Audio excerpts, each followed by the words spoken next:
A service of KIBMradio.com, the Internet's home for an all old-time radio.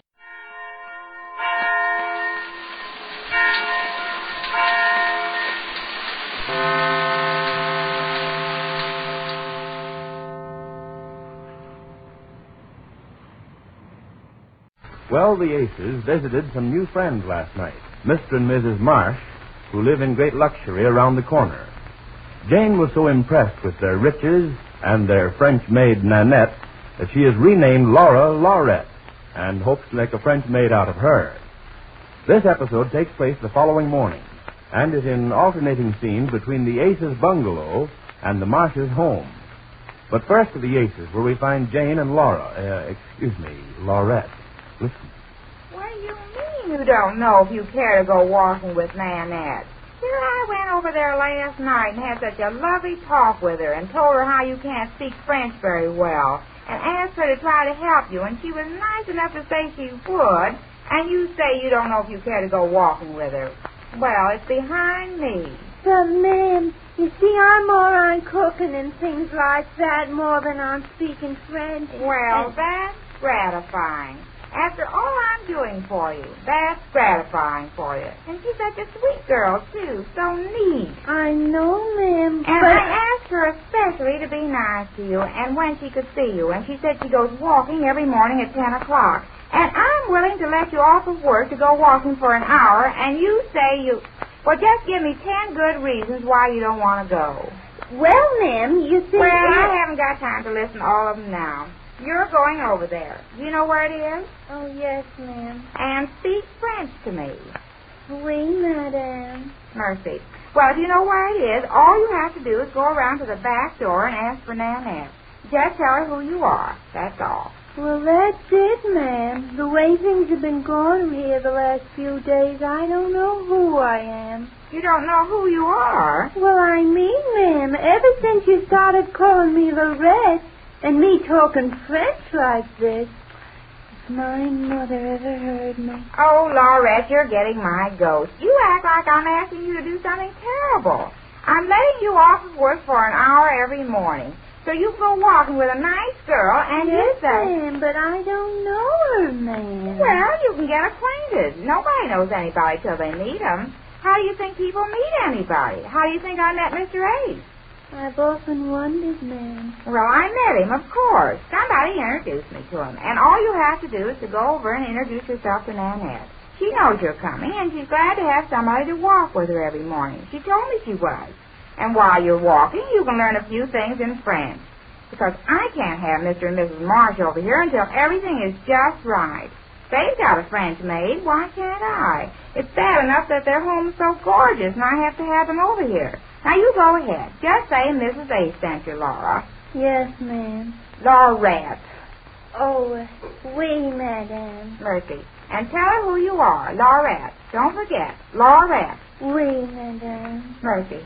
And then you just walk along with her and be friendly to her. She's awfully nice, and she's so pretty and neat.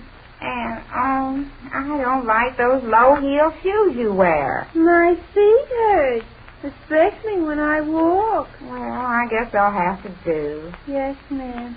You see, I'm more on cooking and housekeeping more than taking walks.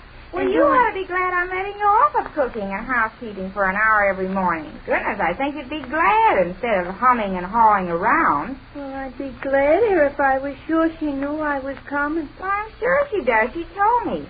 And you know what? She's going to bring along a French book, she said. A French book? Yeah, so you can learn some French in your spare part. Oh, that's nice. Only I'd feel a little more easy about it if I could sort of meet her somewhere else, not at the house. Not at the house? Or where can you meet her? Well, I thought if she was going walking, I could sort of meet her on the street. It's just that I don't like going to somebody's strange house like this. Oh, I see what you mean. Well, let me see.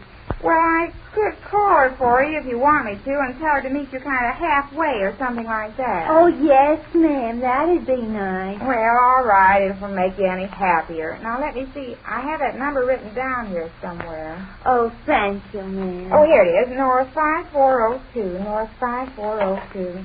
Honestly, Laurette, you're the bone of my existence. Thank you, ma'am. But after today, you'll have to go over there and meet her. You'll like her. Now, you just wait until you see her. I'll ask her to walk down toward the house, and we can see her coming. And then you walk up and introduce yourself and say you're... Oh, the line's busy. Well, I'll call back in a minute. Yes, ma'am.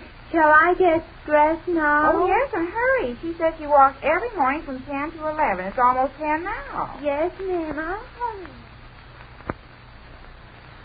Oh, Mary, don't be so upset. Try to keep calm. I can't help it, Tom. You don't expect me to just sit here with my hands folded when a $5,000 bracelet has been stolen right out from under our very noses. Don't say stolen. We don't know that. Well, what else could it be? Might have been misplaced. Oh, it was no such thing. You know as well as I do that it was stolen. Stolen right out from under our... Mary, every servant in the house will know what's happened. Let's not let this get out until that detective gets here. And where is he? Your friends again. They can never be depended This upon. man can be depended upon. Now, don't worry about him. He's been a private investigator for years. But I don't understand why we can't notify the police as anybody else would Because have we done. don't want any notoriety. I told you. Now, take it easy, Mary. Sit down, can't you? No, I can't, Tom. I'm frightfully worried. Who knows? We may have a thief right in our own home. We're not safe here. Who knows but what... Yes? Who is it? Pardon, monsieur. Monsieur Collins is here to see you. Oh, yes, Nannette. Send him right in. Oui, monsieur. He is right here. Oh, good morning, Mr. Collins. Come in. Good morning, Miss Marsh. Glad to see you. Glad to see you. Oh, this is Mrs. Marsh. Pleased to meet you, Mrs. Marsh. How do you do? Well, I was certainly surprised to hear from you this early in the morning. What's up? Oh, that will be all, Nannette. Oui, monsieur. And we don't want to be disturbed for a little while, Nannette. Oui, monsieur. Oh, madame, I'm going to get dressed for my morning walk in a few moments. Is there anything I can get you? No, Nannette. Thank you. You may go. Merci. I didn't want to say anything in front of the servant. What is it, Mr. Marsh? You look a little serious. I am. Only a $5,000 bracelet stolen. Stolen? Well, we don't know that it's stolen. It certainly was stolen, Tom. Will you please not contradict me? Mary, let me tell Mr. Collins the story. Yes, Mrs. Marsh. A lot of times these things turn out to be misplaced. Oh, misplaced nothing. I had it last night before dinner. I remember putting it in my jewel box just before dinner. Uh-huh. Did you have dinner out? No, we ate at home. In fact, we were home all evening. Alone? No, some friends dropped over. I see. I suppose old friends, begging your pardon, I mean friends that are entirely out of the... they're not old friends. In fact, it was the first time they were ever here. Oh, the first time. Oh, wait a minute. I'm afraid you're barking up the wrong tree. I feel fairly sure they're not to be Why suspected. not? Everybody's under suspicion at a time like this. $5,000 bracelet is a lot of temptation. And there's no telling what... Mary, please. I'm inclined to agree with Mrs. Marsh there, Mr. Marsh. Well, I'm glad somebody around here has some sense. But these people are neighbors. They're I'd not. better make a note of it just the same. What are their names? Ace. Mr. and Mrs. Ace. They live around the corner here. Ace. Do you know the exact address? Well, no, but she left her phone number here. I have it somewhere. I'd like to have it if you don't mind. Later will do. Never mind. Now, how about the servants? Well, there are three of them. One you just saw, Nannette. Yes, Nannette. What's that last name? Lamar, but Nannette's certainly not to be questioned about this, Mr. Collins. The girl is priceless. Why, she's been with me almost Mary, a year. you said yourself that nobody is beyond suspicion. That's right, Mrs. Marsh. Lamar, is that it? Yes, that's right. Then there's the chauffeur. Oh, but he wasn't here at all last night. It was his night off. Well, better take his name just for the record. Gus Harmon. Gus Harmon. Yes. Now, the third. Our cook. Carrie Golder. Is that right, Mary? Yes, but Tom, Carrie's been with us for ever so long. Of course, Mrs. Marsh. She probably hasn't a thing to do with this, but as you say, we might as well investigate this thoroughly. Now, you say you didn't miss the bracelet till when? This morning. I wouldn't have known at all, but just luckily I happened to go to my dressing table to find a pencil. And just happened to open my jewel box by the merest chance. It must have been intuition. And then I noticed it was gone. I called Mr. Marsh and wanted to notify the police, but he insisted on calling you first. Of course I wanted to. Mr. Collins is good enough for me. I've implicit faith in him and his ability to trace this down. We don't want any newspaper notoriety if we can help Well, it. thanks, Mr. Marsh. I'll do the best I can. I haven't much to go on here. Now, these here people, the Aces, what do you know about them? Nothing, except that she plays the most frightful game of bridge I've ever encountered. Yes, she is pretty bad. Well, that's not much of a clue. Might be a crime to play bridge that bad, I guess, but not much of a clue. I'll drop over there pretty soon and have a look around. Oh, but I wouldn't want them to know that we even suspected them. Leave that to me. I know how to handle things like that. This is not the first time I've had cases just like this. Now, I wonder if I have free access to everything around the house here for a couple of hours. Of course. Just ask for anything you want. Oh, I don't want anything. It's just that I'd like to talk to some of the help without letting them know what I'm doing here. I'll find some way to do that. I'd like to learn a little about their habits, Of course, Mr. Collins. Anything you want. their telephone. Who answers that? Oh, I suppose Nannette will get it downstairs. If she's gone, Carrie will. Is this an extension? Yes. Do you mind if I do a little eavesdropping here? Not at all. Help yourself. Seems a little crude, but you can never tell. Well, Quiet, please. Who is it, Mr. Collins? Somebody calling for Nannette. That's the girl who just left here, wasn't it? Yes. who is it calling for her? Just a minute. I can't... Who is it? This is Ace. What? Calling for Nannette? Why, I can't understand why she'd be calling her. What is it? I think I've got something here. Wait a minute. Well, this sounds like... And I just can't get Laurette to come over to the house to meet you. She wants you to start walking, and she'll meet you halfway. We can see you coming out of our window. Do you mind, Nannette? Oh, thank you. I knew you'd do it. And, Nannette, don't forget to bring that, you know what you told me last night when I asked if you could show Laurette how... Oh, you will? Well, thanks. You're a jewel. Mercy, Nannette. Auf Wiedersehen. Well, after Mr. Collins, the private investigator, pieces together that conversation, he must feel he's got the goods on Jane, Laura, and Nannette for sure. We learn more about that when next we meet the Easy Aces. The Jell-O program, starring Jack Benny with Mary Livingston, Phil Harris, Dennis Day, and yours truly, Don Wilson. The orchestra opens the program with You Say the Sweetest Things.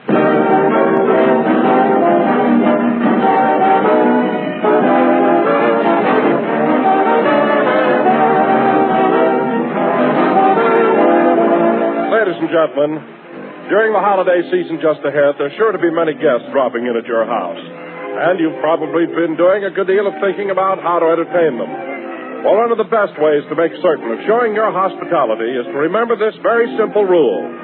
Welcome on the doormat means much more when there's Jell-O on the table. Jell-O's a dessert that every one of your guests will like. They'll be attracted right away by its bright, shimmering colors. And they'll all take a hearty pleasure in Jell-O's grand, extra-rich goodness. A tangy, refreshing flavor rivaled only by the juicy ripe fruit itself.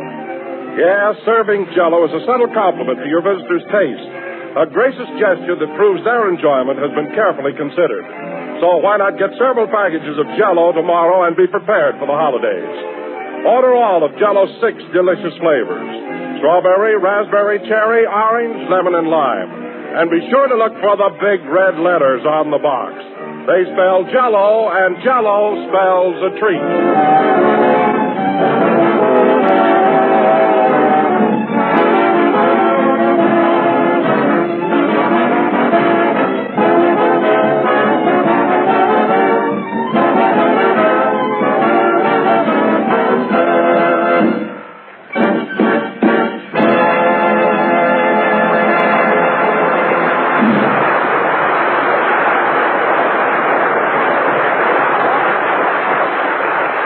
You Say the Sweetest Things, played by the orchestra. And now, ladies and gentlemen, I regret to announce that Jack Benny has been confined to his bed for the past week with a severe cold due to an unfortunate occurrence at my house last Sunday. It seems that I invited Jack and the rest of the gang over to meet my wife, and while Jack was waiting outside, it started to rain. Whole week flat on my back in bed. And for what? I ought to have my head examined. If I told a guy once, I told him 5 times. I said, Don, call up your wife. Call her up, I said. Let's not barge in on the little woman. But no, Peggy's a peach. She won't mind. She just loves to have company. Oh, nurse. Nurse. Yes, boss? Take this hot water bag away. It leaks. Look at this hole. It's okay if you keep your finger in it. I told you to have it patched. Look at me. My nightie is so clear through. You're a fine nurse. What's that, boss? I said you're a fine nurse. Well, you've only been sick a week. I ain't had time to get a diploma. Rochester, all I'm asking for is a little help. If you'd only answer the phone. Hello? Yes? He's feeling much better, Miss Lamar. Well. Yes, ma'am. I'll tell him, Miss Lamar. Thanks for calling. That was sweet. Who was that, Rochester? Hetty Lamar? No, Dorothy. Oh, you mean Dorothy Lamour? No, Dorothy Lamar. She's a cook next door.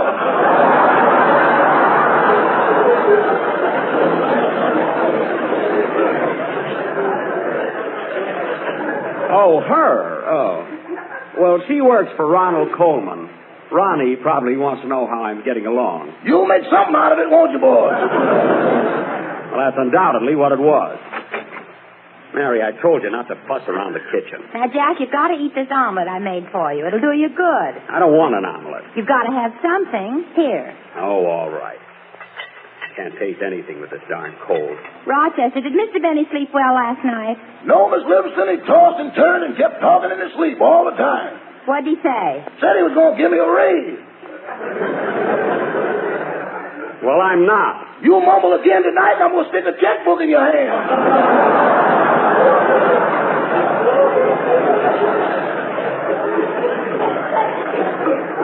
Don't try to pull any fast ones, Rochester.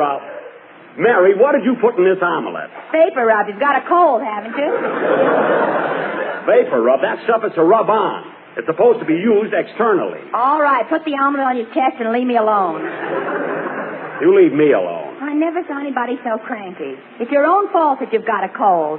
My fault? I suppose it was my fault that Don Wilson invited us to his house and everybody got in but me. I suppose it was my fault that it started to rain and I got soaked. Well, for heaven's sake, you don't expect him to bring home a whole gang of people without calling up his wife first. Oh, for Pete's sake. Mary, you were at the studio. You heard me.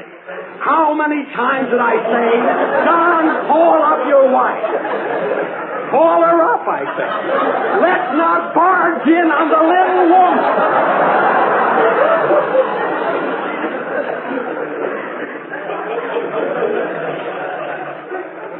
But would he listen to me? Achoo. Good on, hi, boss. Thanks. No, he had to go and achoo. Gesundheit, Jack. Thanks. He had to go and bring the whole gang out to the... Achoo. Good on, hi, boss. Thanks. Out to the house without letting her know a thing about it. I wouldn't have minded that so much, but when we... Achoo. It's your turn, Miss Livingston. No, I said it already. Yeah, but I said it after you said it. Well, somebody say it. I'm superstitious. Gesundheit. I don't feel good. I wish the doctor would get here. Well, go to sleep for a while. The rest will do you good. I can't rest. So uncomfortable lying here. Why don't you take some of those silver dollars out of the mattress? What are you talking about, silver dollars? There's nothing in my mattress but feathers. You ought to hear them clink when I make up the bed.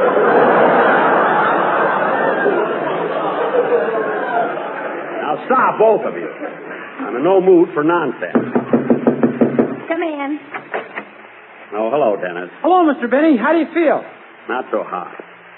Dizzy, my eyes are bleary, I'm weak, and I ache all over. Well, you're not a kid anymore, Mr. Benny. Now, wait a minute. There's only one thing the matter with me, Dennis. I've got a cold. A cold, he says. What's the matter with you? Haven't you ever had a cold? Oh, Jack, don't be such an old crab. No. Gosh, when you're sick, you're always arguing. Well, why is the kid making such an issue out of it? All I've got is a cold. What's that on your chest, Mr. Benny? An omelet. There's vapor rub in it. That was Mary's brilliant idea. When I wouldn't eat it, she said, put it on your chest. Why, you big dodo. I only told you to put it on your chest for a gag. Well, it feels wonderful, so the laugh's on you.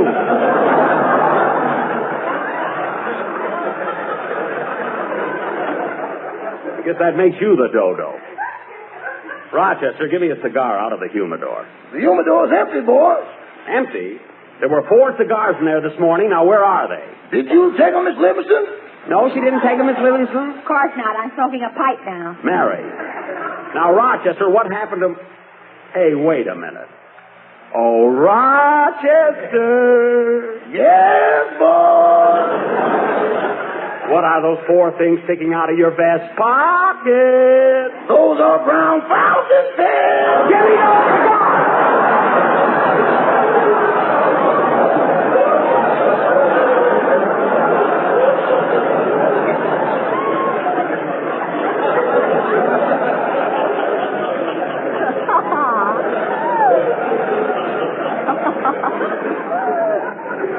Now, here, Mary. Put them back in the humidor. Okay. I'm ashamed of you, Rochester. This should teach you not to take any cigars that don't belong to you. It'll teach me to get deeper pockets, too.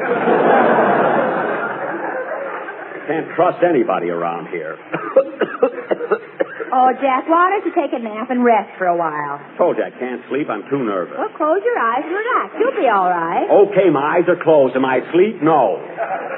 Tell you, I'm too restless. Do you want me to sing you to sleep, Mr. Benny? Oh, fine. That's all I need. You know I'm very soothing. All right.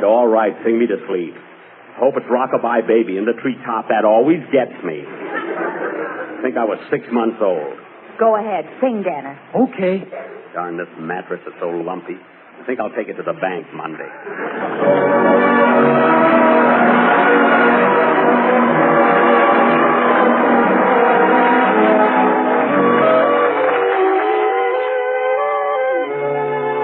That certain night, the night we met, there was magic of wrought in the air.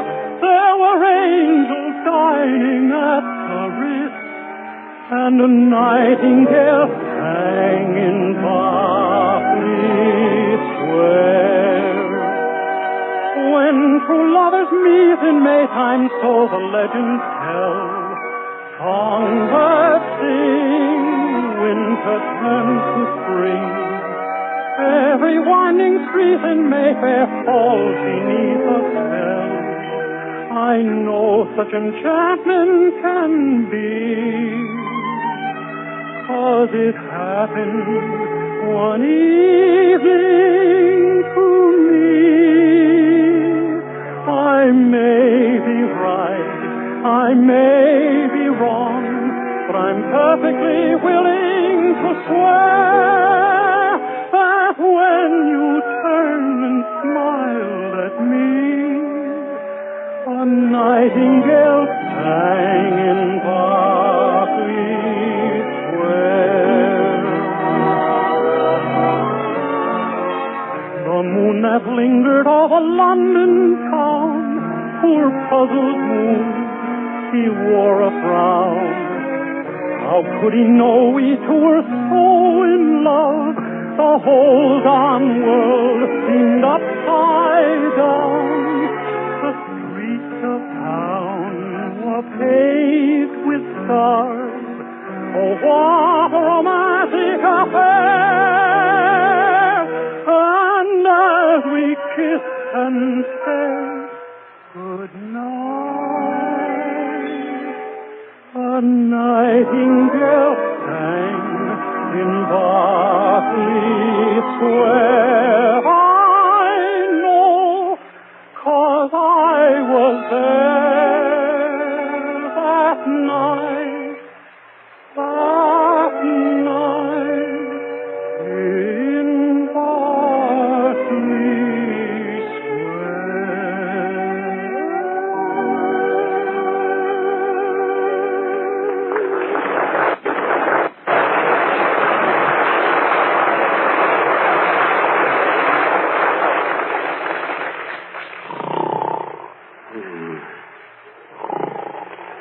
Gee, I put him to sleep all right. You sure did. Look at him lying there. Doesn't he look like a baby, Miss Livingston? Yeah, all he needs is a rattle and a ton of makeup. Hey, Rochester, now's your chance to get those cigars back. Yeah, the doctor told him not to smoke. Put those back. Now see what you've done. You broke the humidor. Some humidor. It says cookies on it. You can keep cookies or cigars in it as long as they're not together. Say, Rochester, I just happened to think of something. Did you tell Mr. Billingsley, our boarder, that we're going to New York next week? Yeah, but I wouldn't leave him in the house alone, boss. He's getting crazier every day. Oh, you just don't like him, that's all. What's he done now? You know that spinning wheel he's got up in his room? Yes. Well, the other day he weaved himself a magic carpet. A magic carpet? Now, that doesn't mean he's crazy. You don't, eh? He flew all over Westwood this morning.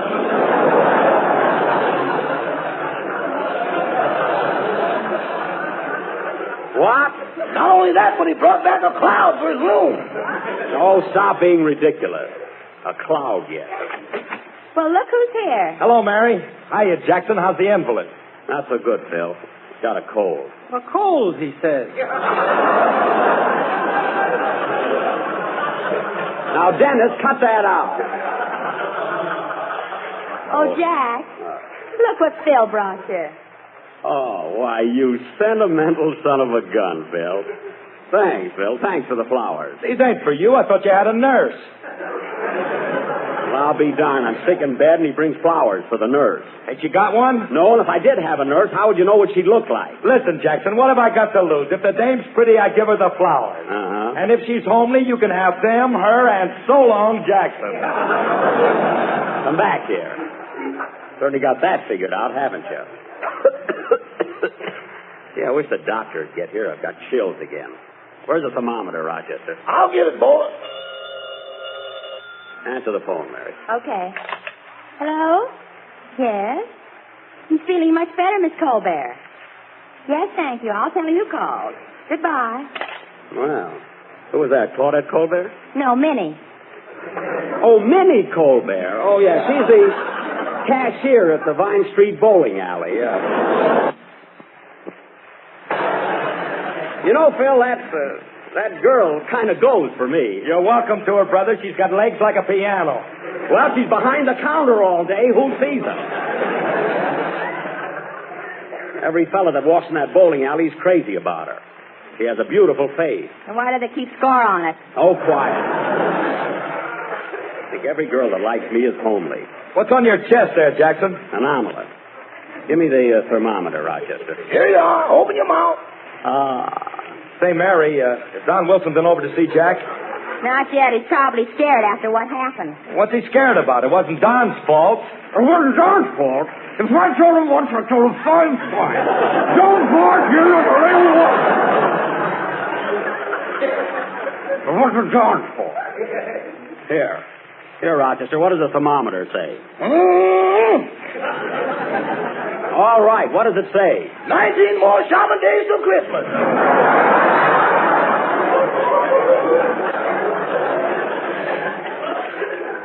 Give me that and stop hinting. Wonder what's keeping that doctor. Why don't you take some more of that cough medicine? Oh, I hate it. It's mighty good, boss. 60% alcohol. 60%. Give me a shot of that, Rochester. Put that bottle down. All of a sudden, he's got a cold. You know, Phil, Gesundheit, Mr. Benny. Thanks. Who was that? Mr. Billingsley. He's under the bed. Under the bed? Well, I'll be... Mr. Billingsley, what are you doing under the bed? I'm looking for my cloud. Have you seen it? Your cloud? No, I haven't. Well, if it comes by, duck. It's just full of rain.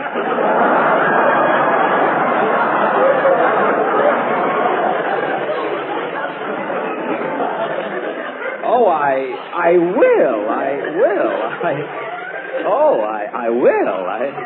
Don't worry about that. Well, good night, Mr. Benny. Good night. Not necessarily.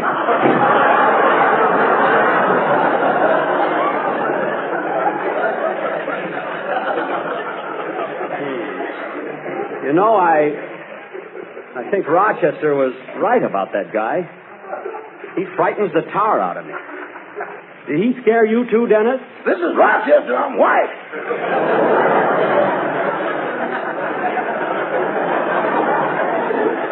He's a weird fella. Phil, I'm nervous. Tune in the radio. Let's get some music. Okay. Guy gives me the creeps. Hey, how do you work this thing? You've got it. Just turn it to the place. There, that's it. That silly thing makes me nervous.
Turn that off, Phil. Okay. Say, Jack, that number was from your new picture, wasn't it? Yes, it's called Isn't That Just Like Love? Mary Martin sings it to me. And you know, fellas, even though it's only a picture, you can't help but feel that deep down in her heart, she loves me. Oh, pull up your omelet.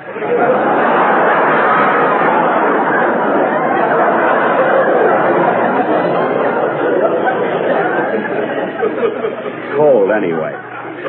Hey, Rochester, I'm just commencing to feel hungry. Go downstairs and make me a sandwich out of that chicken you roasted yesterday. I don't think it was roasted enough, boss. What do you mean? I opened the icebox this morning and it laid an egg right in my face.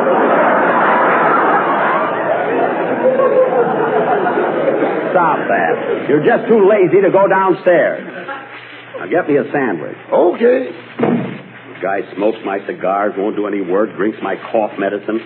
Never saw anything like it. Gesundheit. That's only for sneezes.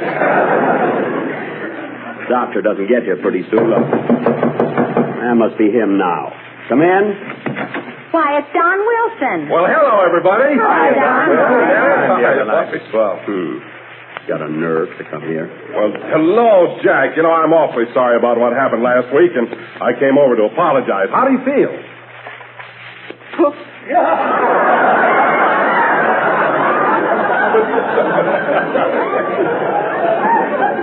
Feel fine.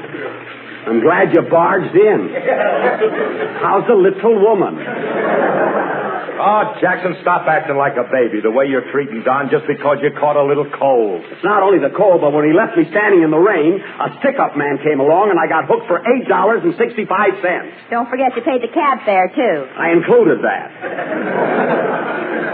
It was a terrible experience. Did the guy pull a gun on you, Jackson? How else could he get $8.65? That's so. I wasn't afraid of him. Then why did you let him take your dough? Because he stuck a gun in my rib. Then why didn't you let him shoot you? Because I got more money than blood and shut up.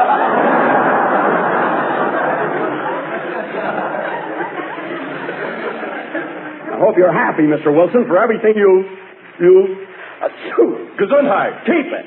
The trouble with you, Don Wilson, is you were afraid you did in wrong with your wife. Oh, I was, huh? Yes, you were, and you can't deny it. Well, you can't deny that Jell-O is America's favorite gelatin dessert. What's that got to do with it? You can't deny that it comes in 6 delicious flavors: strawberry, raspberry, cherry, orange, lemon, and lime. What are you talking about? So look for the big red letters on the box. Goodbye.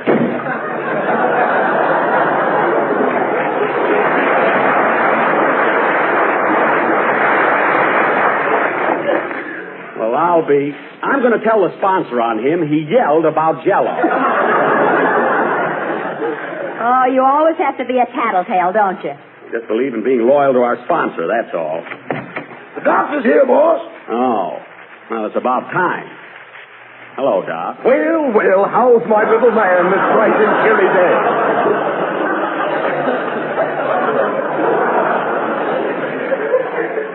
As if you cared. I've been waiting for you since early this morning. Well, don't holler at me. I was up all night with Gene Autry's horse. Oh, fine. Well, now that you're here, you can look me over. Yes, indeed. Now, let's see. What's wrong with you? I've got a cold. A cold, he says.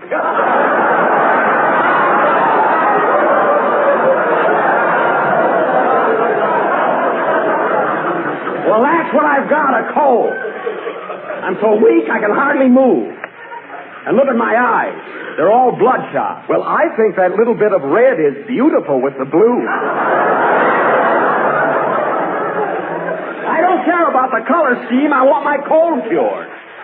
And another thing, I'm hungry. Is it all right if I eat something? Oh, no. You should starve a cold and feed a fever. Oh. Or is it starve a fever and feed a cold? You're the doctor. You tell me. Now, look, Doc, darn it, I'm sneezing all the time. Well, I'll take care of that right away. Now, here. What are you doing? I'm going to put these 2 corks in your nostrils. Corks? Now, wait a minute, Doctor. Now, hold still. But, Doctor. There you are. But, Doctor, I can't breathe now. I can't. Achoo!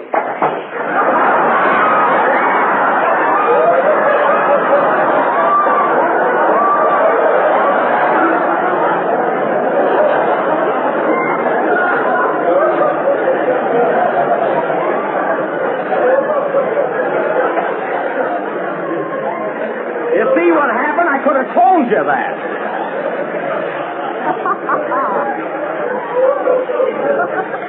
Now, Doctor. Now, look, Dr. Leroy, I've got to go to New York a week from tomorrow. Do you think I can make it? Yes, just get as much sleep as possible. Now, I'll leave a box of these pills, and you take one before retiring. Okay. Why don't you take one now, Jack, so you can rest for a while? Yeah, I think I will. Well, I'll run along now, Mr. Benny. See you tomorrow. Goodbye. Goodbye. Now, let's see. Who's my next patient? Oh, yes, Anne Sheridan's Cocker Spaniel. A fine doctor I picked. Well, it's your own fault. Why did you call a veterinary? Because what happened to me shouldn't happen to a dog.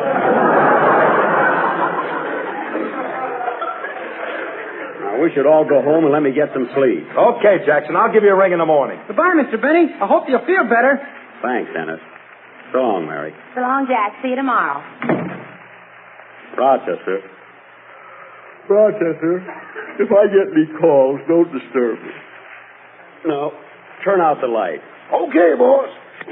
Thanks. Hey, wait a minute. Where are you going with my 4 cigars? Doggone, he's got eyes like an owl. Put them back. And don't leave this house. I might need you. Yes, sir. Good night. Good night. Gee, I hope I can get a good night's rest. This pill does make you kind of drowsy at that. Gee, Wilson had a lot of nerve coming over here tonight. I can't get over that guy. All of this trouble I'm having for no reason at all. If I told him once, I told him 5 times.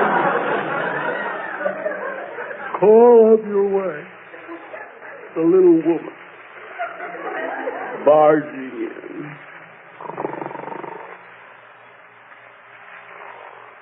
No, he had to be a wife.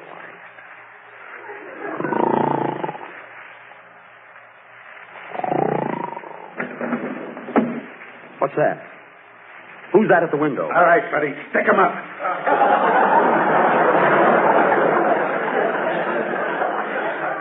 What? Come on. Give me your dough.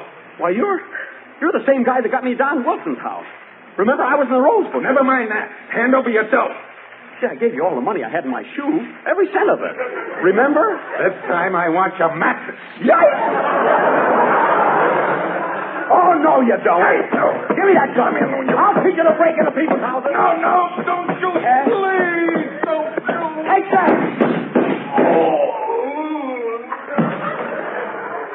Oh, my goodness. What have I done? I've killed him. I've killed him. Why, boss, what's the matter? Call police, Rochester. I just killed a man. Wake up, boss, wake up. I'm not asleep. I just killed a man. Can't you see? Boss, wake up. You didn't kill anybody. You're dreaming. Dreaming? Oh, thank heaven. Gee, it was so vivid. So real.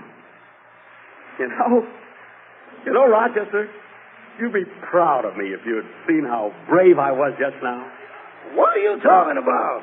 Why, when that big tough burglar came in the room and stuck that gun in my face, was I scared? No. I grabbed the gun out of his hand and I let him have it. Bang, bang, bang, bang. Boy, did I give it to him. Boss, when you get the right pill, you're a tiger.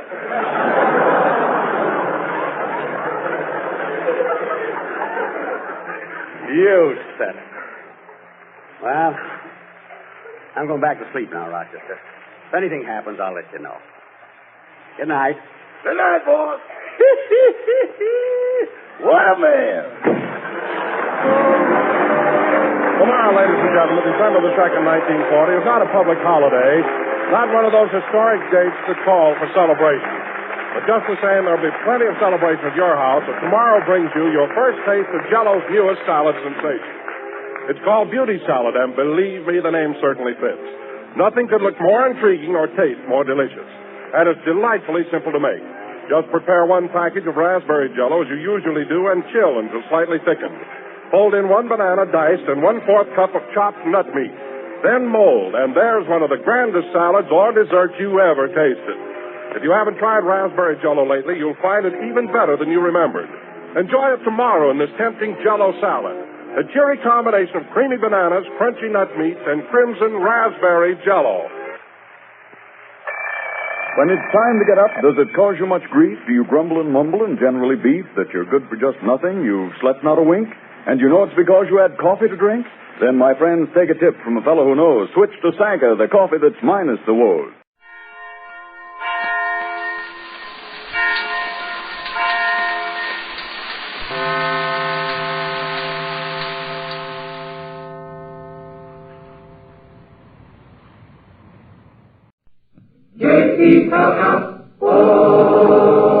The Jell-O program, starring Jack Benny with Mary Livingston, Phil Harris, Dennis Day, and yours truly, Don Wilson. The orchestra opens the program with You Walked By.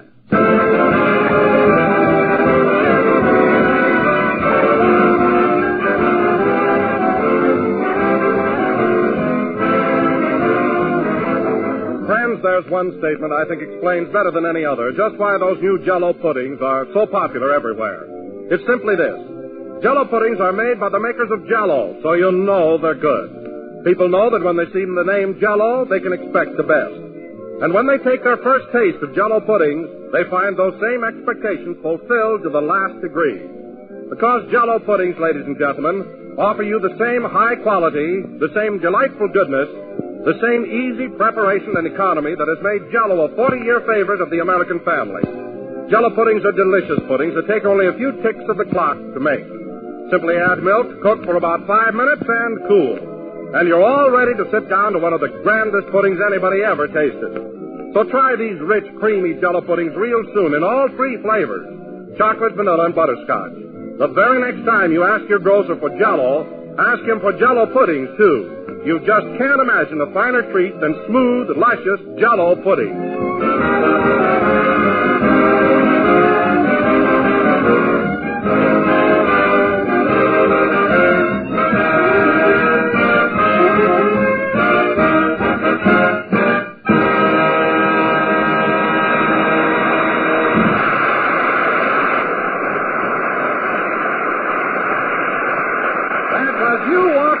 Played by the orchestra. And now, ladies and gentlemen, it gives me great pleasure to present a man I have been associated with for many years and whom I am proud to call my friend. Oh, sure. He invites his friend over to his house and leaves his friend standing out in the rain.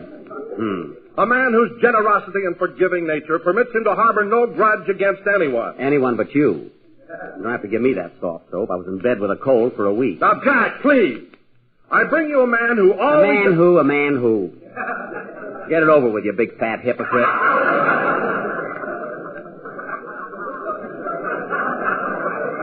Well, go ahead. Jack, if you don't stop interrupting, I won't introduce you at all. Well, wouldn't that be a tragedy? I think I'll tie my shoelaces together and hang myself. He won't introduce me. Boo-hoo-hoo. Oh, nuts. Goodbye. You hear the way he slammed the door, Mary? Yeah. Darn near broke it. I'm going to tell Mr. Swallow, the boss of NBC, on him. Why, Jack, you're the biggest baby I ever saw. Imagine being mad at Wilson. Well, who wouldn't be? He's right, Jackson. Why don't you and Don kiss and make up? I wouldn't kiss Don Wilson if I was a French general. You know, you fellas can talk because none of you suffered. But I was in bed a whole week with a cold. A cold, he says. That's what it was, Dennis, a very severe cold. And my physician said that if I didn't have such a rugged constitution, I never would have pulled through. Oh, what does that horse doctor know? Dr. Leroy treats human beings, too. Although I wish he'd stop calling my legs withers. Anyway, I'm just lucky that I have such a strong physique. You sure have, Jack. You're built like a football player.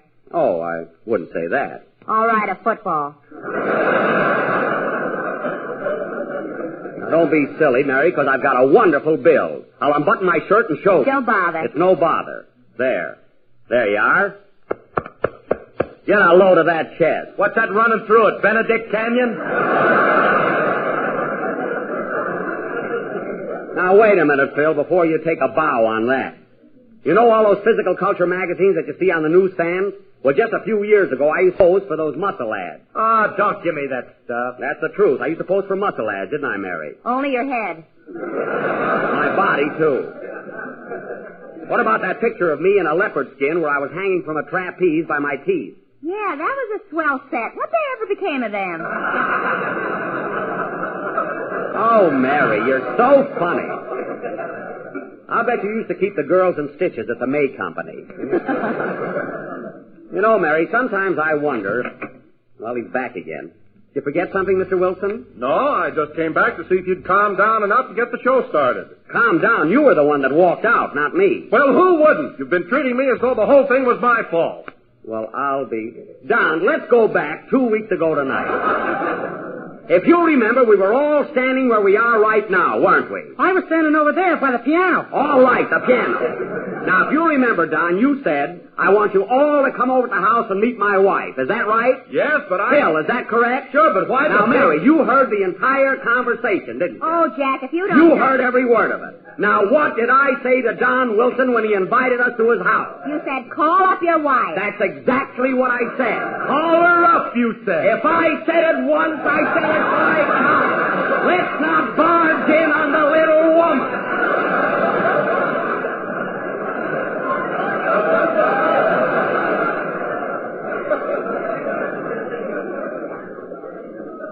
Now, well, would you listen to me, Don? Now, wait a minute. No, Jack. you had to be a wise guy. Oh, what's the use? Goodbye. In and out, in and out. If he thinks he's going to get paid for tonight, he's crazy. He better be careful the way he's slamming that door. Say, Jack, you ought to stop being so silly and make up with Don. What'll the sponsor think? Oh, he'll never know unless somebody tells him. Don't worry. You mean the sponsor never listens to our program? Once in a while. Then why do I go to the trouble of making those terrific musical arrangements? They cost me a fortune. Phil, any money you spend on your musical arrangements should be spent on having your head examined. Now, how about playing one of your beautiful arrangements right now? Okay, what would you like to hear? I can play anything from Wagner to Schmagner. Well, I recognize Wagner as a great composer, Phil, but who is Schmagner? Hotlick Schmagner. He's my trumpet player. No, does Hotlick write songs, too? Sure, he wrote a lot of things. Dreamboat Serenade, the La Brea Pit Stomp. What else? Well, he wrote, when the bluebirds come back to Blueberry Hill, I'll be blue, oh so blue, over you, Sue.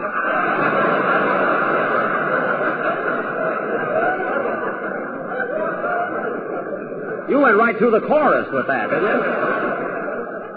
Well, that trumpet player of yours is original, isn't he? Yeah. He wrote another thing called I Dream of Jeannie with the light brown hair. Now, wait a minute. Stephen Foster wrote I Dream of Jeannie with the light brown hair. Well, this one is H-A-R-E. She's got a rabbit with her all the time. Oh, the light brown Belgian hair, I see. Well, go ahead, Phil. Play anything. Come in. Mr. Benny? Yes? This may surprise you, but there was a song written about me, too. What is it? I Dream of Jeannie with no hair at all. Goodbye.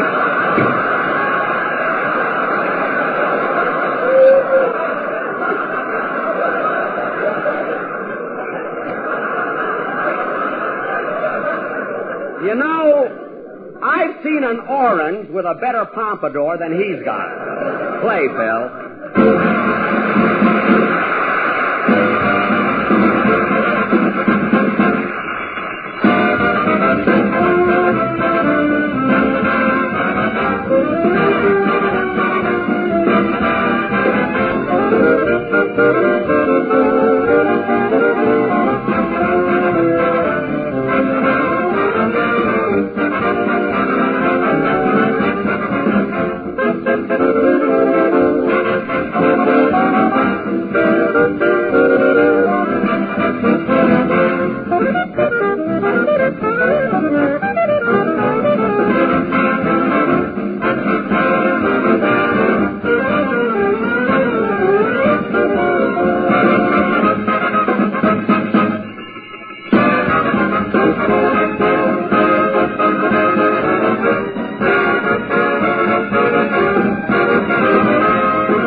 Humor Man, played by Phil Harris and his Happy-Go-Lucky Orchestra.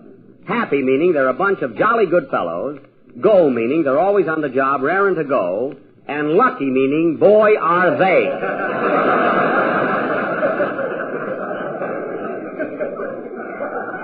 And that goes for Schmagner, too. Bad Humor Man. Say, Phil, you played that number about 4 weeks ago, didn't you? Yeah, I like to ring them bells. Well, you did it beautifully. You know, Phil, if you ever sell ice cream bars, and I think you will,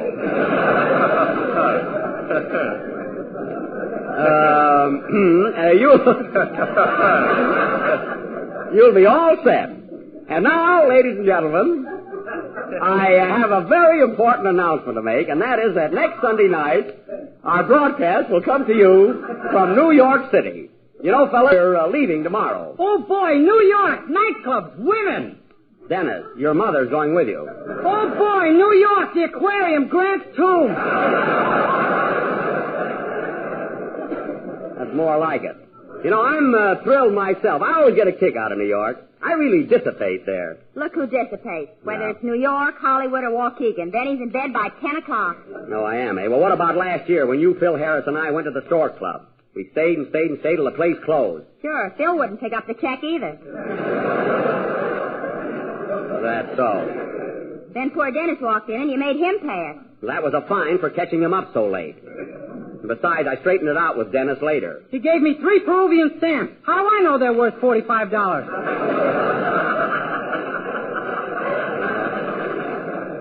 Never mind, big boy. Huh? Say, big boy, yes, to Dennis. Huh? Say, Jackson, I meant to tell you, I don't think I'll be able to go to New York with you. Why not? Well, I can't leave night school. I'll get too far behind. Oh, you and your night school. It won't hurt you to give it up for a couple of weeks. Nah, nothing doing. Take history, for instance. History? Yeah. I'm up to Napoleon at Waterloo, and I want to see how it comes out. Phil, Napoleon lost at Waterloo. Says you. Says me, says everybody else in your book if you'd open it. Napoleon lost. Well, I guess all I can do is pay up. Pay up? Yeah, I bet a guy across the aisle 8-5 he'd win. You should have got 7 points on that. Too bad you lost, Phil. Oh, that's all right. I cleaned up on Dewey at Manila. You're the only guy I know of who would make book on history. Anyway, you're going to New York with us, so start packing. And if you think of it, take along one suit where the coat matches the pants. Do they come that way? Yes, believe me. And now, ladies and gentlemen... Oh, he's here again. Yes, I'm here again. Now, listen, Don Wilson, I'm going to tell Mr. Swallow, the boss of NBC, the way you've been slamming that door every time you go out. You do, and I'll tell him you put a slug in the apple machine.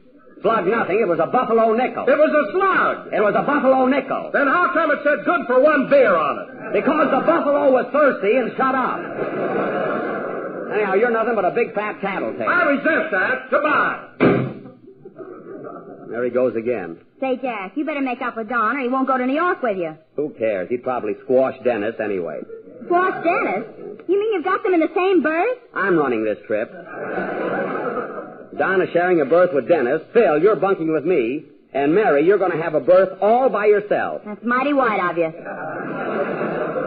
Just be glad you're going along. Hey, wait a minute. I thought of something else, Jackson. If I go to New York, I can't be in our night school play. Your night school play? Yeah, we're putting on a Christmas fantasy. Oh, brother. Just what part do you play in this fantasy, Phil? I'm a shrub.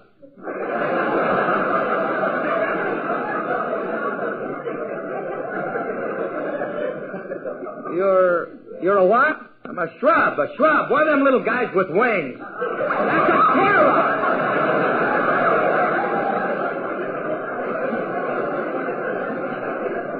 A shrub. Now, Phil, you're coming to New York with us, and somebody else can wear those wings. The premiere of Love Thy Neighbor is a little more important than a night school play. Jack, look. There he is, Mr. Swallow.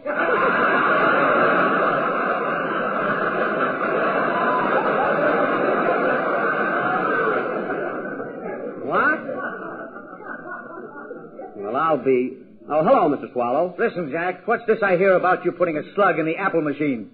See you later, Wilson. Now, Mr. Swallow, that wasn't a slug at all. It was a buffalo nickel. Buffalo smart machine.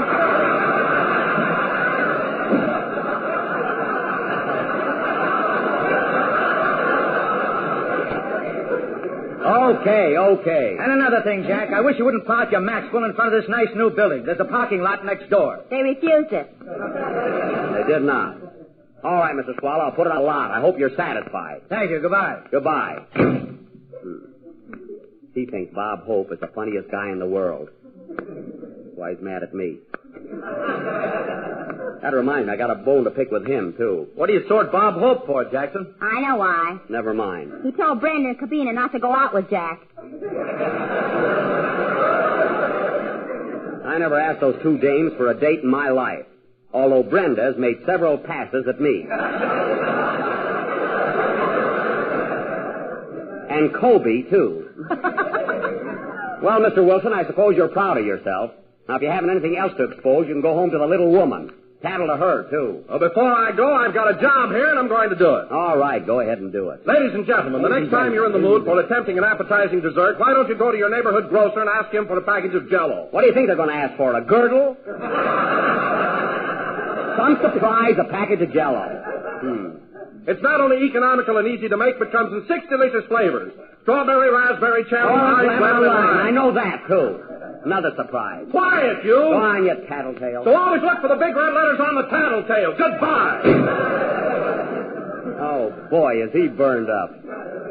There's a guy that really can't take it. I think it's a shame the way you're treating Mr. Wilson. Oh, you do, you little trainer. You little traitor.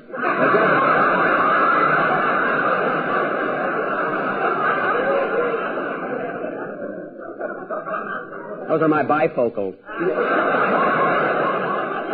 Let's sing your number, and I'll do the thinking around here.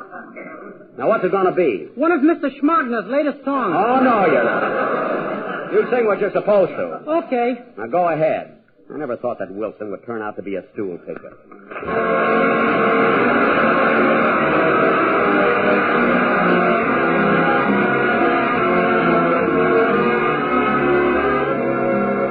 Sunday school picnic, Rotary luncheon, Army and Navy games. Darling, any place would be the same. Here in the city, out in the country, up in the land of Oz. Darling, wouldn't matter where it was, because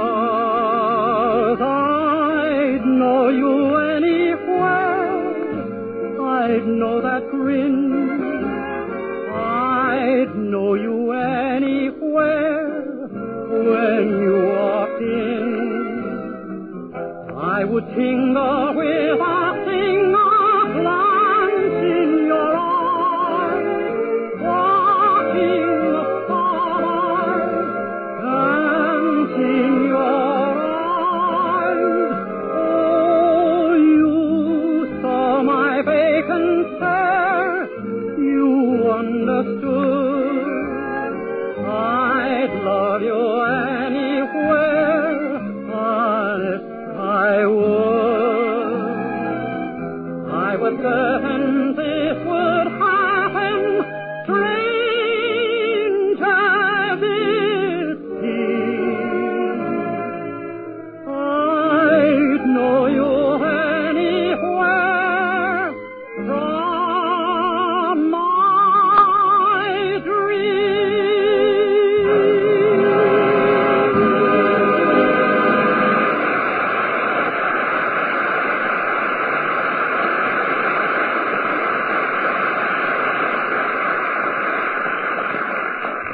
That was I'd Know You Anywhere from Kay Kaiser's new picture, sung by Dennis Day. And just think, Dennis, next week you'll be singing from New York City, 3,000 miles away. Let's go to Peru. I want to cash in those stamps. I'll give you a good pinch if you don't watch out.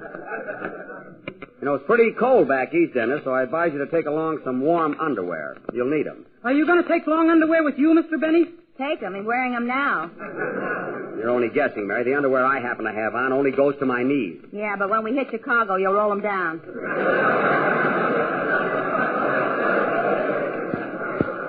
You said it. And I'm not going to catch another cold.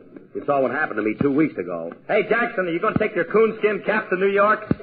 Oh, sure. If it's cold enough, I'll wear it.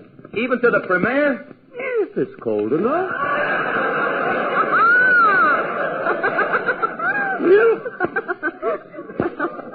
If it's cold enough, I'll wear it.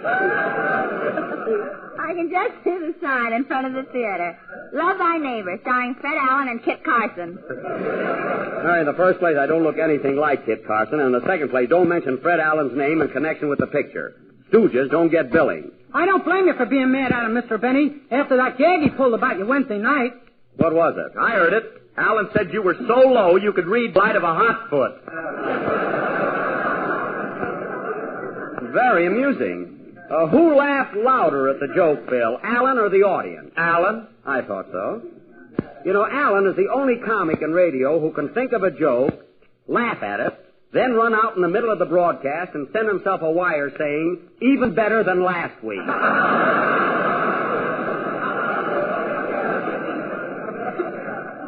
You know, he doesn't need a studio audience at all. Then why does he have so many people there? He sells them hot dogs during the commercial. Quite a sideline for him.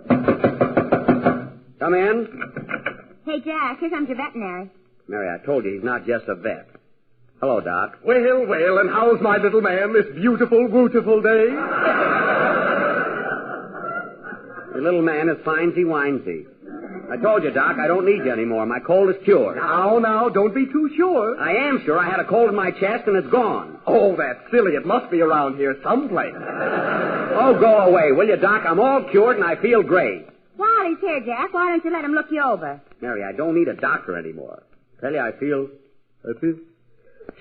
fine. There, you see, you're still coughing. That's a sneeze. Oh, that's right. Sneezing is with the nose and coughing is with the mouth. Yeah, exactly. Now, please go away. Well, before I go, I'll have to give you a cold shot. That'll prevent you from sneezing again. Now, Doc, I haven't time for a shot. I'll just fill my hypodermic needle. You're not going to stick that needle in me. Oh, let him, Jack. He knows what he's doing. Yeah, but I don't need it, Mary. I'm okay. Now, hold still, and I'll put this needle right in your arm. Wait till I roll up my sleeve. Never saw such an impatient... There. Easy now. This won't hurt a bit. Here we go. Now, Doc...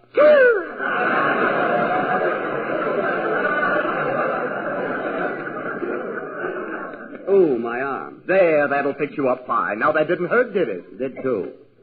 My arm hurts like anything. Should I kiss it for you? Don't bother. All right, I'll drop around tomorrow and see how you feel. Goodbye. Goodbye. Hey, wait a minute. Aren't you going to take the needle out of my arm? Pull it out. Oh, yes. I lose more darn needles that way. Too bad. Now, hold still.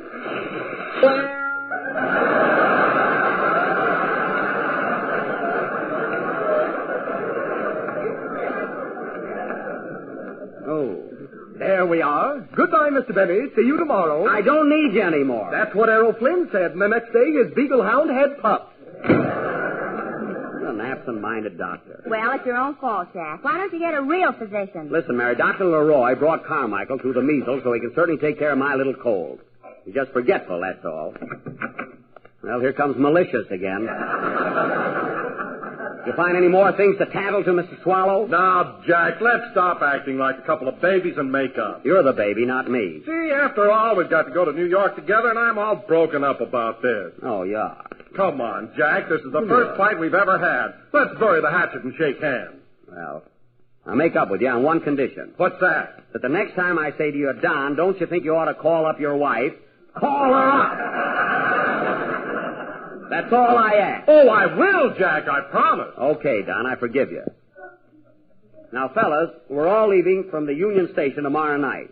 And I want you all lined up at gate number 9, so when I call the roll, there won't be any confusion. That goes for you, too, Wilson. Okay. Now, Mary, you bring the sandwiches.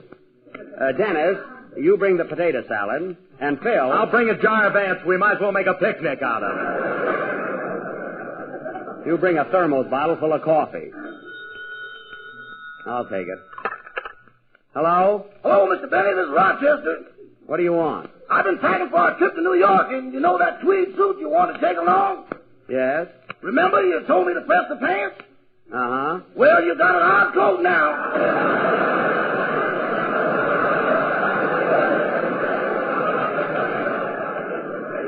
Oh, my goodness. Rochester, why is it you're always burning my pants? It's that gas pan. You ought to take the tip from Edison.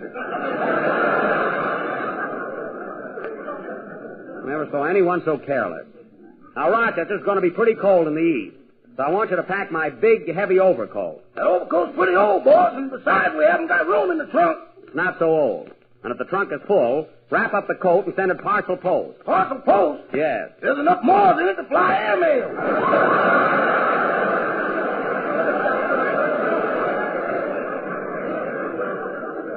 Well, that coat wouldn't be in such bad shape if you put mothballs in it like I told you to. Mothballs wouldn't scare them moths away.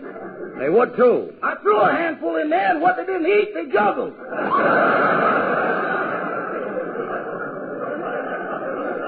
Oh, stop.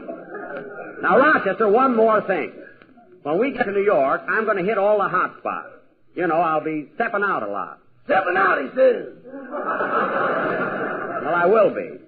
So I want you to pack my white tie, top hat, and tails. You mean tails? I mean tails. That's tail, boss. One of them got caught in the trunk.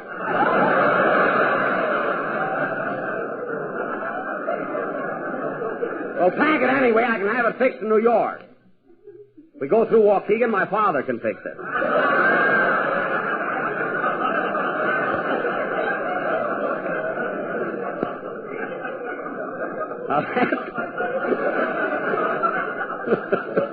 Now, that's about all. I'll see you later.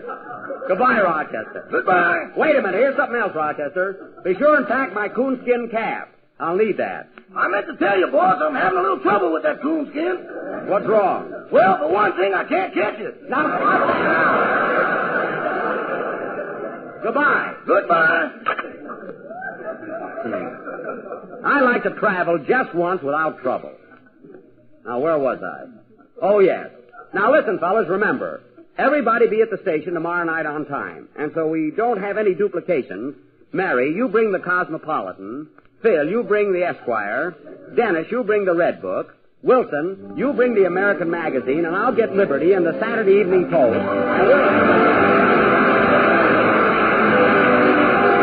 You'll probably notice, ladies and gentlemen, that after the most successful stage plays have finished their first run, they're very often brought back by popular demand for a return engagement. Well, the same thing is true of desserts. Take Jell-O's newest dessert recipe, jellied figs. Now, there's something the whole family will want to enjoy as a regular treat because it's so good-looking and so delicious. And since you'll have to serve it again and again, you'll be glad to hear that it's mighty easy to make. Just prepare 1 package of strawberry jello as usual and chill until slightly thickened. Fold in 1 cup of sliced stewed figs. Then mold and serve plain or with whipped cream. The result is a rich, tempting dessert, simple yet clever, delicious and yet very inexpensive. And by the way, if you haven't enjoyed strawberry jello recently, try it soon. You'll find it better than ever because strawberry jello, like raspberry jello, has a new improved flavor obtained by using a natural flavor base artificially enhanced. And that's one reason strawberry jello has such a grand extra goodness. So get a package tomorrow and make this swell blend of sweet, juicy figs and bright, rosy pink strawberry jello. This is the last number of the 10th program of the current Jello series, and we'll be with you next Sunday night broadcasting from the Ritz Theater in New York City. Good night, folks.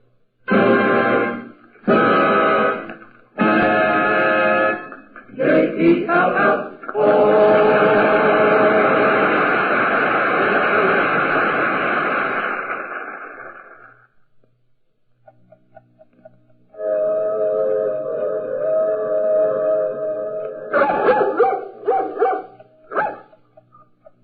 How disturbing those sounds are when you're lying in bed at night sleepless.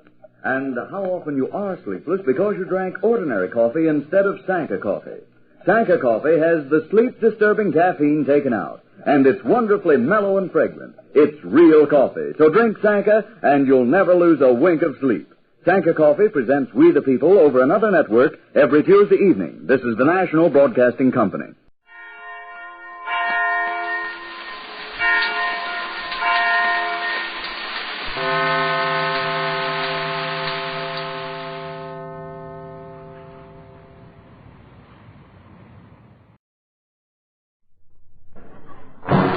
RCA Victor, world leader in radio, first in recorded music, and first in television, presents the Phil Harris Alice Faye Show.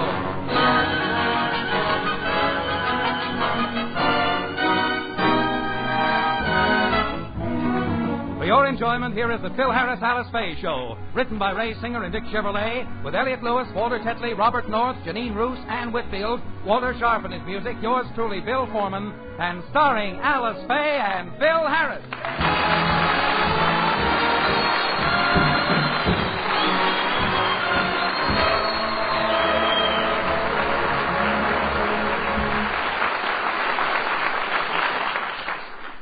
RCA Victor Television has been proven in millions of homes as the finest that money can buy. And now you pay less money than ever before for RCA Victor Million Proof Television. Prices are now the lowest in history. Reduced prices for a limited time only. If you act now, you can save up to $115. Think of it. Savings of up to $115. And only the prices have been changed. Advanced design and careful craftsmanship remain the same. If you live in a non-television area, you'll also find RCA Victor radios, Victrola phonographs, and combinations match these high standards of quality and performance. They, too, are the best you can buy. So wherever you live, choose RCA Victor Television at new low prices, or an RCA Victor radio, or both. Just be sure of the name, RCA Victor, the cornerstone of home entertainment for 3 generations.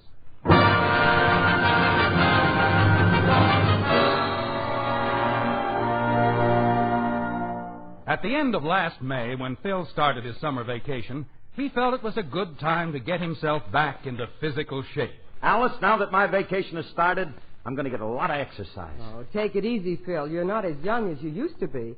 What are you talking about? I'm as fit as a teenager. First thing I'm going to do is to play 6 sets of tennis. Oh, well, don't forget your lace panties, Gussie. When are you going to start playing? Right now. I'll just bend over and tie the laces on my tennis shoes, and then I'm set. Ooh!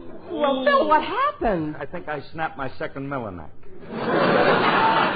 Ooh, I can't straighten up. That was last May. 4 months have passed, and now it's time for Phil and Alice to go back on the air.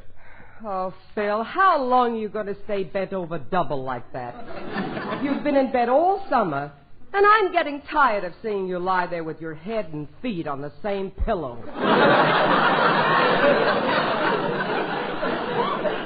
Do you think you can straighten up for our opening show today? I'll straighten up. I've just been resting. Perfectly all right. I'll get up and show you. Well, are you sure you'll be able to stand up? Of course I'm sure. There, I'm standing. Well, stand up straight. I am standing up straight. How do I look? Like a U-turn. Stop exaggerating.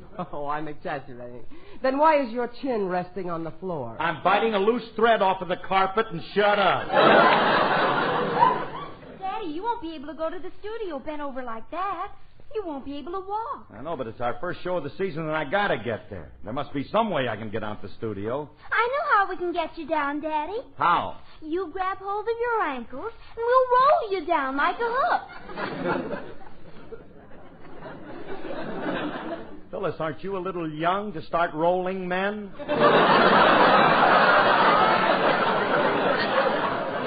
Look, anybody else got any bright suggestions about how I can get to the studio? Why don't you walk down on all fours, Philip? Oh, now, wait a minute, Willie. I'm not going to be seen on the street with Phil on all fours. How would I explain it to the neighbors? Comb his hair down over his eyes and tell him it's a sheepdog. I'll get a leash and a can of Dr. Ross. All right. Keep quiet or I'll take the starch out of that Herbert Hoover collar. Don't worry about me. I'm going to be okay when our show goes on the air at 5 o'clock. 5 o'clock? What? You go on the air at 4:30. Not this year. I changed it to 5. And that reminds me, I haven't told the band about our change of time. Come on, Alice. We better get down to rehearsal and tell them.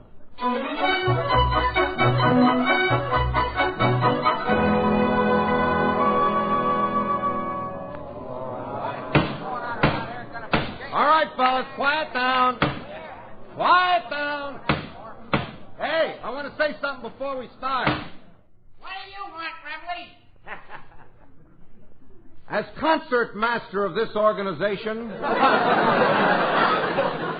I have a responsibility to the maestro.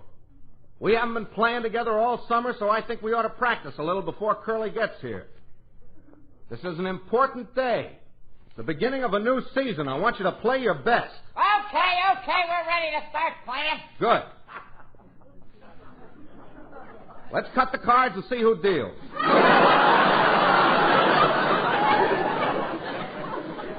We'll play table stakes and jacks. Jesus, fellas, here comes Harris. Duck the cards. Start tuning up, quick.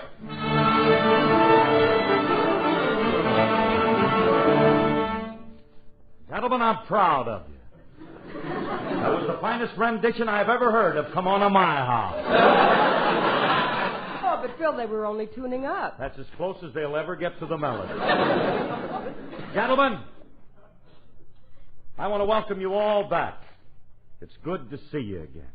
And I trust you all had a restful time at the AA summer camp.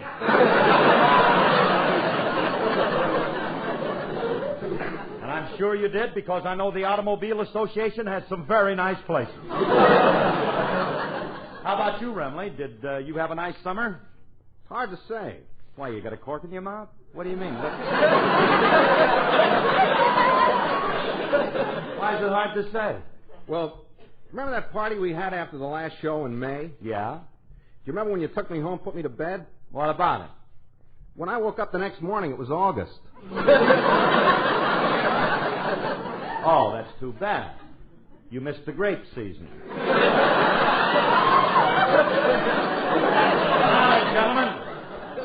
All right, let's get on to work. Now, we're going to open up the show with a song. However, we only have time for one song, and I can't decide who should sing, Alice or me. So I'm going to leave it up to you guys. All those in favor of Alice singing, say aye. Aye! Now, all those in favor of having me sing, say aye. It was close, but the applause meter says me.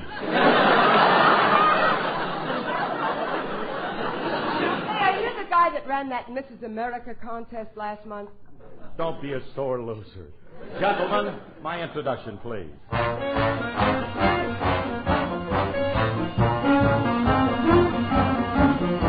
One day it it's gonna happen when you least expect it to. A solid golden train is gonna come down after you. It's gonna happen suddenly, and then before you know, you hear that old conductor shouting, all aboard, let's go. So will you be ready? Will you be ready when you hear that ooh-wee, ooh-wee, ooh? Will you be ready? Will you be ready when that solid golden train comes after you?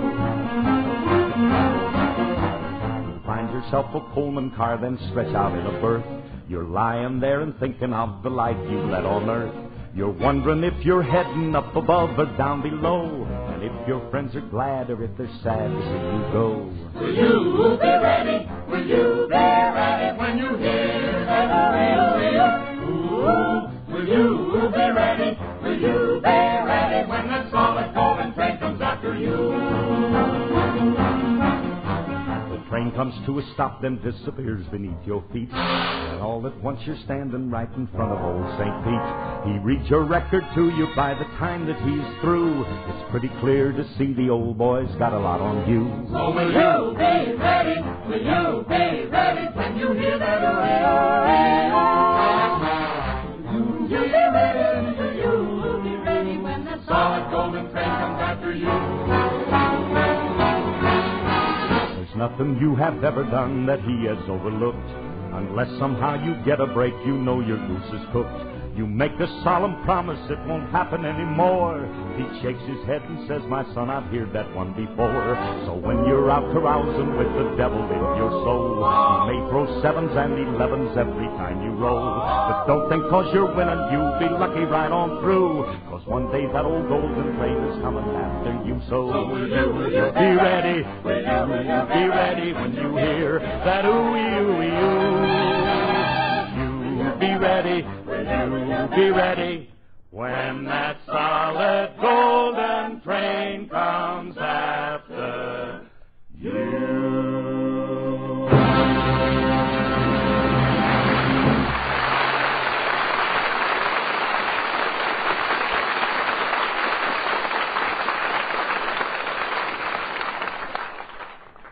Curly, you sound different. The summer vacation has done something to your voice. It has? Yeah. Sounds sunburned. Don't worry, it'll be better as soon as the peeling stops. All right. I got no time for that gay banter. Look, it's 3 o'clock. We got to rehearse the rest of the show so we can be on the air at 5. You mean 4:30, Curly? No, I mean 5. We used to be on at 4:30, but I changed it to 5. Aha, get him! Just because his old lady's got money, he thinks he's a big shot. We ain't going on at 5. Sit down. Now go sit down, Artie.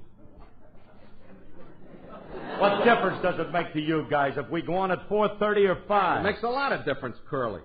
It's utterly ridiculous to expect any musician to go to work at 5 o'clock. What's ridiculous about it? That's the cocktail hour.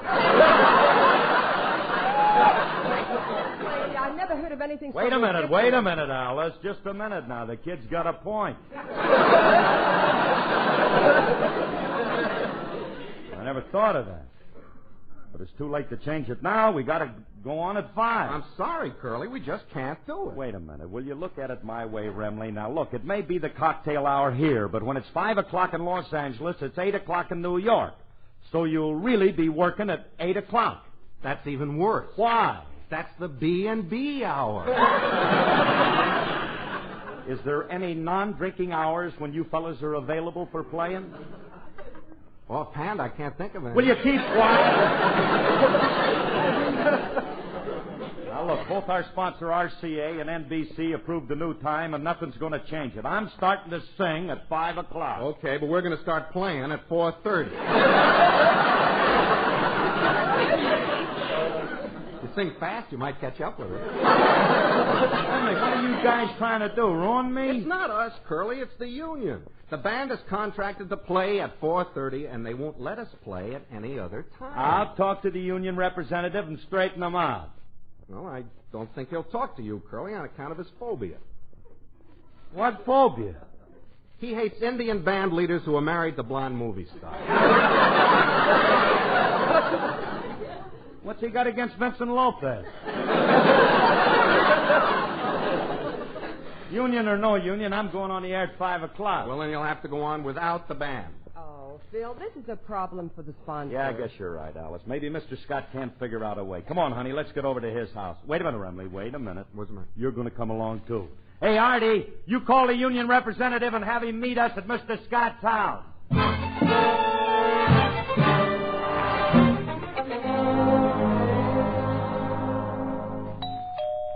I hope Mr. Scott's at home. Hey, Curly, maybe I better go wait in the car. Scotty hates the sight of me. When he sees me, he'll slam the door in my face. I don't want to get you into the... Well, Mr. and Mrs. Harris. Hello, Mr. Scott. Hiya, Scotty. Come on in. Well, Remley's here, too.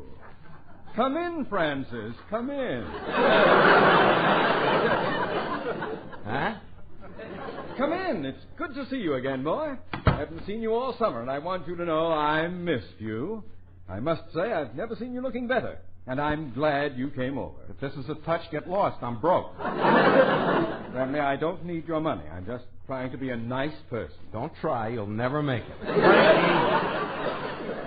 Please. Why can't you get along with Mr. Scott? Is it a clash of personalities? It couldn't be that. Remley doesn't have one. What did you want to see me about, Harris? Anything important? Yes, sir. It's very important. I want to talk to you about the show. I'm glad you do. I want to talk to you about it, too.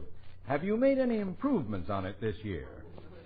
Well, Mr. Scott, please listen. You see, it's my band. You see, they're not going to play on the show today. Fine.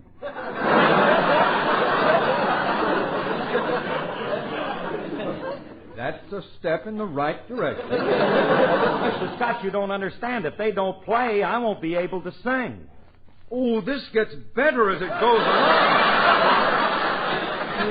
Will you please listen? The band refuses to go on at 5 o'clock, and you've got to do something about it. Harris, changing the time to 5 o'clock was your idea. You told me you had everything arranged. And now at the last minute, you tell me you can't do it.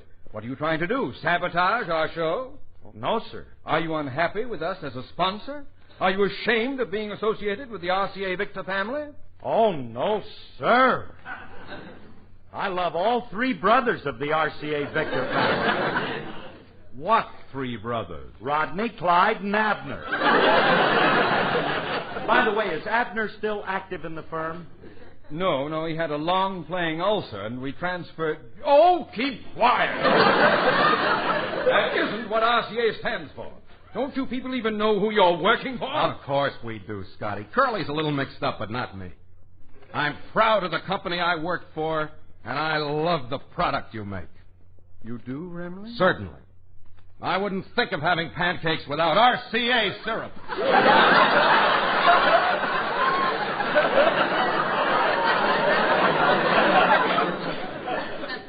We don't make syrup. Marinated meatballs? No. Give me a hint. Our product is known all over the world. You must have seen our famous trademark. A little dog sitting there with his ear glued to a longhorn. Oh, of course.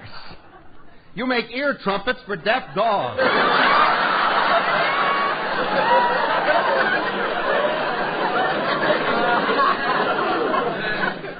We make radios, television sets, records, and record players. You mean they're making the same products they made last year? What's the matter with this company? They in a rut? Remley, we don't have time for this.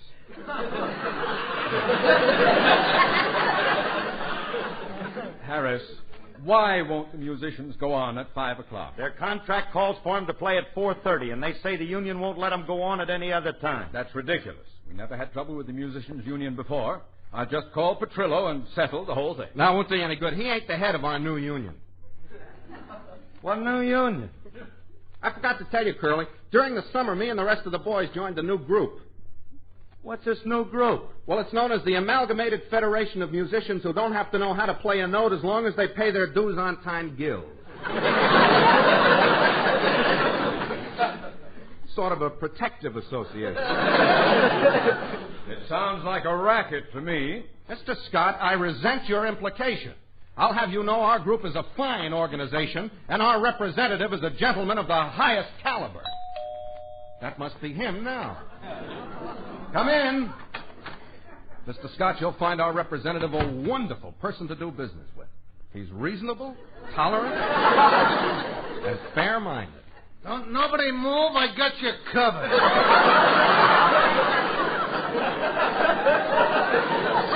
See what I mean, Scotty? Remley, Grogan is your representative. He's our boy. He's very intelligent, and he handles all disputes in a dignified manner. You said it. Now then, which one of you monkeys are going to beat? Smooth approach, hasn't he? Hey, Grog, these gentlemen think our union is being unfair to them. We are never unfair. If anybody's got a complaint, just tell us. We're always ready to listen to both sides of the story. Now then, who's got the squawk? I have. It seems your musicians refuse Just a minute. Are you a member of our guild? No. Then shut up. Only guild members are allowed to talk. Harris, I would advise you to join our union. I ain't joining no strong-arm outfit. What a foolhardy decision. Now you won't have our protection against having an accident. What kind of an accident can I have? Well, here's our list. Pick one out that appeals to you. I suggest number 4 because there's very little pain with that one. Just a moment. I have something to say, Grogan. Remley, who's this sloppy little fat boy?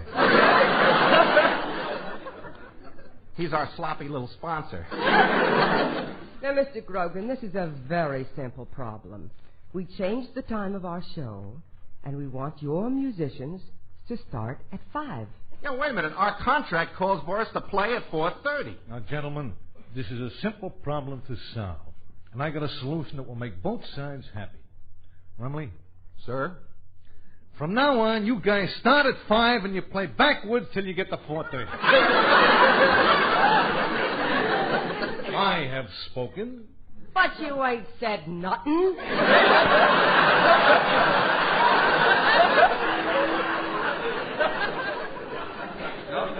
We are wasting time. Harris, it's up to you to see that the show goes on at 5 o'clock, or I'll cancel your contract for the rest of the All season. right, now, don't worry, Mr. Scott. I'll take care of it. I want to see the president of this union, Remley. Okay, his house is right around the corner. We'll just cut through the back alley. Oh, Phil, I won't be able to sing on the show tonight. It's only an hour before showtime, and I haven't rehearsed my song yet. You can rehearse it on the way over to the president's house. You expect me to sing in an alley? Get used to it. If we blow this show, we'll both be singing in that.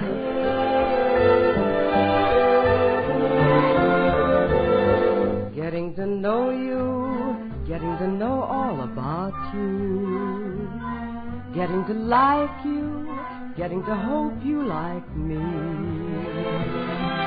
getting to know you, putting it my way but nicely. You are precisely my cup of tea. Getting to know you, getting to feel free and easy. When I am with you, getting to know what to say. Haven't you noticed? Suddenly I'm bright and breezy because of all the beautiful and new things I'm learning about you day by day, by day. Better and better, better and better. It's our pleasure to make your humble acquaintance. Getting to know you, getting to feel free and easy. When I am with you, getting to know what to say. Haven't you noticed? Suddenly I'm bright and breezy because of all the beautiful and new things I'm learning about you day by day.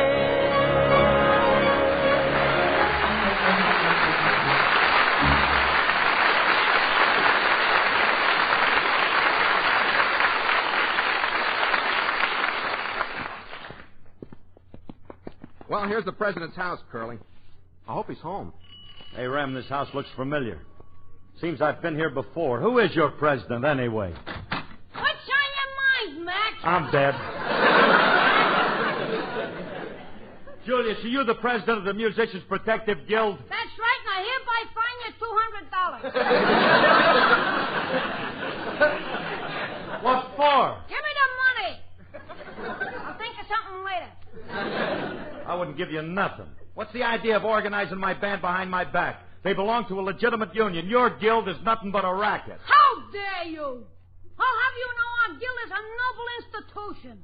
I worked day and night to get this started, and now that our great guild is a realization, it has but one aim, one goal, one purpose. What's that? To louse you up. Julius, you gotta listen to me. Run along, you're starting to bore me. Now, wait a minute, Julius. I got a problem, and you got to listen. It's a matter of life and death. It involves my career, my whole future. Oh, that's different. I'm a busy man, but if it's that serious, I'll listen. State your case, but keep it to 3 words or less. What? You got 2 words left. Look. 1 word. Julia. That's all.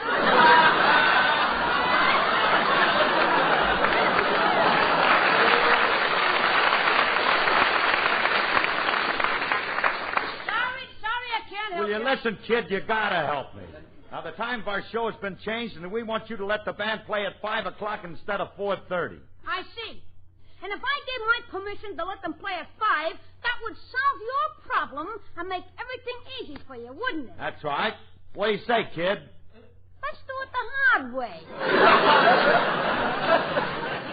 I can't let your band play at 5 o'clock. Unless, of course, you join my union. So that's it, huh? The whole thing is a plot to force band leaders to join your union. We don't force nobody to join. Nearly every band leader in the country joined our union voluntarily because they saw the wisdom.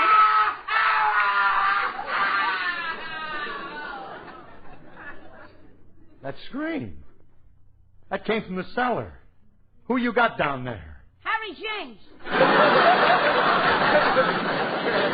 had a little trouble with him. You can't scare me. You haven't got Harry James down there.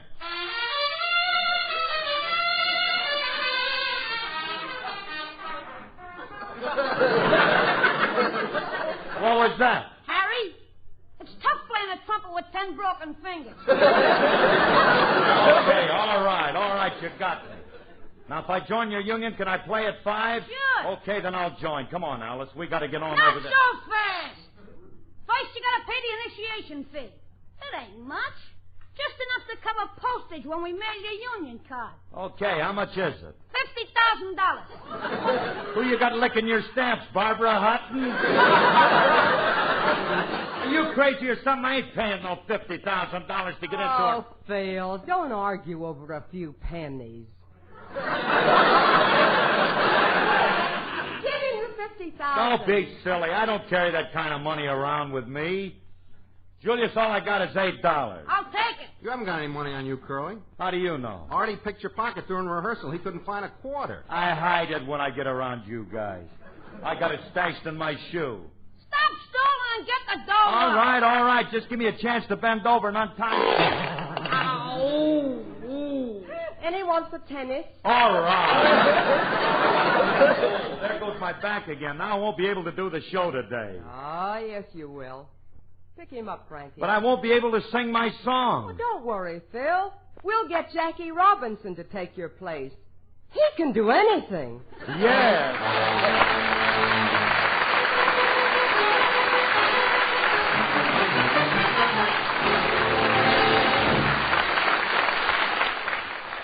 Now here's Phil once again. Thank you. Folks, I went to the RCA Victor people this summer when we heard that they'd chosen our show again for this fall, and I told them that I wanted to do something extra. I really wanted to work. They thought that was novel. But seriously, I meant it. I asked them to let me tell our listeners from time to time about this great company and its great products. RCA Victor always stands for extra value. Right now, when you buy any RCA Victor instrument that plays 45 records exclusively, you get over $6 worth of record albums at no extra cost. For example, when you buy RCA Victor's new Victrola 45 record changer attachment, you may pick out over $6 worth of record albums without paying a penny additional. Albums by Perry Como, Tony Martin, Toscanini,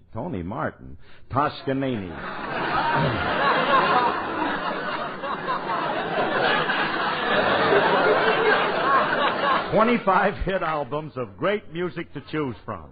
So go look at the 45 record changer attachment, and remember it's only $12.95. Or any RCA Victor instrument that plays 45s, and then get in on this terrific new offer. Over $6 worth of record albums. That's a bonus for you. Try it for me, won't you? No extra cost.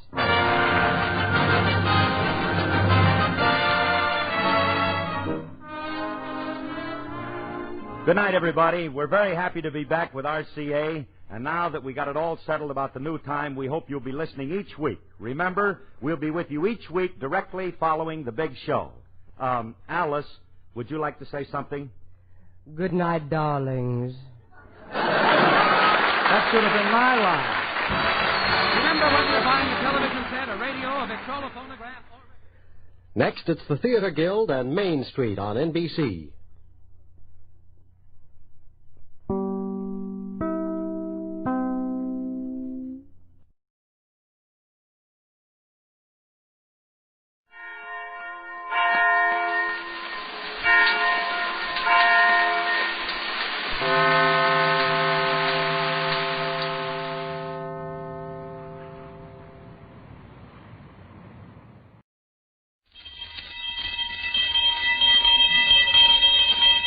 On the air with the School Kids Questionnaire, brought to you by the makers of Alka-Seltzer and One-A-Day brand vitamin tablets.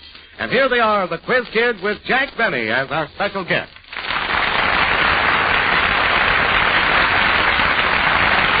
5 Quiz Kids, get ready for those examination questions you listeners sent in. And if you hear your name on a question, you'll know a Zenith Portable Radio is on its way to you. Because we give a Zenith Portable for every question used on the show.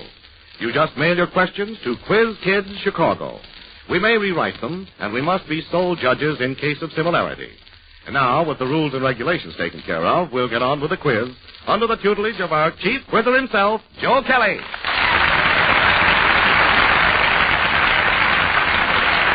Thank you, Fort Pearson, and good evening, everyone. Fort forgot to mention one rule. Of the 5 quiz kids, the 3 with high scores come back again. Now, we had one quiz kid who could never come back again on that basis because he got no score at all. So tonight we bring him back anyway as guest judge. His name, ladies and gentlemen, is Jackie Benny. Now, His Honor, Judge Benny is going to be a little late for school tonight because he's giving his own show for the Army Air Force's Technical Training School away across town in Chicago. So we've arranged for a special escort to rush in here to the studios, and we have reserved an elevator, and it's waiting below to whisk him up to the 19th floor. And while we're waiting, we get on with roll call. Harvey? I'm Harvey Bennett Fishman. I'm 12 years old and in the 8th grade at the Bradwell School. Margaret? I'm Margaret Merrick. I'm 14 years old. I live in Western Springs, and I'm a sophomore at Lyons Township High School. Richard? I'm Richard Williams. I'm 13 years old, and I'm in the 8th grade at Roosevelt School, East Chicago, Indiana. Ruthie? I'm Lysandra Duskin. I'm 8 years old, and I'm in the 5th grade at the Parkside School. And Joe? I am Joe Kupperman. I am 6 years old and 2A at both the schools. Say, wait a minute, Joe. I thought you were going to be on Jack Benny's program right now. What happened? Well, you see, the government needed some of the time on Jack Benny's program, and both the government and me there wouldn't be time enough for both the government and me, and the government was more important than me, so I got off. Oh, well, good for you.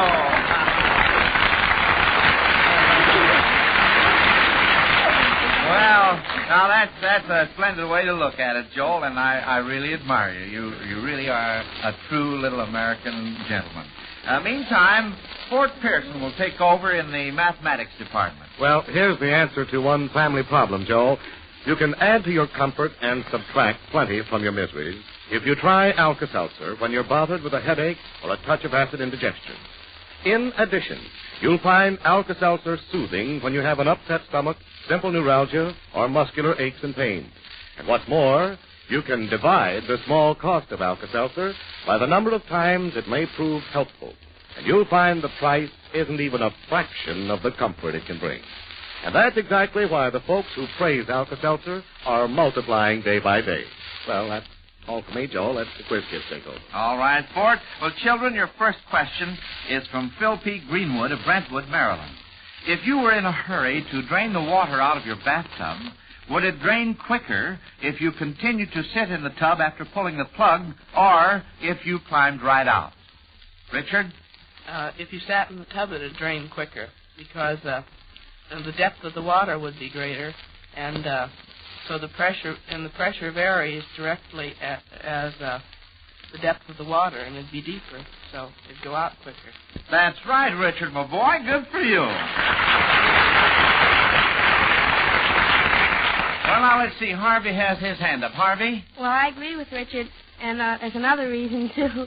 Well, the water would be higher, and a little bit of it would go out the drain that's on top of the tub, too. Well, now, say, there's an angle we didn't cover. Okay, good boy, Harvey. Well, now, next question. I hope you won't be at sea answering this question from John H. Barron of Minneapolis, Minnesota. He wants you to think of 3 seas named after countries or islands. Joel? There's the Trans Sea I read in John Winslow of the Navy, and there's 2 of them, the North Trans Sea and the East Trans Sea, and there's the Irish Sea and the Arabian Sea. Well, that's fine, Joel. That's all right, believe me. Well, we've got some more hands up. Let's see how far we can go with this. Margaret? There's the Bering Sea. Bering Sea? After a country or an island, Margaret? Well, there is a Bering Island in Bering Strait. Well, I'm afraid I'll have to take your word for it. I don't have it on my card. I'm sorry. All right, Harvey? Well, there's the Java Sea, and I think there's one called the Japan Sea. Well, that is right. Now, Java Sea, that's another one that I'll have to look up, I'm afraid, because I don't have that on my card. Well, we've got more than enough. Thanks very, very much, kids. We better get along to the rest of our questions now. Gene Archer of Dallas, Texas, must be anticipating spring house cleaning. He wants to know how much it costs to wash completely a window 4 feet wide and 5 feet high at 2 cents a square foot. Margaret? 20 cents. How much? 20 cents. You say 20 cents? No. It'd be 20 square feet, so it'd be 40 cents. Well, no. Richard? 80 cents, because you'd have to wash both sides. Both sides of the window. That's right. I said completely. Yes, sir. That was sort of a little catchy question, Margaret. All right, next question. Esther Woodward of Cleveland, Ohio, points out that some characters in literature are decidedly off the beam. What did these characters do to make you think they are a little off up here? The first character is Ophelia. Margaret? Ophelia murdered. Well, I think I'm going to have something more than that. From what? From Hamlet. Beg pardon? She's from Hamlet. Hamlet, by whom? William Shakespeare. That's right. Well, let's see if we can't get something further on Ophelia here. That's all right, Margaret. Ruthie? What do you mean by off the beam? Beg pardon? Well, that means, a little bit touched in the upper story up here, see? She drowned herself. That's right. And, Margaret, I think that you'll find that Ophelia didn't murder. Murdered herself. I forgot about suicide. Oh, I see. Yes, she drowned herself. All right, well, I guess that takes care of Ophelia. Now, how about Papageno? Papageno. Ruthie? Well, he lied. Well, yes. Can you tell us something else about him? Well, he was a bird catcher, and he was condemned to serve Tamina in his search for Tamina. Where would you find Papageno? In the Magic Flute. By whom? Mozart. By Mozart. That's right. Now, the next character is Mr. Billingsley. Richard? Well, he just does sort of silly things around Jack Benny's house. Tell me, Richard, can you quote him on anything? Well, when we were on this program, he came in and he said, "Oh, hello, Mr. Benny, playing with the kiddies, I see." Richard, can you tell me who takes the part of Mr. Billingsley? I think it's Bill Morrow. No. It's, well, that's beside the point. It's Eddie Boulogne, another of Jack Benny's writers. All right? So far, so good, kid. Well, now, Mrs. Frank C. Doyle of Elmira, New York, sends in these descriptions of girls mentioned in song. What are the songs? This first lady is described by the author as the girl with the strawberry curls. Harvey? Well, that's in Casey. The band played on, and Casey would waltz with the strawberry blonde. And the part that says the strawberry curls is he ne'er leaves the girl with the strawberry curl, and the band played on. Well, can you sing part of it for us, Harvey? He ne'er leaves the girl with the strawberry curl, and the band played on. Well, makes everybody want to waltz, doesn't it? That was fine. Now, here's the next one. The buckwheat cake were in her mouth, the tear was in her eye. Richard? Well, that's Susanna, from Oh, Susanna by Stephen Foster. That's right. And I didn't really think you kids would get that because that's rather obscure. It's in the second verse, by the way. But can you sing part of Susanna for us? Goes, the buckwheat cake was in her mouth, tear was in her eye. Says I'm coming from the south. Susanna, don't you cry. That's very, very nice, Richard. Very nice. All right, Gordon S. Slaughter of Vestal, New York, sends in this Bible question. He wants to know who got left behind in each of these instances in the Bible. Here's the first instance. Escape for thy life. Look not behind thee, neither stay thou in all the plain. Escape to the mountain, lest thou be consumed. Margaret? Well, Lot escaped, and Lot's wife did not. She returned to a pillar of salt. That's right, Margaret. Now, here's the next instance. And the man, the lord of the country, said unto us, Hereby shall I know that ye be true men. Leave one of your brethren here with me, and take food for the famine of your households, and be gone. Ruthie? Simeon was that. Simeon, that's right. Good for you. Well, the next question is one that comes up in most every home where there are youngsters. How can I get my children to take their vitamins without a lot of nagging and coaxing? Well, that's easy. No doubt you're referring to vitamins A and D, or perhaps you call them the cod liver oil vitamins. Well, why don't you give these vitamins to your children in pleasant-tasting tablet form? Yes, I mean one-a-day brand vitamin A and D tablets made by Miles.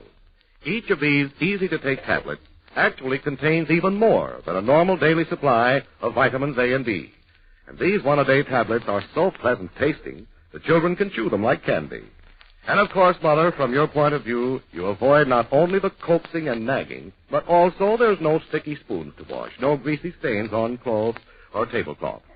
These winter days, when so many colds are going around, it's wise to give the grown-ups, as well as the children, the vitamin protection of one-a-day vitamin A and D tablets. You take just a single tablet a day, and it costs very little, hardly more than a penny a day when you buy the family-size package at your drugstore. Remember that name, one-a-day brand vitamin A and D tablets made by the Miles Laboratory. Now, let's have more questions, teacher. All right, Fort. Well, kids, Ruth Collins of St. Louis, Missouri, wonders whether you can shed any light on how these quotations end. Both mention candles. How far that little candle, and then what's the rest of it? Ruthie? How far that little candle throws its beam, how shines a good deed in this naughty world. Well, that's almost true, word for word. Let's see if we can't get in the correct words, Ruthie. Who's that by the way, Ruthie? Well, let's see if Margaret can tell us. Margaret? Well, Portia says that's in The Merchant of Venice, also by Shakespeare, and I think it's the, how far that little candle throws its beams, so shines on a good deed in a naughty world. That's right. You were off on just one word. It's his beams instead of its beams. Well, all right. We mustn't get too technical. Here's the next one now. In winter, I get up. Harvey? In winter, I get up at night and dressed by yellow candlelight. In summer, quite the other way, I have to go to bed by day. And that is by? By Robert Louis Stevenson. And it's, I think, a child's garden of verses. Well, the name of it is, let's see if we can bring that out. Joel? Bed in Summer. Bed in Summer, that's it, yeah. Hold everything. The door's opening, and yes, here he is, ladies and gentlemen, His Honor Judge Jack Benny.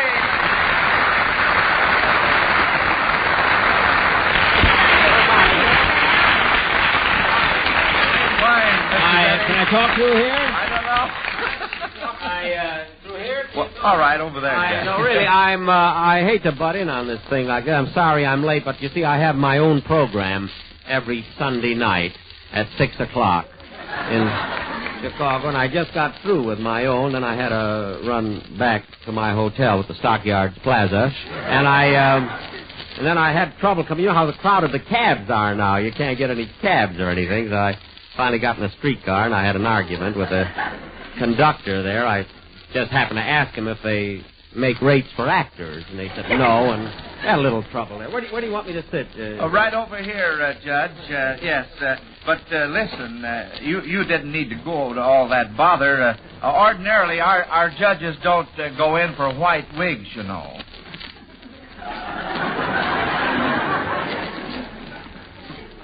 I'm going to find out pretty soon who's going to be the comedian here. That's what I'm... Well, Judge, school's already in session, so you'd better take your place at the judge. I'm glad to see all these kids again. I bet you are, Dad. We're mighty glad to see you. Gosh, I haven't seen them since we played together about 20 years ago at the Palace, you know? By the way, Judge, here are the scores up to this point, and you can carry on from there and keep tabs on the score. All right.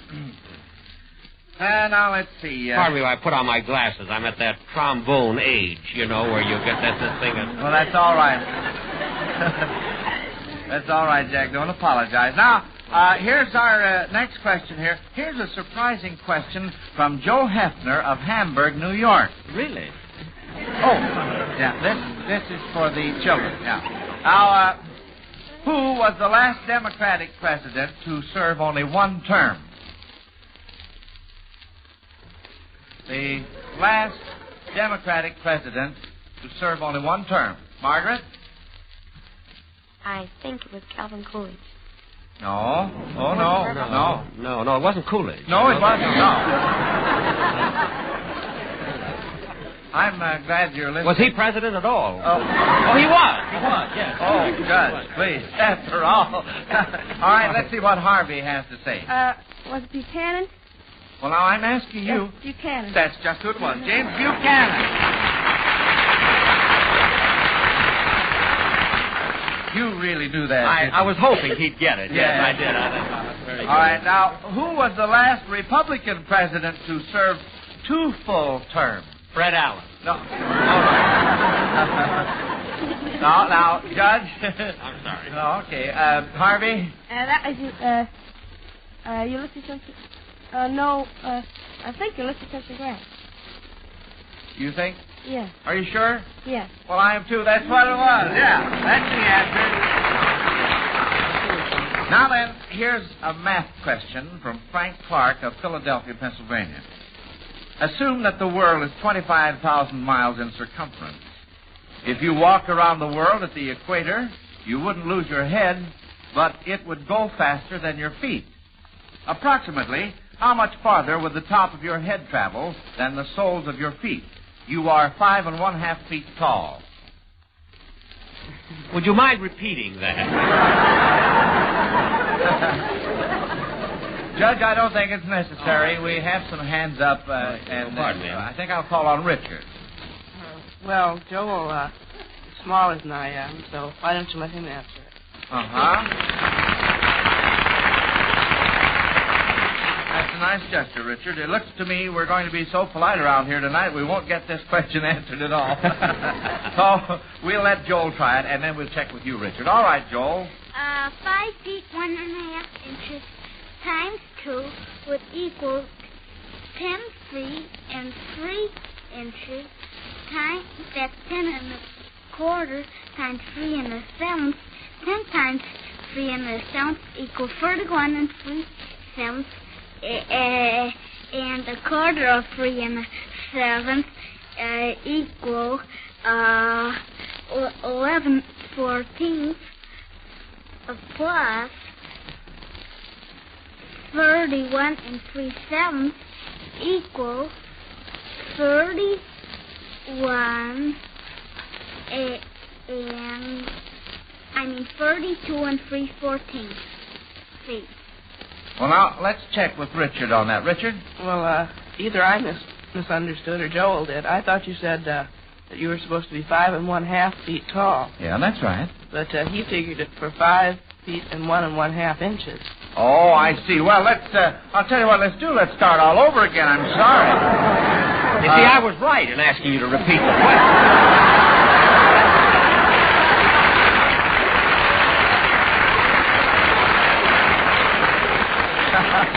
You certainly were, Judge. I mean, after all, I'm a guest here, you know. You can treat me with a little courtesy, Mr. Kelly. Well, I'm very, very sorry. Just because you're running for mayor again, you know.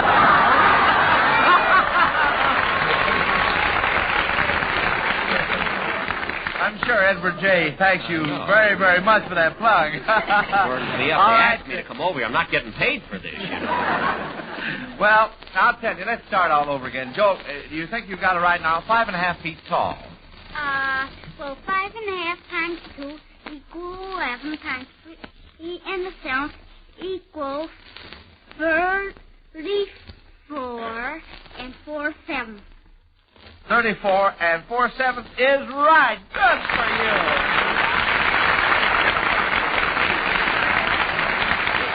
Oh, that's funny, marvelous. Joe. I had 33 1/2. I was just a little bit off there. I'm sorry. Well, I think I must have figured that wrong. You left 33 1/2. Evidently, you left the pi part out. The cubic. I had the cubic meter in oh, there. That's where you were wrong. Yes, that was 33 pi 1/2. I can't figure out. Well, Joel, after the broadcast, will you get together with the judge and explain it to us? Well, you have to multiply by 2, and then... I did it! I multiplied. What? No, wait, here. Wait a minute. Joel. You multiply by 2, and then you multiply that by 3 1/7. I know, I did it twice. I multiplied it twice, and I got 33 1/2. Then you must have been wrong on the... Okay. All right, Joe. Joe, listen, I'd just like to say one thing. When I was 8 years old, I used to be able to answer all these questions, too. But believe me, 20 years make the difference. You forget? Well, we'll take that up after the broadcast, Joel. Thanks a lot. Anytime Joel wants to make something out of it, you know. See him later. I'll tell you what, you can all make him any day he ever saw, you know. Judge, pardon me. Yeah. You can all catch your breath a minute now while Fort Pearson goes on with the vitamin lesson. Thank you, Joe. This time I would like to talk about the B vitamins that are so important in our daily diet. Yes, the same B vitamins that you find in one-a-day brand vitamin B complex tablets made by Miles. These B vitamins are found in meat, whole grains, various fruits, and vegetables. They're extremely important where energy, digestion, and nerves are concerned. So, if you're feeling sort of all tired out and nervous, it could be you're not getting enough of those B vitamins. And just so you won't have to bother with them 3 or 4 times each busy day, The Miles Laboratories developed this single one-a-day brand B-complex tablet to give you the full minimum daily supply of all the B vitamins for which requirements have been established. Yes, all in one little pleasant-tasting tablet. What's more, you'll find them low priced, too. A whole month's supply for just 90 cents. That's a name to remember and insist on when you're buying B vitamins. One-a-day brand, vitamin B complex tablet, made by Miles Laboratories. Now, the next question, please, Joe. All right, Fort. Are you ready, Judge? Yes. All right. Now, here is a question from Mrs. I Mary. got 33 and a half.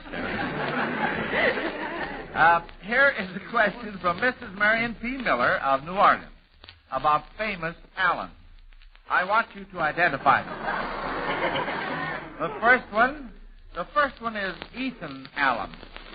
Margaret? Well, he and his Green Mountain Boys cleaned up on the British before and during the Revolutionary War. That's right. Good for you. All right. How about Allen Adale? Joel? In the book, it was in the book Robin Hood, and Robin Hood helped Allen Adale win the wife he wanted. That's right, Joel. Can you tell us something else about him? Yeah, he was a minstrel. Uh-huh. I mean, a minstrel. That's right. All right. Well, thanks very much. Now, wait a minute. I thought there'd be a third part to this question. Another Allen. Juggler. There was a juggler by the name of Allen. Oh, juggler. Well, I couldn't think of of sort of a lout, if I may. Well, I really couldn't think of one myself, so I guess we'd better get along here.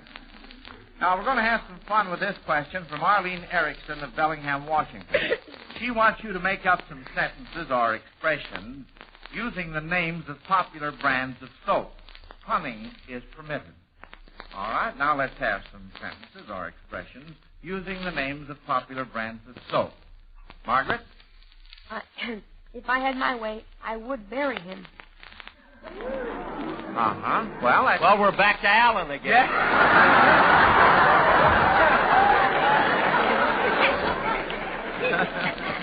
All right.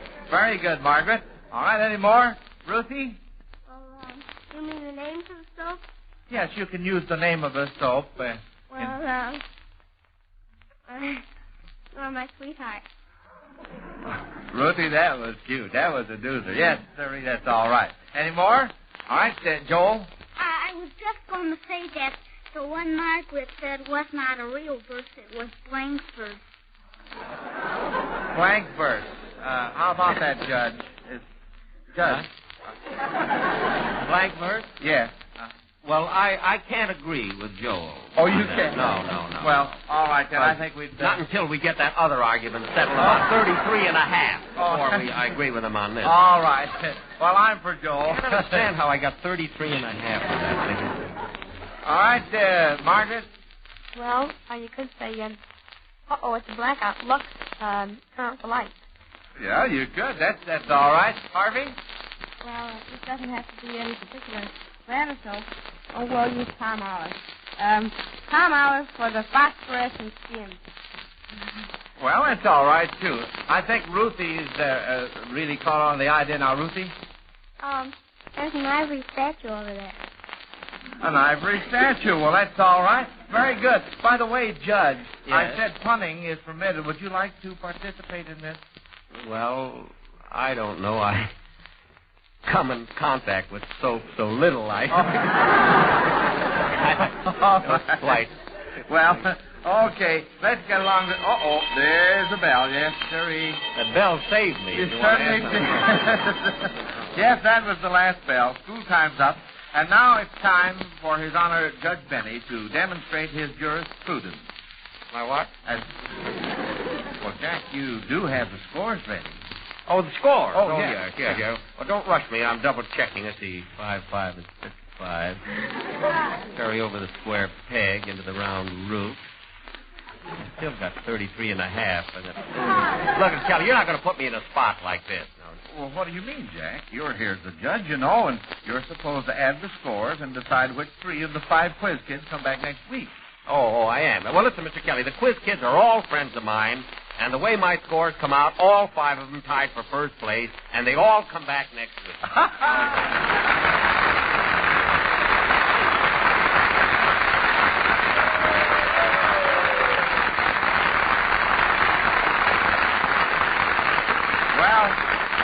That's certainly fair, Your Honor. And I know figure out how he got 34 and 4/7. Well, I'll tell you what we'll do now. We'll have Joel get together with you after the broadcast, Joel, by the way, after the broadcast. Yeah. And then he can explain everything to you, and I'm sure that he will straighten you out on that, I'm sure. I'd like to have him straighten out how I can save a dime out of my income tax next year. We'll get together later, Joel. We'll yes, you two fellows get together. Now, as I said before, that was certainly fair of you, Jack, and I know there'll be no appealing your decision. Now, of course, you know we give each quiz kid a $100 denomination war bond from the makers of Alka-Seltzer. These bonds are... Oh, I was worried there for a minute. Yeah. Who gives 100? The makers of I thought it was the judge for a moment. I got a little bit there. Yeah, the children get them. Oh. Now, these bonds are to help the children with their future education. I see. Yeah. Uh-huh. I don't get anything.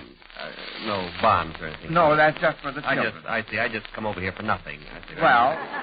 Well, Joe, that thing, they help our boys on the fighting front for such things as liberty and democracy and freedom of education, which makes possible splendid American youngsters like the quiz.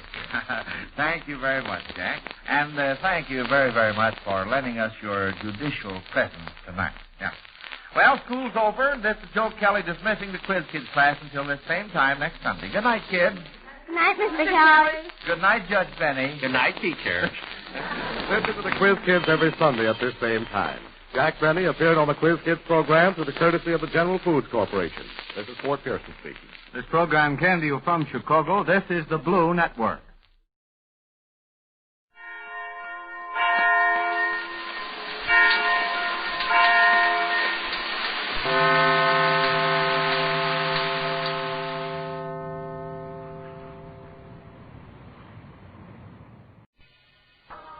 Now, listen to Jack Benny in Robert Riley Crutcher's Best in Radio, Babes in the Woods, on Cresta Blanca's This Is My Best.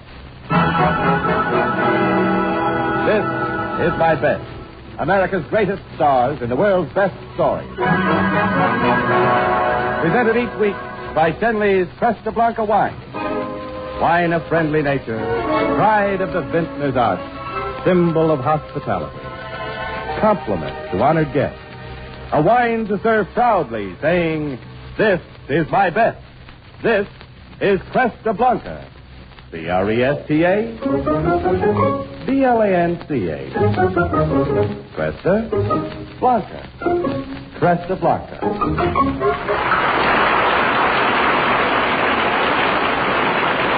Good evening, ladies and gentlemen. This is James Wallington, your Cresta Blanca host. We are proud that tonight's program has been chosen for rebroadcast overseas. We have prepared several pages of introductions for our star tonight, but we found that millions know him for his Sunday night broadcast, his motion pictures. He can currently be seen in the Warner Brothers production, The Horn Blows at Midnight. GIs know him, too, for his overseas jaunts to entertain our soldiers. His name, Jack Benny, who will be heard tonight as Kenneth Maxwell in Robert Riley Crutcher's amusing best story, Babes in the Woods. And so, Cresta Blanca presents Jack Benny on This Is My Best.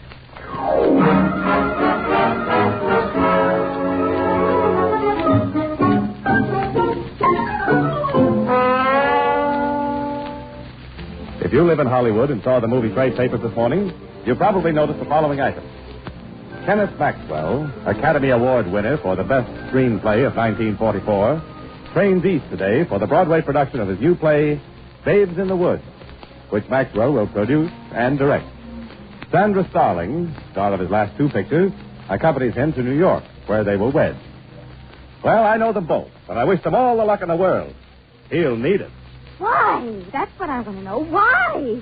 If you could get one train reservation, why couldn't you have gotten two? Sandra, darling, I tried to get... You tried.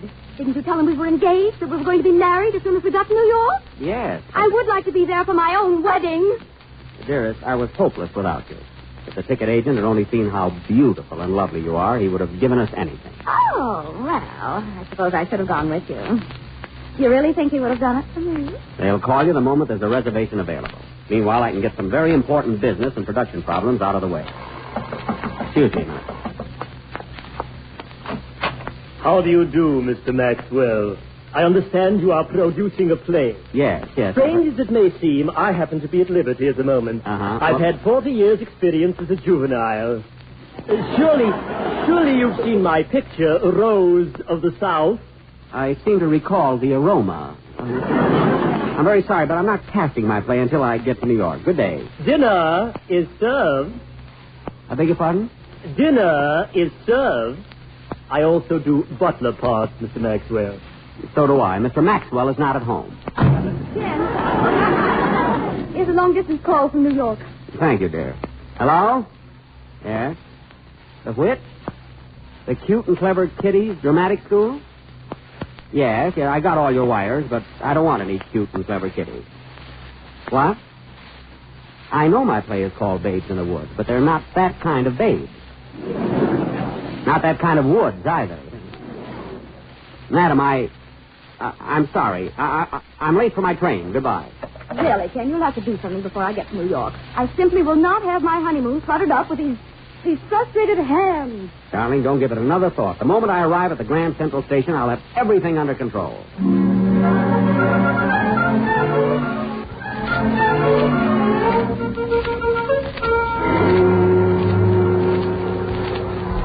Attention, please. Train leaving New York for Pittsburgh, Chicago, and points west on track 5. Hey, mister, do me a favor, will you? What? Would you mind doing me a favor? Certainly, if I can. Look, this here's my kid, Patsy. Well, how do you do, Patsy? Why ain't you in uniform?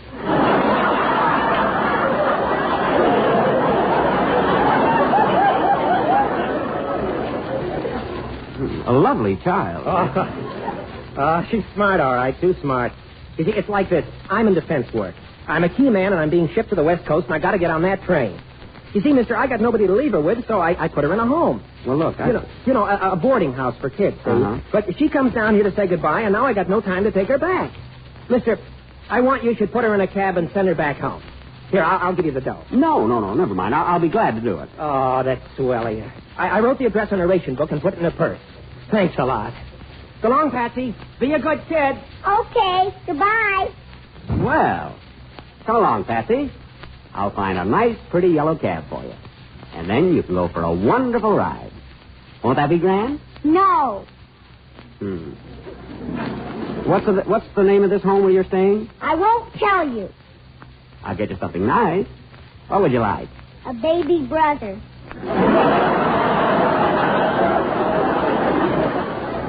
Well, I walked into that one. I meant anything except a baby brother. A baby sister. Where was I?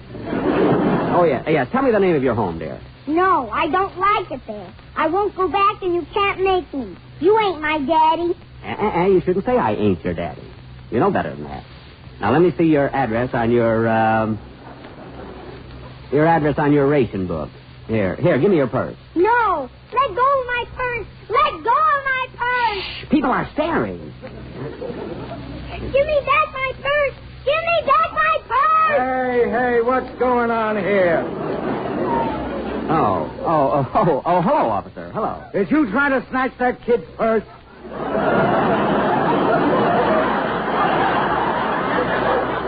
Well, certainly not. Do I look like the kind of a man who goes around taking money from little children? Ridiculous. All I wanted was her ration book.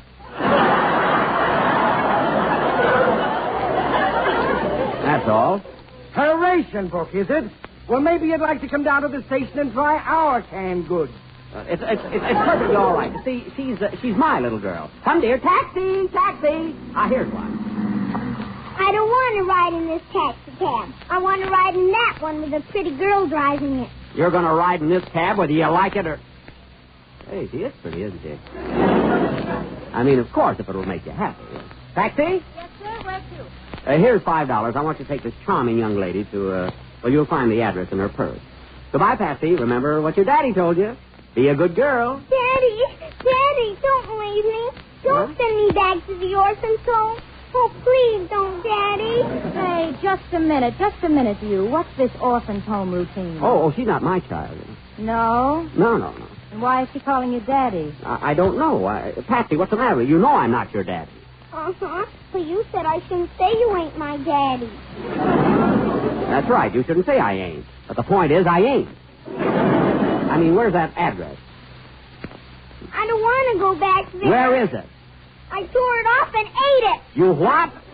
Now, see here, mister, there's something behind this. Yeah, if she doesn't behave, I'm going straight to the bottom of it, too. If you strike that child, I'll call the police. I'm not going to strike her. I simply want to get rid of her. Do you know you can get 10 years for abandoning a child? Young woman, I am a bachelor. It's very embarrassing to have a child on my hands. She belongs in a home where she will be very well taken care of. That's the man for you, tossing his responsibilities to the wind and breathing on his way to more adventures. You ought to be horsewhipped. I'm trying to explain to you that this is not my child. Is that so? Oh, it's you, officer. You told me this was your little girl. Well, yes, she was. But right now she is. I mean, she wasn't. Look, we're leaving. The Hudson Arms Hotel, please.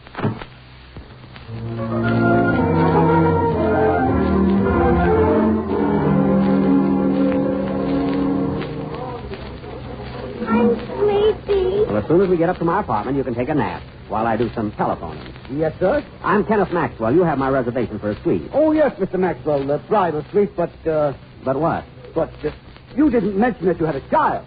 Now, look, don't you start that. Look, did you or did you not accept my reservation for the bridal suite? Yes, but we were hardly expecting a child bride. This is very silly. But let's be real. Does this little girl look like anything like me? Well, no, she doesn't. Of course she doesn't. She belongs to friends of mine. I brought her a present from Hollywood, and I want to take her upstairs while I get it out of my luggage. Oh, I beg your pardon. I'll get your keys at once. What did you bring me from Hollywood, Daddy? A baby brother? Daddy? Did she say Daddy? No, Laddie. Laddie. She's a little Scotch girl. Oh, I'm sorry. You'll have to go elsewhere. But... Good day, sir.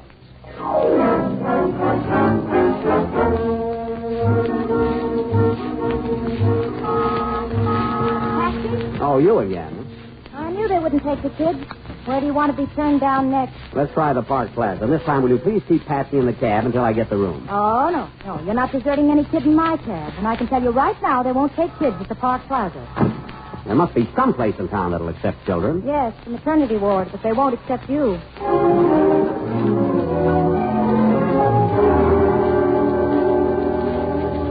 No, I'm sorry. No kids, no pets, no room. Kid, are you calling this midget a kid? No midget, no kids, no pets, no room.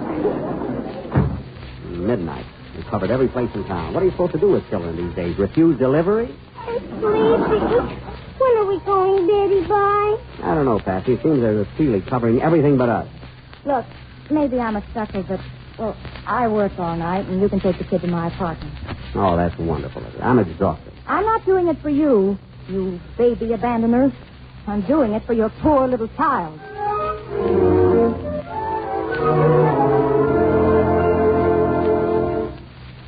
I'm afraid you'll have to sleep in your whatchamacallit tonight, Patsy. If you want me, I'll be on the couch in the next room. Tell me a story. I've told so many tonight, I can't think of any more. I can't go to sleep without a story. All right. Let me see. Once upon a time in Hollywood, there was a big, bad wolf. And, no, you better say your prayers and go to bed. Aren't you going to say them with me? Well, I haven't said them for quite some time. Why? Did you get everything you wanted? Well, we shouldn't always ask for things, Patsy. We should express gratitude for what we have and ask God to make us good. Daddy, you're already good. Well, thank you, dear, but I think perhaps there's a little room for improvement. I'll say them with you. Well, kneel down beside me. Put your hands in front of your face and bow your head. Like this? Uh-huh. Jesus, tender shepherd, hear me. Through the darkness, be thou near me. Keep me safe till morning light. And bless my new daddy, too. And please don't let him send me back to the home. Because I love him so. Thanks a lot. Amen. Amen. What's the matter, Daddy? Nothing, just a little smoke in my eyes, I guess. Come here, get in my lap. That's the girl. La la la la la la la.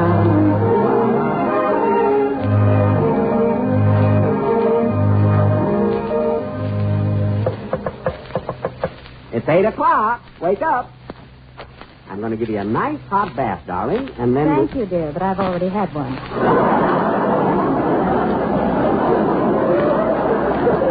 Oh, I thought... Where's Patsy? Getting dressed. Breakfast will be ready in 3 minutes. Orange juice, sausages, waffles, and coffee. How's that sound? A lot better than that menu last night, cold shoulder and that other thing. Now, I'm terribly ashamed of myself. After I left you last night, I went back to the station and talked to reporters. And they told me about... It was splendid of you to look after Patsy. And after breakfast, I'll try and help you find a home. Well, there's really no rush. Oh. Why should you be bothered with her? She's not yours. That's what those homes are for. I know, but she dreads going back there. You see, I had a rather miserable night, thinking. If I had a child like Patsy, well, I don't believe I could stand the thought of her being unhappy. I like you, Mr. Maxwell. Ken. Thank you, Miss... Diane. Diane. What? I'm saying. Oh. What? Nothing. Say, you haven't been driving a cab very long, have you? Oh, you noticed that. But I'm getting better. Really, I am. This morning, I almost got a pedestrian. Really? The trouble with me is I haven't been allowing for deflection. You see, you have to leave the target and... Here, sit down beside me. Let me see your hands. Why? Look at them. Those aren't the hands of a taxi driver. They're soft and fragile and delicate as a cloud. Beautiful. They don't look like they've ever done a hard day's work. Neither do yours. Well, that's because of the kind of work I do. I write plays. Sometimes I play the violin. Plays mostly. I just dabble with the violin. Oh. You also work pretty fast, don't you? Yeah. About Patsy now. You know, if you want to adopt her, there'll be a lot of red tape. You'll have to notify the police. I'll see if she's dressed. Listening to Jack Benny in Babes in the Woods on Costa Blanca's This Is My Best.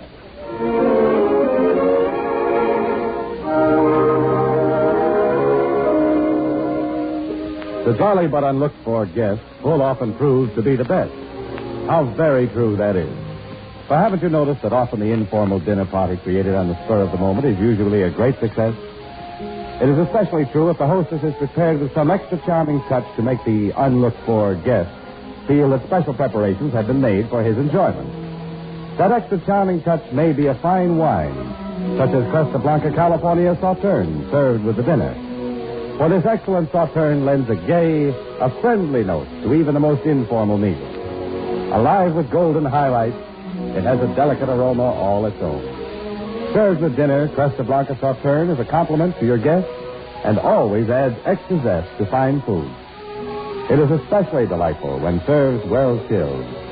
You are sure to enjoy Costa Blanca Sauterne, for it has been the crest of quality in wine since 1889.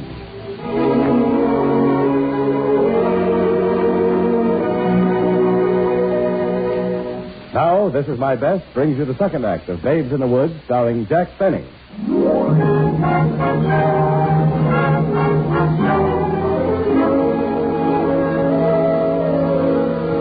Ken and Diane, in their frantic search for the missing Patsy, have been making the rounds of the police station.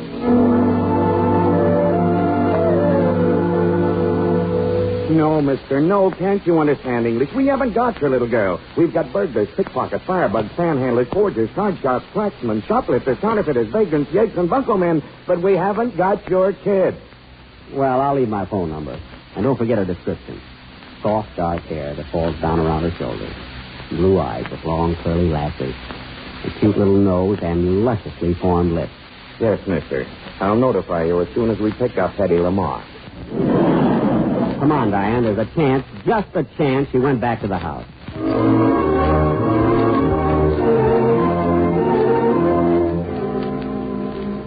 Well, there's only one more place to try. Mrs. Fluff's boarding house for children. Down this street. If she isn't there, why don't you give up? You're wearing yourself out. You have so much work ahead of you on that play. The what? Oh, yes, the play. How can I concentrate on a play when Patsy may be wandering around the city somewhere cold and hungry? Well, then I'm afraid you'll have to go on without me. Diana, now please don't leave me. I couldn't do anything without you. I need you. Oh, Ken. You're the most precious thing in the world to me. Oh, Ken, do you mean that?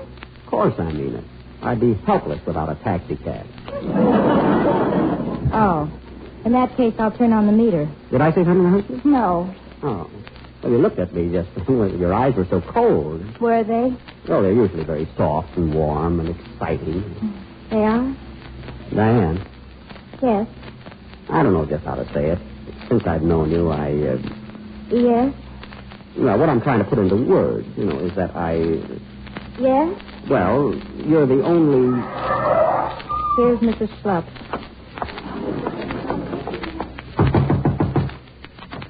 I don't want any. Pardon me, do you have a child here named Patsy? Patsy? Patsy. How many teeth you got in front? All except one. Doll here on the left. Oh, the southpaw. Yes, she's bad. Why? Thank heavens, I've come to take her away. Okay, I'll get 'em ready. Thank you, right. Them? Yes, them. Patsy's brothers and sisters. If you don't want no child of yours here, you can take 'em, all 5 of 'em.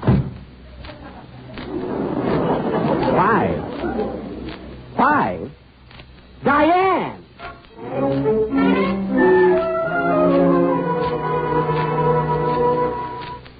All right, Kitty. Here's the apartment. I want some candy. I want a hanky. I'm thirsty. I'm sleepy. I'm empty. I'm hungry. I'm groggy. Company, fall in. Count off. Charlotte, Ashley, Melanie, Rex, Patsy. How did that Yankee get in there? No Patsy and Gone with the Wind. Folks must have seen a double feature. Diane, what am I going to do with them all? I can sleep here in my apartment, but I don't know where we'll put you. Don't worry about me. I'll just loosen my collar and hang myself on the coat tree. Diane, you're a peach. I love you. But how the devil am I going to look after them? I'll be at the theater all hours. Take them to the theater with you. No, that wouldn't work. All my attention will be on the stage. Then put them on the stage. On the stage? Yeah, in the play. Why not? 5 kids? What am I doing, The Life of Candor? Well, didn't you say one of the women is supposed to have 2 children? Yes, Well, but... that settles it. You're the author. Simply write in 3 more. But she can't have 5 kids. She's only 22. That's what she says. There are only supposed to be 2 kids who cause a lot of trouble. 5 will cause that much more. You ought to know. And it'll strengthen the plot. Well, I don't know. Maybe. Hang it all, yes. I'll do it. I can kill 2 birds with 1 brush. I can give all my attention to the stage and still keep an eye on the kids. Diane, what would I do without you? I love you. Better be careful. That's twice you've said that. Well, I love you twice as much. Oh, Ken. When should we be married? Married? Diane, I'm afraid. Darling, this apartment will be much too small for all of us, but I know just the place. I saw the cutest little house in Flatbush. Look. Ken, think of it. A little home with me and a white picket fence running around it. Diane, wait. Look. Diane, look, there's something I have to tell you. And it has a lawn, too. You know, grass. And you won't believe it, a swinging gate. Oh, I can see you now. You're coming home from the theater, and I'm waiting for you at the door. I take your arm and help you up the steps. Am I that old? Oh, of course not. Of course not, silly. You've had a hard day. You're all tuckered out. See, I'm all in. Diane, please, I have to explain. Look, I dread telling you this, Diane, but you see, I'm already... Already what? Look, Look, the kids are hungry. We'd better get us something to eat. All right, let's see what we can scrape up in the kitchen, huh? Company, forward, march. Hello, Ken. Hello. Come on, Kitty. Sandra. The door was open, so I came on in. Well, darling, I wasn't expecting you for another week. Obviously. I called the theater when I arrived, and they said you gave them this address. So these are the production problems you had to take care of.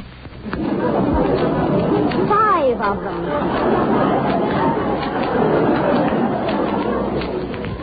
Sandra, dearest, you're jumping to conclusions. See, the father of these children is a defense worker. He's building... What's his name? He's building. Huh? What's his name? Oh, he's building planes for his country, is he? Now, I'm really looking after them. Isn't that right, Patsy? Uh-huh. There. And did I ever see you? Any one of you before yesterday? No, Daddy. Daddy! Well, don't think you've made a fool out of me. Truth is, I never did love you. I was only sacrificing myself for my career. You were just the means to an end, and this is the end. Goodbye. Well, that's that. As the fairy stories go, the beautiful princess has removed her mask and revealed herself to be a witch.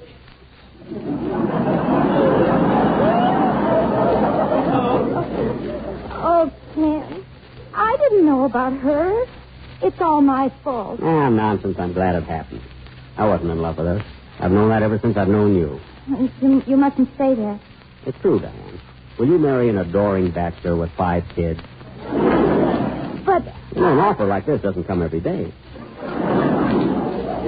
Think, woman. A bachelor who's wealthy, rich. 6 ration books. Well, you don't know anything about me. I'm wearing a mask, too. I'll never take it off. It's beautiful. It's horrible, Ken, that this whole thing was a lie, a plot. Plot? I'm not a taxi driver. I'm a dramatic coach. I have a school for children. Wait a minute. Not that, Yes, the cute and clever kitty. I love that name. I thought it'd help my school if I could place some of them in a Broadway production. I knew you had parts for a couple of children, but you wouldn't answer my wires or listen to me over the phone. I had to do something. Then you mean that defense worker? My brother. And Mrs. Schlupp? My sister.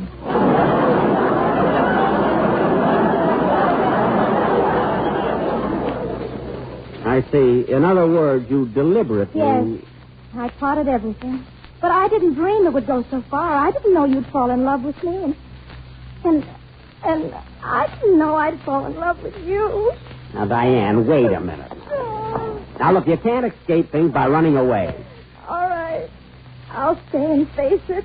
Never mind facing it. Face me. Look at me, Diane. I love you.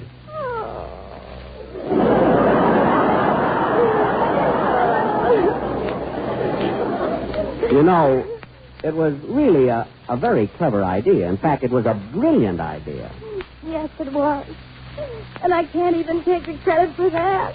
I stole the whole idea from a wonderful short story I read several years ago. I know, darling. I wrote it.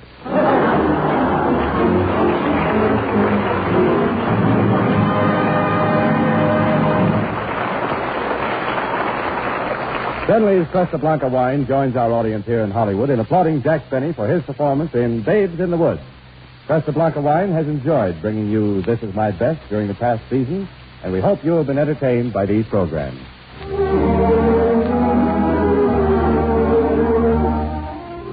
Our musical score tonight was composed and conducted by Bernard Katz. Totally different, excitingly dramatic. That's The Doctor Fight, the thrill-packed series of programs which comes to the air next week. Your doctors are fighting in this war, too, fighting to save lives. The dramatic true stories of their heroic exploits on the battlefront is the theme of the series of programs you will hear over Columbia Broadcasting Stations at this same time, beginning next week. Tune in The Doctor Fight with Cary Grant as next week's brilliant guest star. And remember, whenever you dine, dine with wine, and make it the best wine.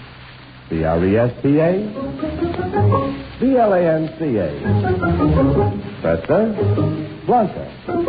Presta Blanca. Presta Blanca.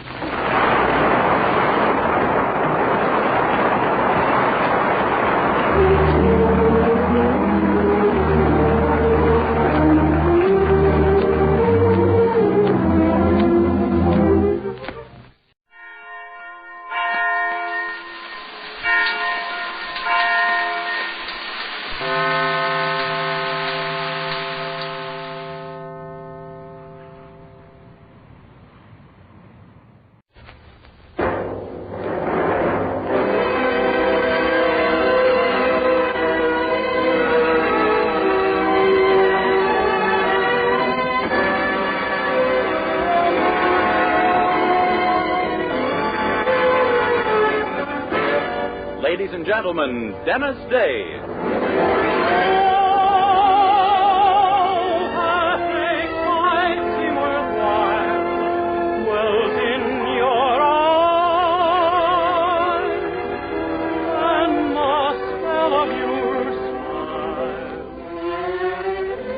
Dennis Day is brought to you by Colgate Dental Cream and Luster Cream Shampoo. Colgate Dental Cream, to clean your breath while you clean your teeth. Luster Cream, the cream shampoo for true hair loveliness.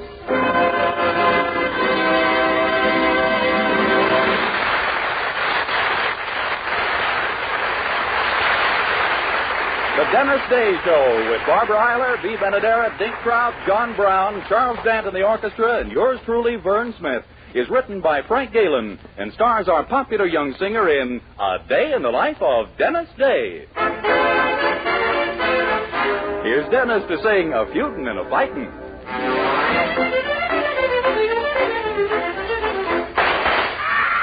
Dagnammit, here we go again, Ma. Feudin' and fussin' and a fightin'.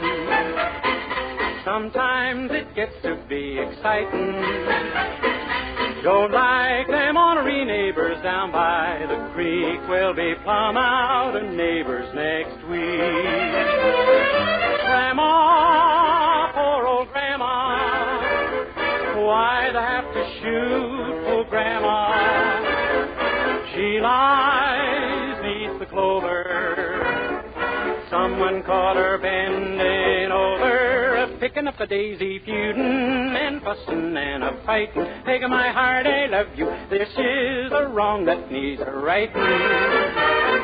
Let's get that funeral service over, so then we can start in a feuding again. You must remember this: a kiss is just a kiss, a sigh is just a sigh as time goes by. Daughter, baby daughter, oh, she poisoned all the neighbors' chickens. Now, daughter, she had an otter, at least till she could run like the Dickens. They hit her with a shovel, feuding and fighting and a fussin'. No use a standing here a cussin'. Let's give our daughter a pistol now that she's 4 and go feuding and fighting some more. Oh, they got me.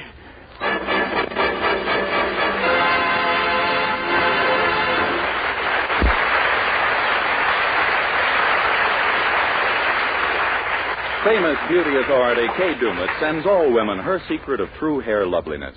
For the shining hair that men love, discover that touch of magic, Luster Cream Shampoo. Discover the remarkable way Luster Cream Shampoo makes hair gleam with natural highlights and shadows, sparkle with silken softness, delight with clean fragrance. Not a soap, not a liquid, Luster Cream Shampoo is an amazing new dainty cream that whips up luxurious lather like magic in hard or soft water and sweeps dullness away. Out of her wealth of cosmetic lore, Kay Dumas blended gentle lanolin with special secret ingredients to achieve this revolutionary new cream that brings out the rich, natural beauty of your hair, leaves it obedient to brush and comb. Try that economical dollar jar of Luster Cream Shampoo sold at all cosmetic counters, also 30-cent and 55-cent sizes. And learn what more and more women of all ages are learning every day, the way to new glamour with Luster Cream, the cream shampoo for true hair loveliness.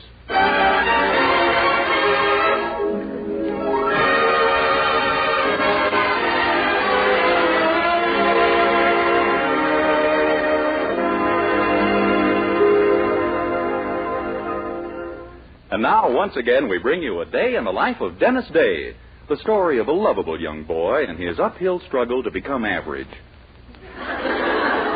Last June, as you may remember, Dennis's boss, Mr. Willoughby, decided to close his store during July and August, thus forcing our young hero to spend the summer back home with his folks. So it's been 2 months since anyone in Weaverville has seen him. Have you missed your employee, Mr. Willoughby? Missed him? Yes. Dennis? Yes. Oh, now, Mr. Willoughby, I'm sure that attitude isn't true of the folks over at the Anderson boarding house, especially his girlfriend, Mildred. Is it, Mildred? It certainly isn't. Dennis is a perfect darling. My mother and a lot of other people in this town think he hasn't much sense and no initiative or ambition.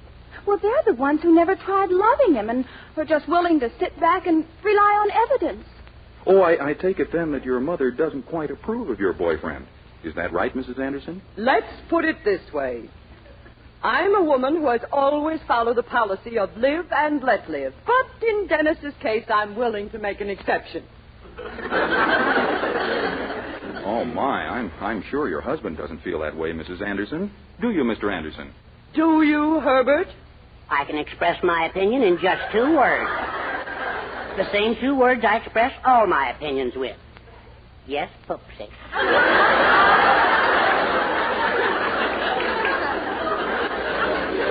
I see. Well, I'm sure our young hero is fully aware of these conflicting opinions, and tonight as he walks down Elm Street from the bus depot to rejoin the Andersons, it must comfort him to know that at least his girlfriend Mildred... Hey, wait a minute. What is this sight that greets his eyes on the darkened porch of the Anderson house? Two figures very close together. One indisputably Mildred, and the other a man. A strange man. The figures get even closer together, then separate. One leaves, the other stays. Galvanized into action, our hero sprints forward and dashes up the steps. Mildred Anderson. Dennis! So, you're just like the rest of your sex. Whenever a fella comes home and finds someone in the arms of a man, it's always a woman. Now, look, Dennis. I saw you with your arm around him. But, Dennis. And he had his arm around you. But, Dennis. And your lips were puckered. Dennis. Don't you know you could get kissed that way? Dennis, stop being silly. Silly? That's just how it happens. I know from personal hearsay. Dennis, if you'd only let me explain. Ha! Here I've been counting the days till you'd come back. You didn't have to call in someone to count with you. Who is this fellow? How long have you been friends? 3 days. So, that's the kind he is. I might have guessed. Well, what do you mean? Only known you 3 days, and already he's letting you kiss him. That. Letting? Now, look, he kissed me, and I didn't let him. He just turned around and did it before I could stop him. A likely story, my good woman. Just remember that two can play at that game. I mean, besides the two who are playing it already. Dennis, honestly, Mr. Stewart means nothing to me. He's just the producer of the summer stock company that's been playing in town. I was only talking to him on account of Mother. Oh, sure. But it's true. Don't you trust your own fiancé? Our fiancé-ship is at an end, Mildred. I bid you good night. What? You heard me, and I'll thank you to return my boy ranger badge in the morning.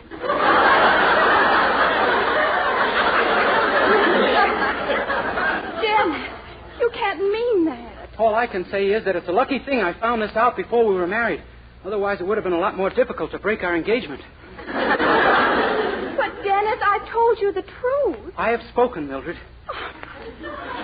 Dennis, you're crazy. Even if it were like you thought, surely you'd give me another chance. No, Mildred. No woman's going to two-time me 2 times. Good night. Dennis! Oh, golly, of all the awful things to happen. Darn that Mr. Stewart, anyhow. If I ever get my hands on him... Mildred, what on earth's wrong with Dennis? He walked right past me without even saying hello. Oh, it's that darn summer theater director, Mr. Stewart. He pretended he was showing me a scene, and then he tried to kiss me, and Dennis saw him. Mr. Stewart? Oh, Mildred, did you ask him about me? Mother, Dennis and I have split up. Don't you even care? Oh, yes, of course. Inwardly, I'm a mess, but life must go on. What did he say about me? If it's any satisfaction to you, he said you could take Mrs. Green's place. You'll be Lady Macbeth on opening night. Oh, Mildred, how perfectly wonderful. Wonderful? How can you stand there and say anything's wonderful? I've lost my Dennis forever. What am I going to do? Now, darling, don't you worry. We'll stop by Robinson's pet shop first thing in the morning and buy you a Cocker Spaniel.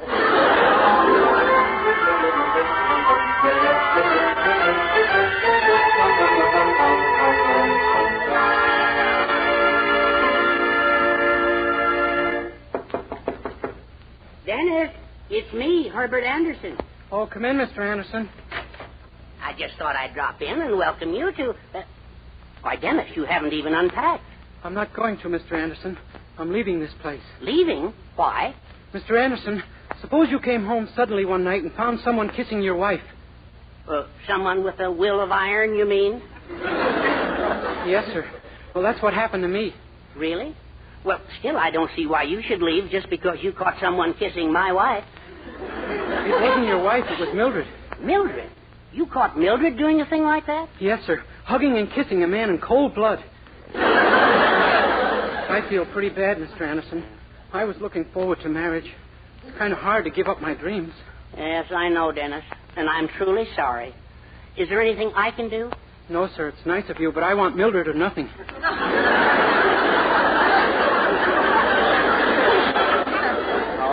No. I mean, is there anything I can do to help? After all, you can't just give up, you know. Huh? Well, you're going to put up a fight for her, aren't you? Where's your masculinity? Where's your virility? You've got the same amount I have, haven't you? Yes, sir. I guess I'm dead. Oh, nonsense. Don't you suppose I had a rival for Pupsy's hand? But did I stand idly by? No. I got in there and fought like a tiger. Gee, and you were the victor, huh? Well, it certainly looked like it at that time, yeah. Oh, I see what you mean. Now, who is this rival of yours? Well, I think his name is Stewart. The fellow who's putting Macbeth on in the summer theater? Why, he's only been in town for a couple of days. I know. I guess he's just easy to love. Yeah. Well, we've got to get rid of him. Well, I suppose he'll leave when the play closes, but that may be too late. Yes, I'm afraid you're, Well, now, wait a minute. Suppose the play closed after one performance. That wouldn't be too late. But why would it close so soon?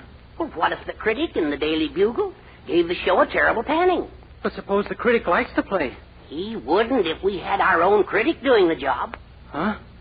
Look, suppose a big movie actor came to town and offered the present critic a swell job in Hollywood. He'd go, wouldn't he? I suppose he would.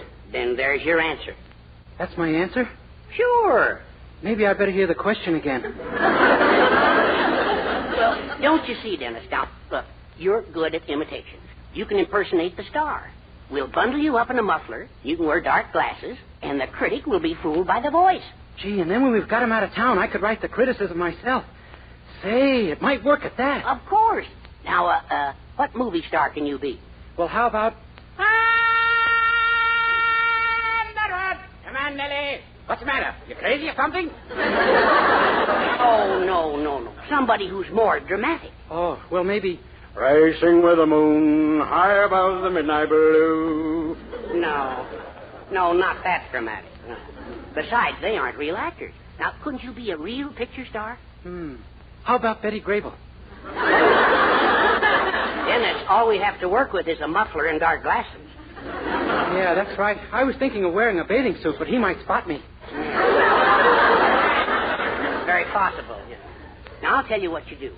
You think of somebody overnight. I'll be down to Willoughby's store tomorrow to pick you up, and we'll call on this critic together. Okay, let's see now. That's my boy who said that. Umbriago. No. Hetty, you are so lovely, Hetty. No. My wife, Sweetie Face, gave me a great big beautiful bird book.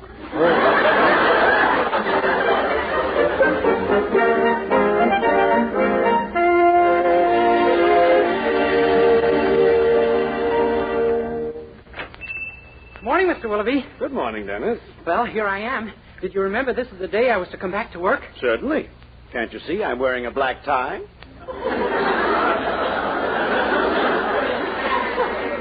Gee, you don't change much, do you, Mr. Willoughby? No. Well, get to work, my boy. I'll phone the insurance company and tell them you're back and they can raise our rates. Oh, yes, sir. As a matter of fact, you'll be in charge of the store today. I have to leave in a few minutes for the summer theater rehearsal. The summer theater? You mean the one that's putting on Macbeth tonight? Uh-huh. Haven't you heard? I'm one of the play's principal backers. You put money into it? $500. What's the matter? Haven't you ever heard of a businessman becoming an angel? Yes, sir. I may make it before you do. What are you talking about? Mr. Willoughby, let me ask you a purely hypothetical question. If a certain person who shall be nameless was instrumental in your losing money, what would you do? I'd fire you in a minute. Oh, well, in that case, I must ask you another question.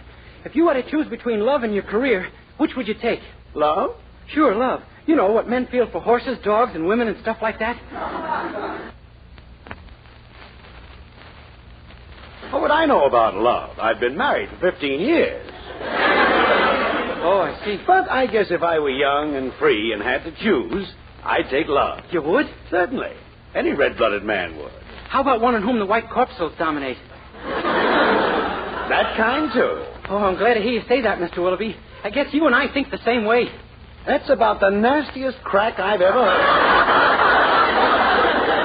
Well, what I meant was... Answer that and then get back to work. Yes, sir. Willoughby store. Oh, hello, Mr. Anderson. Yeah, pick me up on my lunch hour and we'll go over and see that critic. I've had to choose between love and a career, and I've chosen love. I've made my bed, Mr. Anderson. Now I only hope I can lie my way out of it.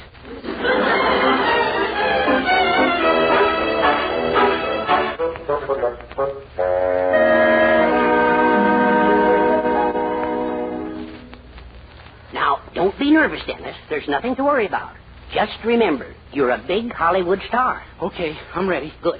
Come in. Ah, Mr. Helcott, the eminent critic, I presume. My name is Coleman. Coleman? Well, you don't mean... Yes, old boy, Ronnie, Natch. Why, this is an honor, Mr. Coleman.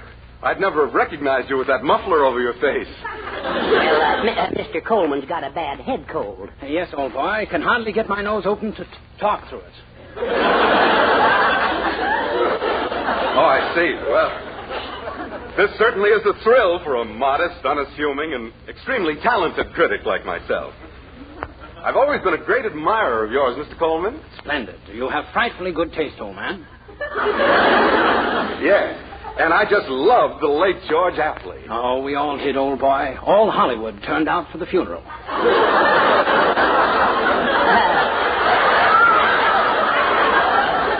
You see, he's referring to your last picture, Ronald. The late George Apley. That was the title. Oh, of course, to be sure. So many things on my mind, you know. Yes, I guess you Hollywood people have a lot to think about. Oh, quite. I'd certainly like to visit that town someday. I've heard so much about everything in it. Grauman's Chinese. Oh, yes. Splendid little chaps, all of them.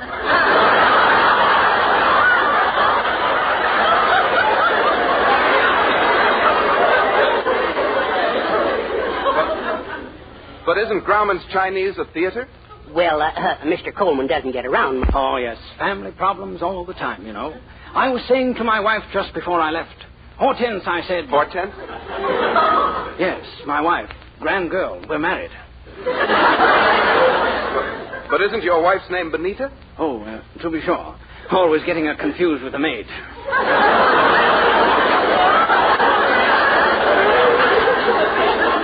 Well, anyway, I said to her, Benita, darling, we'll just have to do something about Junior. Junior? Yes, my son, wouldn't you say?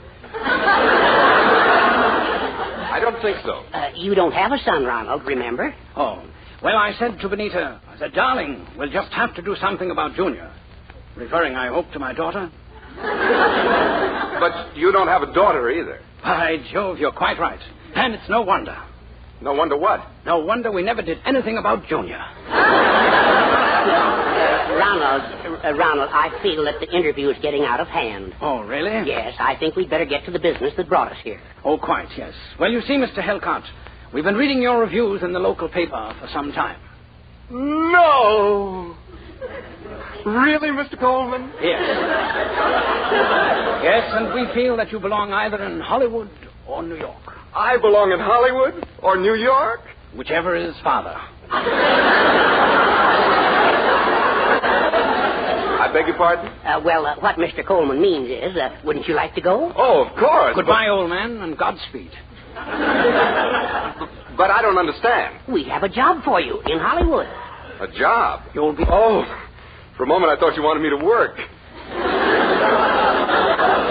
Oh, nothing like that. Now run along home and pack. We'll take over your duties here. Yes, we'll put a fine young chap named Dennis Day right to work on your column. Quite. Oh, is there anything special this Day person should know about your work? Oh, no, it's very simple. I just review movies and plays like the one opening tonight. And, oh, yes, does this Mr. Day have a 5 or 6 year old nephew? A 5 or 6 year old nephew? For writing reviews of radio programs, you know. Oh, I see. That explains a lot. Yes. Well, thank you for this wonderful offer. Goodbye, gentlemen. I'll see you in Hollywood. I just can't wait to get to the bowl for Harry's piano recital. Dennis, we did it. Yeah.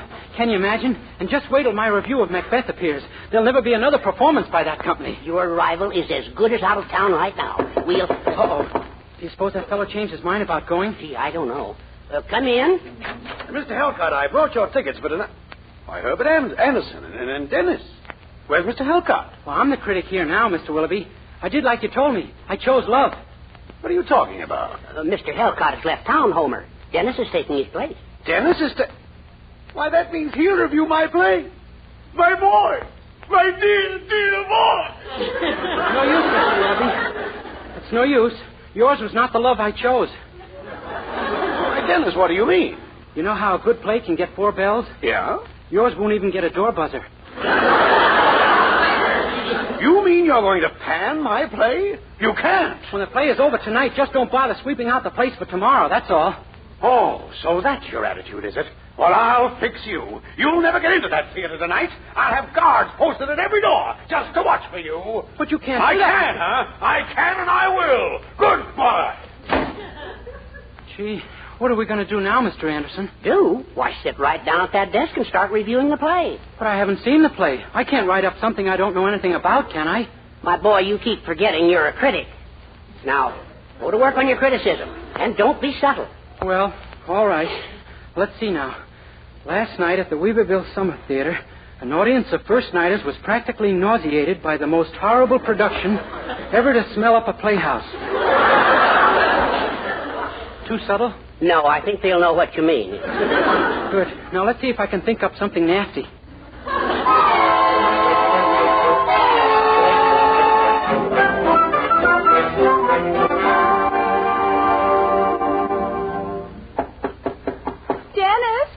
Is ready.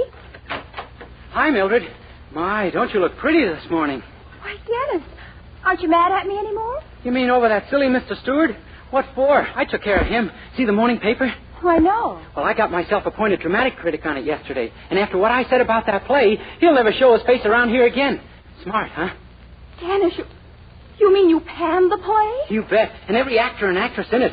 Ooh, what I said. Lady Macbeth, too? Oh, her I gave the full treatment. Oh, Dennis. Huh? My mother played Lady Macbeth. Your mother? Yes. Mildred, incredible as it may seem, I think I've made a blunder.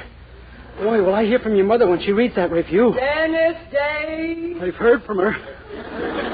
So, there you are, you worm. Did you write this review in the paper? Yes, ma'am, but... How dare you print a thing like this? The play was sick to start with, but it never recovered once Lady Macbeth made an entrance on her two big left feet.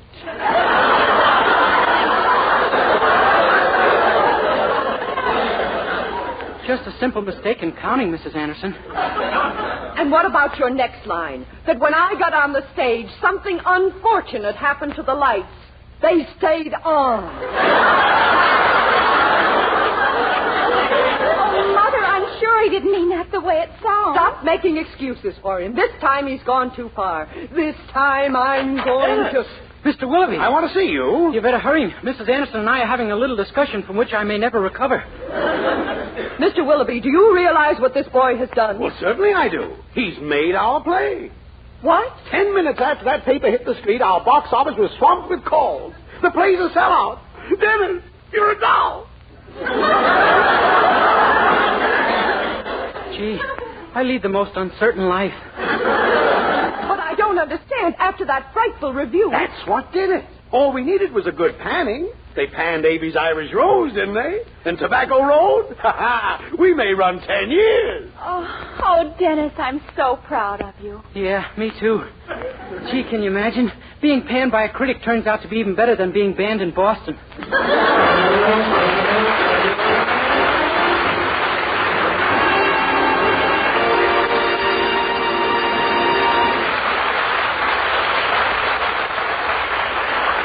Dennis Day will be back in just a moment with a song. But first, here's a fact worth knowing. Colgate Dental Cream cleans your breath while it cleans your teeth. And that's important, as our Colgate players are going to demonstrate.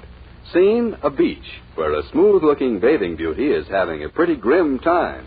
Listen. Oh, look at those men. All they can see is that girl in a red bathing suit. Well, they can't see you if you hide way down at this end of the beach, Claire. Well, they can't see me no matter where I am, and that's the truth. Claire, breath trouble cramps any girl's style. So how about seeing your dentist, honey? And here's what Claire found out. Scientific tests prove that in 7 out of 10 cases, Colgate Dental Cream instantly stops unpleasing breath that originates in the mouth.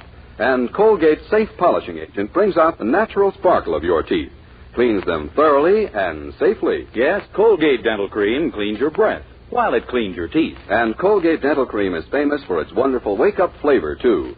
Nationwide tests of leading toothpastes prove that Colgate's is preferred for flavor over other brands tested. So, to clean your teeth thoroughly and safely, for a wake-up flavor everyone enjoys, use Colgate Dental Cream. Remember, Colgate Dental Cream cleans your breath while it cleans your teeth.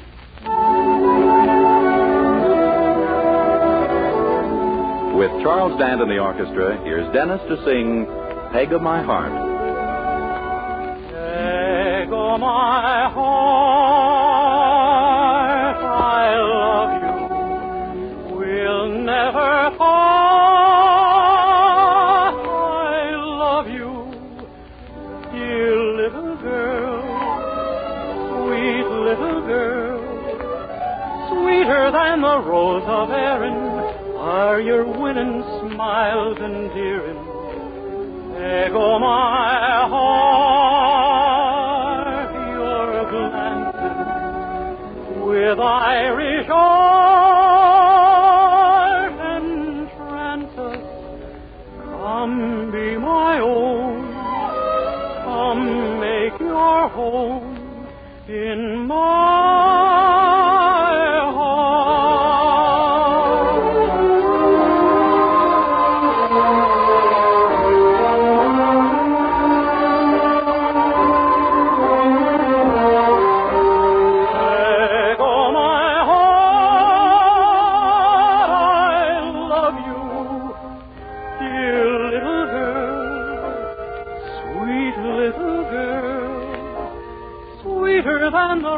of Erin are your winning smiles endearing. Peg o' my heart, your glances with Irish art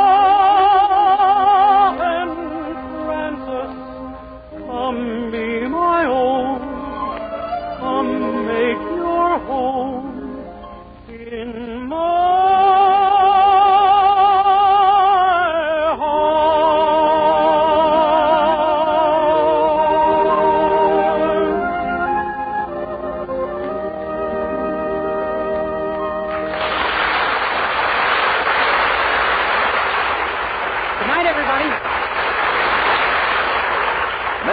tune in to another Dennis Day Show brought to you by Colgate Dental Cream to clean your breath while you clean your teeth, and Luster Cream Shampoo, the cream shampoo for true hair loveliness.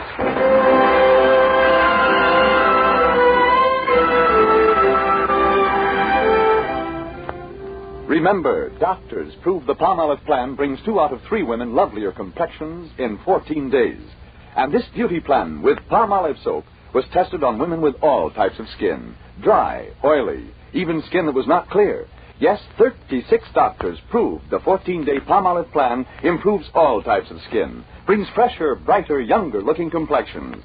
So get Palmolive soap and start your 14-day Palmolive plan now.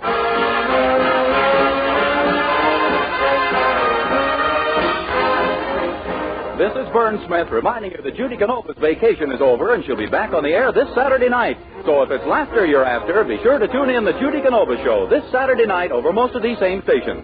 Tonight, stay tuned for the Summerfield Bandstand, which follows immediately. This is NBC, the national broadcasting company.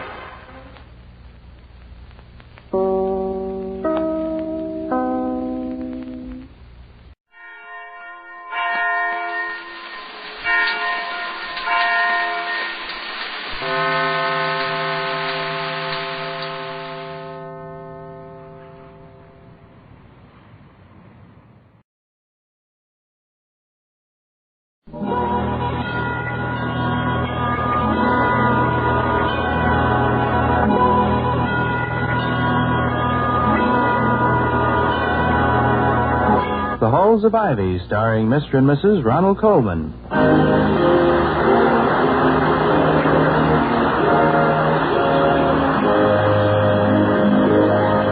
Good evening, this is Ronald Colman. And Benita Colman. Inviting you to join us again on the campus of Ivy College. And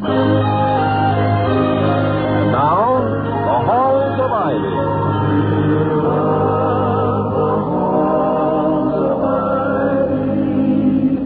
That surround us here today, and we will not forget all we before, far away.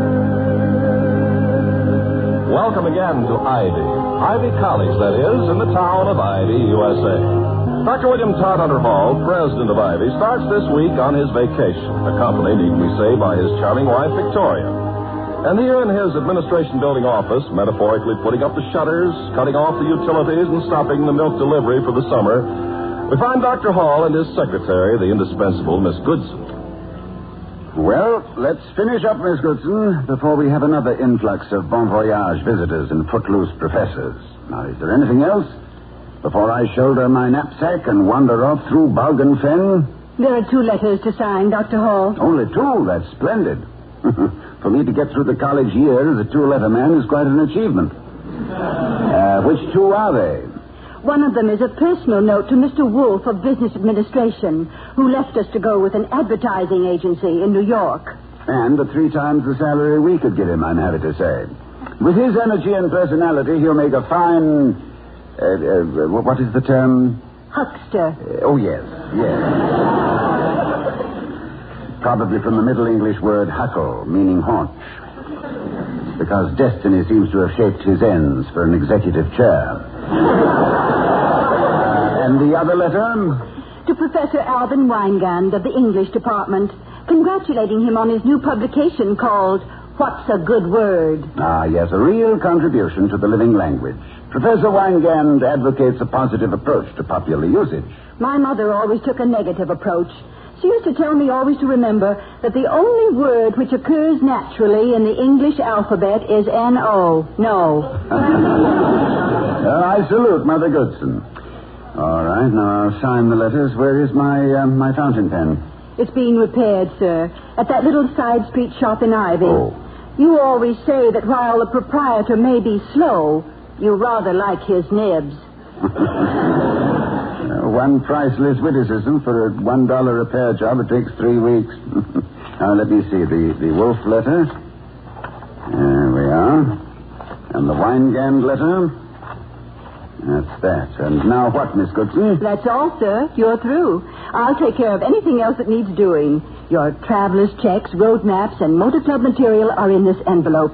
I hope you and Mrs. Hall have a lovely summer, sir. Thank you. And in this envelope, you will find a small contribution toward your summer, Miss Goodson. Thank you, sir. And I thank whatever powers may be who watch over college presidents for sending me such a flawless secretary. And now, will you call Mrs. Hall and tell her I'm on my way? She knows, sir. I called her while you were talking to Professor Heaslip. I said you'd be home in 45 minutes. You have a full 12 minutes to make it.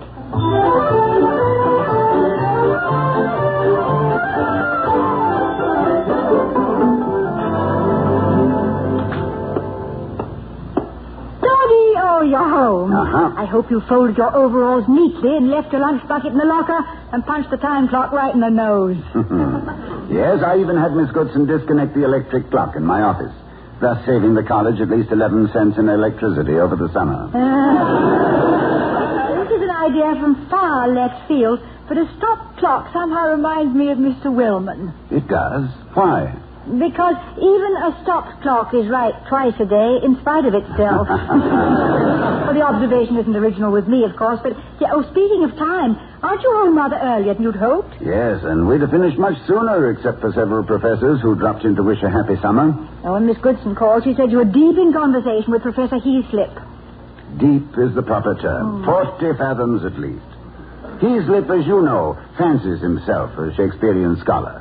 And I suspect dreams of himself playing Hamlet in doublet and tights. Professor Heaslip in tights is not a dream, Toddy. It's a nightmare.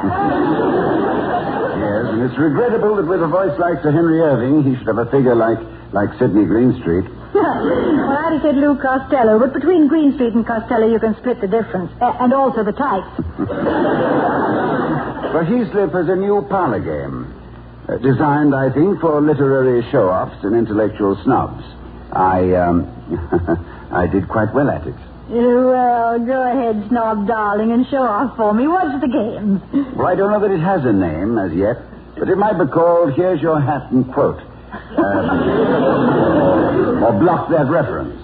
The idea is that your opponent indicates a nearby object or suggests a brief situation, and you must counter immediately with a Shakespearean quotation, giving the source. Oh, you mean if you say he slipped, I snap right back with, they have been at a great feast of languages and stolen the scraps. Love, labor, lost, Act 4. That's it exactly. And very good, Vicky, if I may say so. Well, thank you. I'm all tuckered out now. I must confess, I was quite carried away with the game. I'd like to hear you two play it sometime. Maybe I could enjoy seeing Professor Heaslip carried away. Give me some more samples. Well, I pointed to that plaster bust of myself that one of our art students made a few years ago, and Heaslip promptly said, "Why should a man whose blood is warm within sit like his grandsire cut in alabaster?" Merchant of Venice, Act 1. Not bad. Then what did he give you? Well, he indicated a small puddle where the water cooler had leaked. So I said, "Great floods have flown from simple sources." All's well that ends well. That's brilliant, darling. I'll bet you can beat Heaslip hands down at his own game. Well, my final triumph was a bit fraudulent, I'm afraid. As he was leaving, he said, "Man bites dog." And I said, the biter bit, 'tis only just, it is a bitter bite. Coriolanus, Act 3. Well, it's marvelous. Coriolanus? I don't remember that line. No, dear. I invented it for my own nefarious purpose. Heaslip didn't challenge it. He was obviously afraid it would expose his own ignorance. But enough about that, my sweet. How have you occupied yourself today? Oh, packing, repacking, calling up about the lights and the gas and the water, cleaning out the refrigerator, and fighting bees. Bees in the refrigerator? Well, I must say you're a thrifty little helpmeet raising your own honey. Don't your bees get a trifle lethargic at freezing temperatures? They weren't my bees. Oh, borrowed bees. Well, it's a novel touch of neighborliness. I say, William, will you run next door to the Quincanons and borrow a cup of bees? Yo, William, the bees weren't in the refrigerator. Oh. They were swarming in that big old oak tree out in front, and a lot of them got into the house. And how did the beautiful and ingenious Mrs. Hall cope with the matter? Oh, the clever Mrs. Hall's first thought was to run screaming out of the back door. The second thought, the fly swatter. Third and best thought, our natural history department. And they sent a man over who lured them away with a queen bee. Girl crazy, And after coming in the house and seeing you, Vicky, I can't blame them. Thank you. And I don't remember that Shakespeare said anything apropos of that situation. Oh, yes, he did. Yes. Midsummer Night's Dream. Lord, what bees these mortals fool.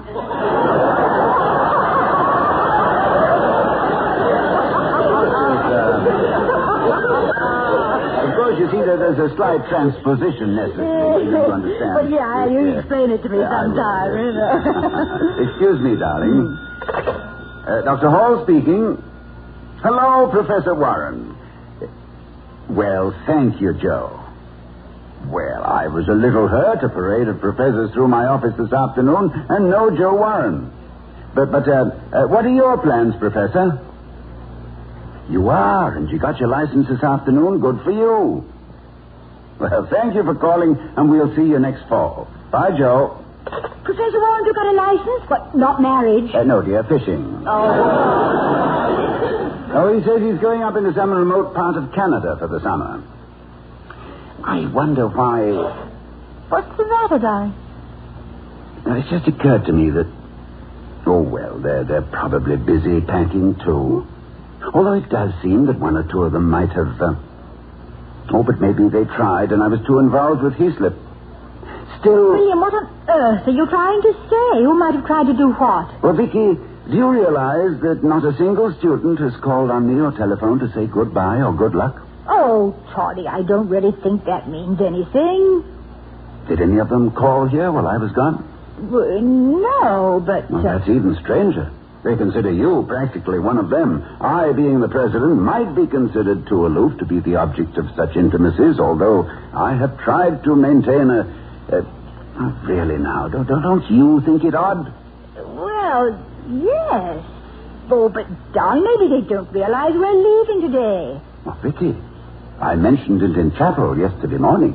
Oh, well, don't worry about it. My goodness, they all love you and you know it. Come on now. Now, what did the other William have to say about that? What, about falsely assuming a personal popularity? Well, now, let me see. Yes, there's the speech in Measure for Measure. But man, proud man, dressed in a little brief authority, most ignorant of what he's most assured. His glassy essence, like an angry ape, plays such fantastic tricks before high heaven as make the angels weep.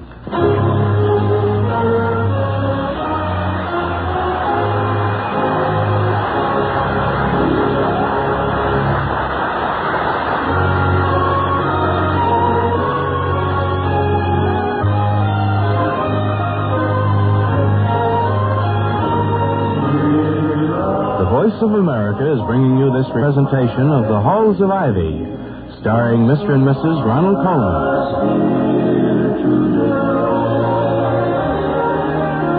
As we return to the Halls of Ivy, we find Dr. Hall just coming back from loading the last suitcase, tennis rackets, sunglasses, camp stove, and reading material into the car. I think that does it, Vicky. And from the looks of the back seat, the rear deck, and the glove compartment, we are thoroughly equipped for a 3-year safari through darkest Wyoming. Are you ready to leave? Yeah, I think so. Let me check my list again. Now then, let's see. 64, 69, 66. Item 67. 67?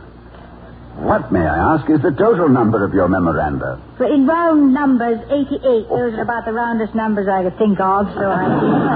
But item 67 says, don't forget BB. What do you suppose I meant by that? BB? Couldn't mean just BBs because I'm not taking my air rifle. A bundle of blankets? Box of biscuits? The bread and butter? Stop me if I'm getting warm. Barrel of bicarbonate? Steaks of barracuda? Bank book? Yeah, that's it, thank you. Well, why do we need that? Considering that I've drawn practically all our available funds in the form of traveler's checks, the bank book would merely be an unhappy reminder of better days. Not the bank book, Toddy. Your bird book. Oh. Do you remember last time we took a long trip and you'd see a purple-billed swamp goonie or something? And you just got into mad trying to identify it? Yes, and thank you for remembering. Where is the book? Oh, it's in the car. I loaded it first thing so I wouldn't forget. My darling, I don't know what I should do without you, and I hope I never find out. Well, is your list all checked off? Yes, I think that's everything. Now, if you'll wait while I put on my face... Wait. Did I share the telephone? No, but if it had rung, you would have, because you're practically sitting on it. Thought I felt it ring.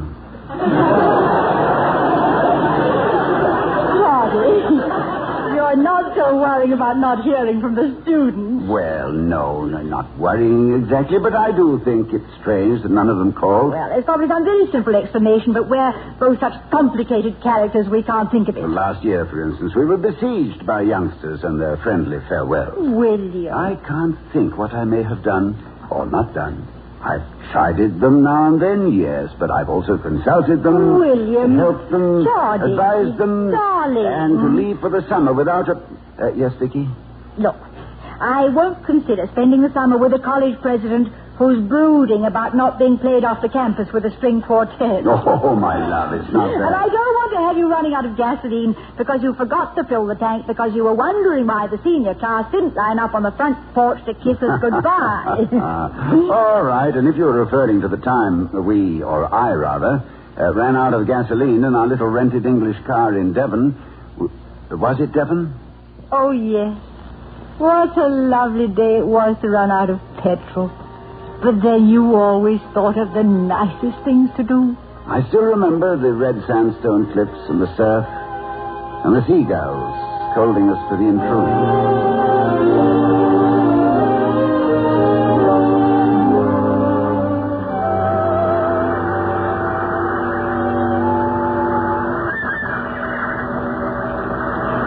Miss Cromwell. Yes, Mr. Hall? I am an American. My entire family were pioneer Americans. Mayflower, the revolution, if you'll pardon the reference. I am proud of my American heritage, but I regret to inform you that being unused to English automobiles with a smaller fuel capacity, we are out of gasoline. Oh, well, I don't think Parliament will call a special meeting about it. Besides, when you think that part of the Spanish Armada was wrecked near here after storms and scurvy and hunger, why, running out of petrol seems a little trivial, doesn't it? Yes, particularly as we passed a village not 2 miles back. Or is it kilometers? Or shillings?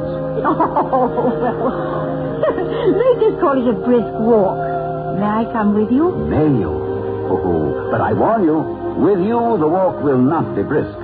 I shall prolong the journey to the point of dawdling. Well, you've known me so briefly that you probably don't realize that I'm a girl guide. You are? With 3 merit badges for dawdling, sauntering, and meandering. And I am an Eagle Scout who has just laid an egg as a motorist. Miss Crumble, will you do me the honor of accompanying me to yon hamlet, whatever it might be called? Oh, I'd love to, Mr. Hall. And the name of the village is Appledore. Thank you, girl guide. You know, I still feel slightly apprehensive about leaving a car parked on what is to me the wrong side of the road. Do Americans ever get accustomed to using the left side of the street? Well, I think they rather enjoy it. Why, I've always heard that the American attitude toward oncoming traffic was, let's face it. Well, look, suppose we take a shortcut across this nice fat meadow. All right. Ah, what lovely country this is. Every part of your England seems to have its own particular brand of beauty. I imagine America does, too. But beauty is in the eye of the beholder, they say. Why are you staring at me? Oh, I guess I'm just a beholder, with beauty in my eye. You are beautiful, you know. I never realized how rosy your cheeks were. Well, you're looking at me through the rose-colored glasses of Devon. Why, everything around here is rosy. The cliffs, the apples, the deer, and even the sheep have a reddish tinge. Yes, and look at the fuchsias outside that cottage. Yes. I don't know how science accounts for this rosy aspect, but I have a theory which explains it to my satisfaction. Well, science is always so impersonal. I think I'm going to like your theory better. What is it? Well, my theory, to account for the local pinkness, is that your presence raises the blood pressure of the countryside to such an extent that the result is a breathtaking blush. Did you say the name of that village is Applecheek? No. It's Appledore. And I must warn you, this part of the coast is to be taken very seriously. They say from Padstow Point to Lundy Light is a watery grave by day or night. Yes, as witness the Spanish Armada. Yes. Miss Cromwell, Victoria. Yes, William? Do you think you would like America? Why? But what an odd question. I'm sure I would, but why do you... Oh, just keep it in mind and think it over. I may have another question. A more or less related question to ask you on the... Telephone, darling. No, not on the telephone. Darling? Did you call me darling? Miss Cromwell, are you... William, honey, it's the telephone. Oh, the phone. The telephone ring way out here. The telephone. Yes. I'm sorry to bring you back from wherever you were, darling. You had such a blissful expression on your face. Well, I was in Devon with you. And a happier combination never existed, at least until you married me. Maybe it's a student. Oh. Dr. Hall's residence? Yes. Who? Archie Scott, a sophomore, yes? See what I tell you. I see, Mr. Scott. No, I'm sorry. I'm making no further appointments. I'm leaving on my vacation, as I announced in chapel yesterday. You'd forgotten that. I see. Well, I'd suggest you see your faculty advisor. Yes, goodbye. Well, no good luck and Godspeed? No. The young man wanted to consult me about a change of courses. He's heard me announce our departure, but it has slipped his mind. Mind. I use the word so loosely, it is in danger of falling out of the sentence. Don't be bitter, dear. Now, here's your hat, here are the keys to the car, and goodbye, number 1 faculty row.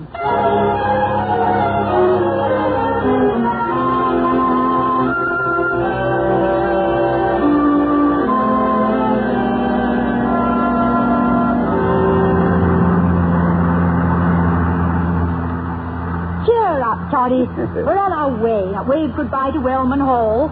It won't wave back, but no Wellman has time for little frivolities. I'm sorry, my darling. It was just the thought of departing without a friendly pat on the head from at least one student. William, look. What's going on? The road's blocked off ahead. Hey there, what's the matter? Something wrong? It's him, it's Dr. Hall. Yes, Dr. Hall, there is something wrong. What is it, Jimmy? What's wrong? Well, the art department was making up a beautiful scroll for us to wish you a wonderful summer and thanks for everything, but some idiot spilled a bottle of ink over it. We talked him out of shooting himself. I don't know why. But all we could do then was stop you on your way and say goodbye. Well, thank you. Thank you all very much. You just kept Dr. Hall from shooting himself, too.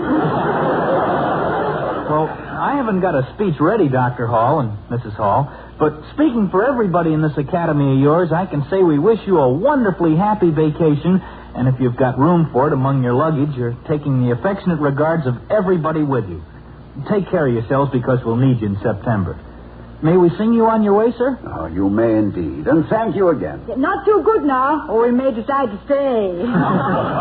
Okay, everybody, the Ivy Alma Mater for a couple of friends.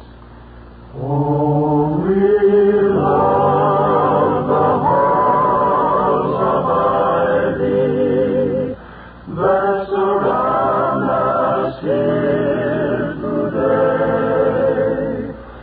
and we will not forget, though we be far, far away. Through the hallowed halls of ivy, every voice will bid farewell, and simmer off in twilight like the old vesper bell. One day hush will fall, the footsteps of us all will echo and disappear. But as we sadly start on journeys far apart, the part of every heart will linger here in the sacred hall of ivy, where we live and live to know that who but is to see who is the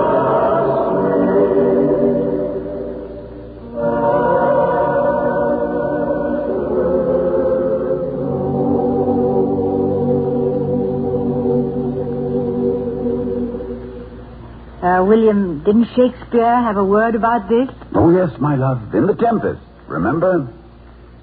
Our revels now are ended. These, our actors, as I foretold you, were all spirits and are melted into air, into thin air. And like the baseless fabric of this vision, the cloud-capped towers, the gorgeous palaces, the solemn temples, the great globe itself, yea, all which it inherits, shall dissolve. And like this insubstantial pageant faded, leave not a rack behind. We are such stuff as dreams are made on, and our little life is rounded with a sleep. Good night.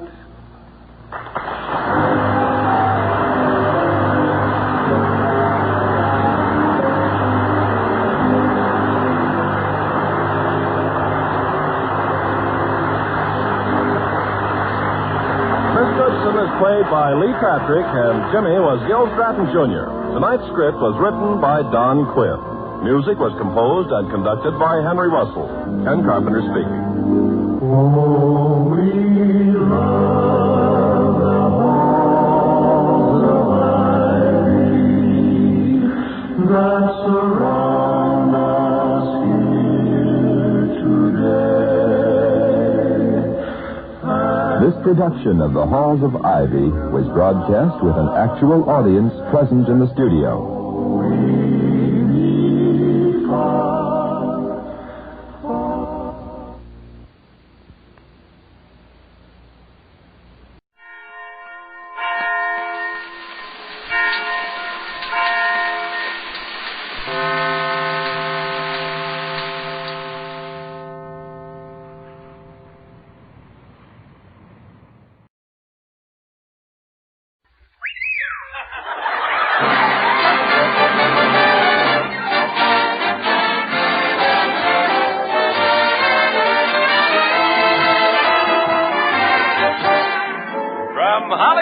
Colgate Tooth Powder presents the Mel Blanc Show, written by Mac Benoff, with Mary Jane Croft, Joe Kearns, Hans Conried, Alan Reed, Jill Walker, the Sportsman, Victor Miller and his orchestra, and starring the creator of the voice of Bugs Bunny. What's up, Doc? Yes, Colgate Tooth Powder for a breath that's sweet and teeth that sparkle brings you the Mel Blanc Show, with Mel playing his new character, Zookie. Hello, everybody. Hello, everybody.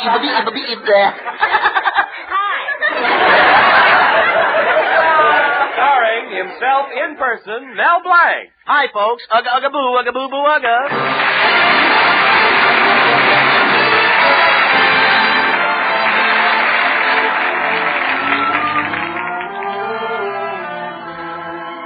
It's a pleasant evening in Mel Blanc's little town, and young lovers, taking advantage of the weather, are walking hand in hand through Crotona Park. On a secluded park bench, Susan Adams is saying to her boyfriend, "Oh, Henry, that big man who just walked by nodded to me." Oh, he did, huh? Well, either he apologizes or I'll knock his block off. And walking towards Indian Lake, Shirley Davis is saying to her boyfriend, "Oh, Roy, that fellow over there just smiled at me." Oh, he did, huh? Well, I'll go right over there and wipe that smile off his face with my fist. And in another part of the park, where Betty Colby is walking with her boyfriend, Mel Blanc, Betty is saying, "Oh, Mel, that tough-looking man over there winked at me." Oh, he did, huh? I could have sworn he winked at me. Well, after a while, Mel and Betty left the park, and now we find them in the front parlor of Betty's house. "Oh, Mel, we're all alone in the house." Say, Betty, you know, next month is the annual convention of the Loyal Order of Benevolent Zebras. Nobody will be home for hours.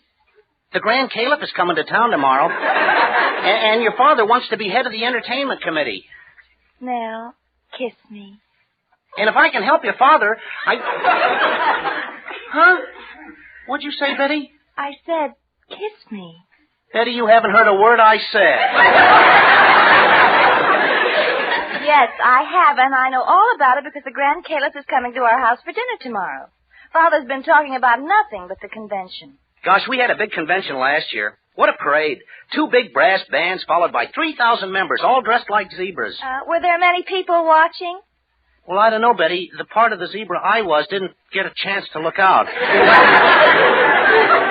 And after the parade, the brother zebras really went to town. Brother Jones climbed up to the top of a flagpole, and he hung by his teeth. Did he stay up there long? No, Brother Jones came down immediately, but his teeth stayed up there for hours. Gosh, if your father gets to be head of the entertainment committee, he'll be in charge of supplying the food, and he'll make a lot of money out of his supermarket. And if I help him, he'll surely let me take you to the big dance. Oh, if there's only some way you could help Father. Yeah. Betty, there is. I can entertain the Grand Caliph. Entertain him? Sure. What do I do best? Sing, dance, or tell jokes? What else do you do?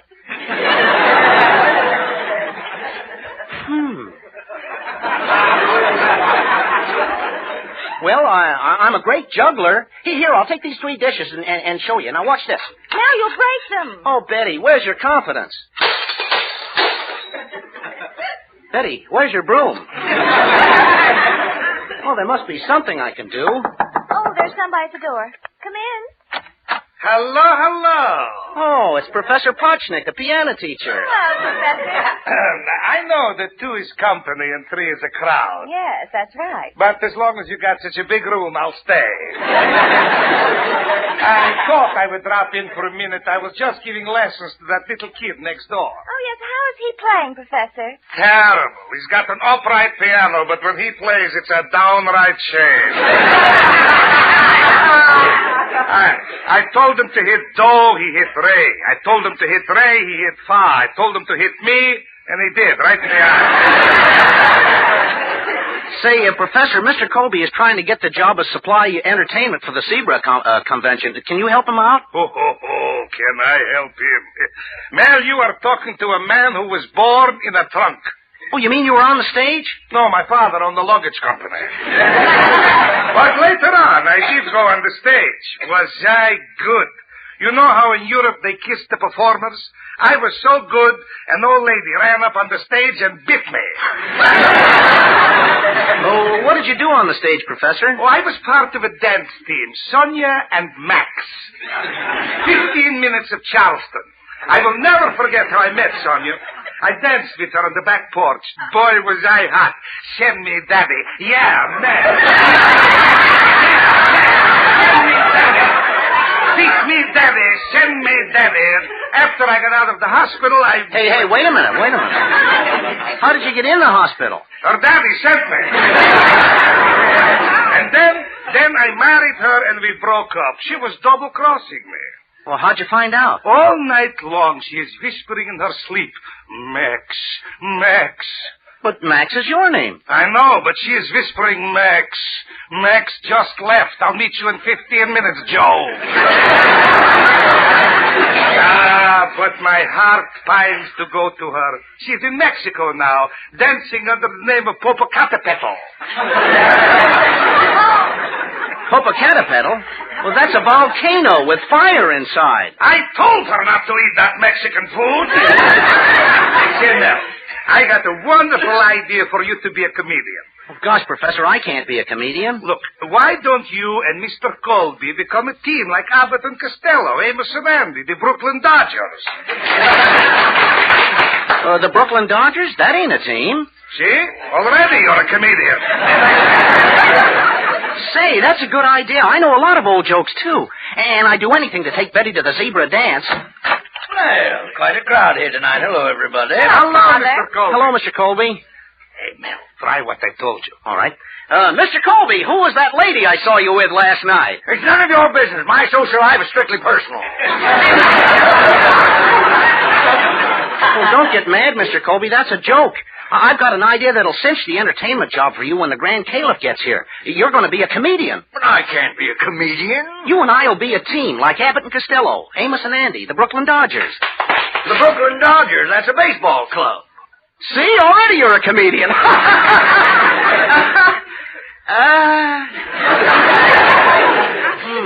That didn't come out right. Mr. Colby, we will give you an idea how it goes. Go ahead, Mel. All right.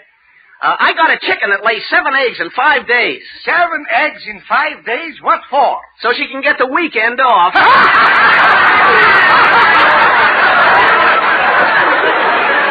Oh, when the zebra convention hears us tell that joke, Mr. Colby, they'll fall down. Yeah, right on top of her. Oh, but Mr. Colby, if we can make the Caliph laugh, that'll be enough to get you the job. Well, maybe you have an idea. All right, I'll try it. Great. Mr. Colby, you know that I'm expecting a little bundle from heaven. A baby? No, my uncle. He's a midget, and he's flying in from Australia. Mel. Yeah? Mel, when do I get to say the joke? You see already, he's a ham yet. Great. Now, I'll say to you, and then...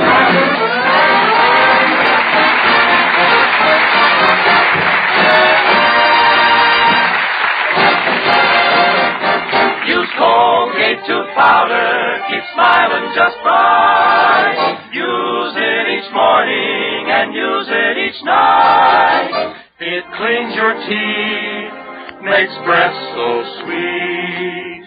Use Colgate tooth powder. Want teeth that sparkle and dazzle? A breath that's fresh and sweet? Then try Colgate tooth powder. For the new all-purpose Colgate tooth powder cleans your teeth and sweetens your breath. Yes, this new all-purpose tooth powder produces an amazingly rich, active foam that's marvelously effective. Every time you brush your teeth with this new all-purpose Colgate tooth powder, your whole mouth feels clean, sweet, fresh. Your teeth regain their natural sparkle. It's been proved in 7 cases out of 10 that Colgate tooth powder instantly stops unpleasing breath that originates in the mouth. And as for cleaning, you can depend on Colgate tooth powder revealing the natural brilliance of your teeth. Yes, Colgate tooth powder, the new all-purpose tooth powder, does everything you can expect or ask of a dentifrice. Try Colgate tooth powder today for teeth that sparkle and a breath that's sweet. Use Colgate tooth powder. Well, back to Mel Blanc. Mr. Colby has invited the Grand Caliph to his house for dinner tonight, hoping he will be made chairman of the entertainment committee for the annual convention of zebras. Mel has persuaded Mr. Colby to do a vaudeville act with him to impress the Caliph, and for once it looks like Mel is in solid with his girlfriend Betty's father, the grouchy Mr. Colby. That is, until Hartley Benson, the town Beau Brummel, comes into Mel's fix-it shop, which he is doing right now. Hello, Hartley. It's good to see you. Good. Most people are usually overjoyed. Mel, old boy, I just stopped by at Betty's house. In fact, I composed a little poem about her. Betty is so pretty.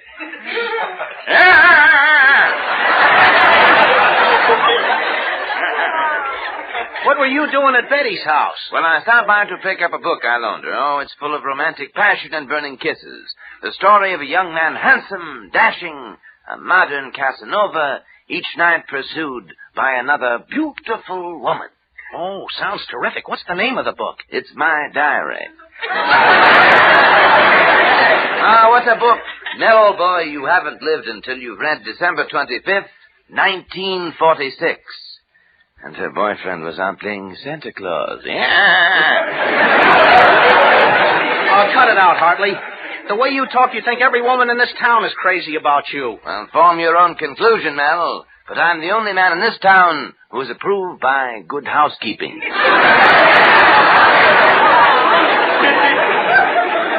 So is Drano. Now, look, Hartley. I'm busy. I've got a date with Mr. Colby. That's the purpose of my visit, old boy. Mr. Colby has decided that it would be beneath his dignity to perform a cheap vaudeville act. So I'm to tell you to stay away from the house, or he'll break every bone in your body. Well, goodbye, old boy. Nice seeing me.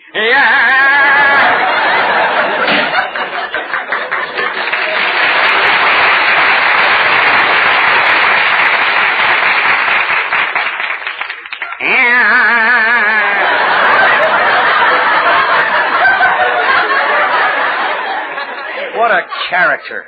That's all he does. Goes out with girls, romances them, hugs them, and kisses them. Who wants to live like that? I do. Gosh, for a while there I was, big shot with Mr. Colby. Now, blank, you're a blank. Oh, it's my lodge president, Mr. Cushing. Hello, Mel. Greetings, mighty potentate. Ugga. Say, what's the matter, mighty potentate? You look a little depressed. Well, Mel, I just came from the finance company. I tried to get a loan, but they turned me down. Why? Well, they asked me what my occupation was, and I said housewife. You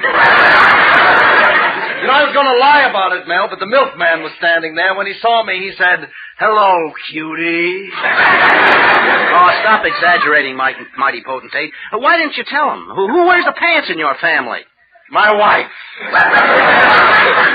Yeah, but when she's gone, who wears the pants? The lamb chops. What a woman. You know, Mel, the other day she wanted to go shopping, and she said to me, "John, get out the car and run me over." Yeah, what a temptation.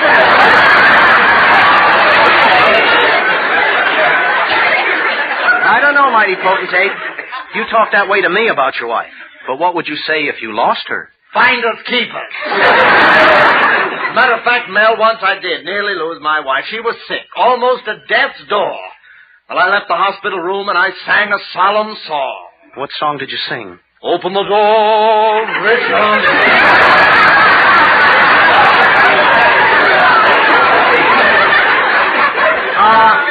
Stop those wild stories, mighty potentate.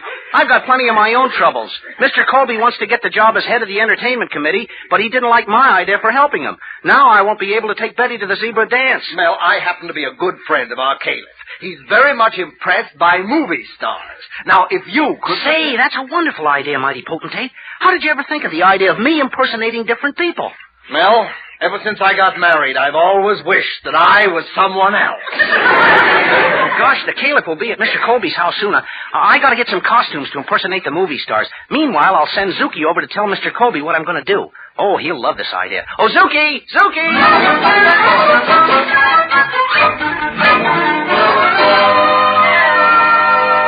Zuki, it looks like Mel has a very good idea. Now, let me get it straight. Well, Mr. Colby, first the Grand Caliph eats that great big that filet that stuffed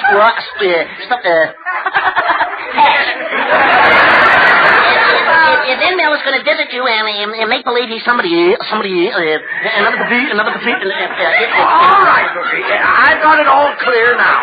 You have? Yes. Then explain it to me. I don't understand it myself.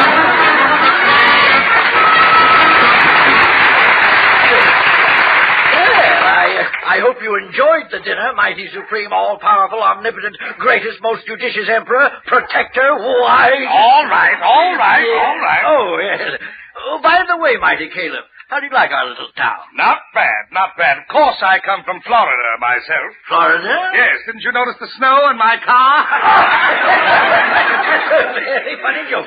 You know, mighty Caliph, if I were head of the entertainment committee, which it may behoove your supreme mightiest to appoint me, I would make you MC of our convention show.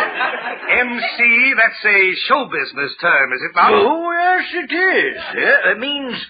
Merry Christmas. I know a lot of people in show business. Hollywood stars are visiting me all the time. You don't say. That may be one of them now. I'll open the door. Hello, Mr. Colby. Ugaboo Kaspa. Charlie, how are you? You call him Charlie? Sure. That's my friend, Charlie Chaplin. No. Charlie Boyer. Mr. Colby, you are the first one I come to see, my friend. I just come from France on the Normandy. But the Normandy's been sunk for years.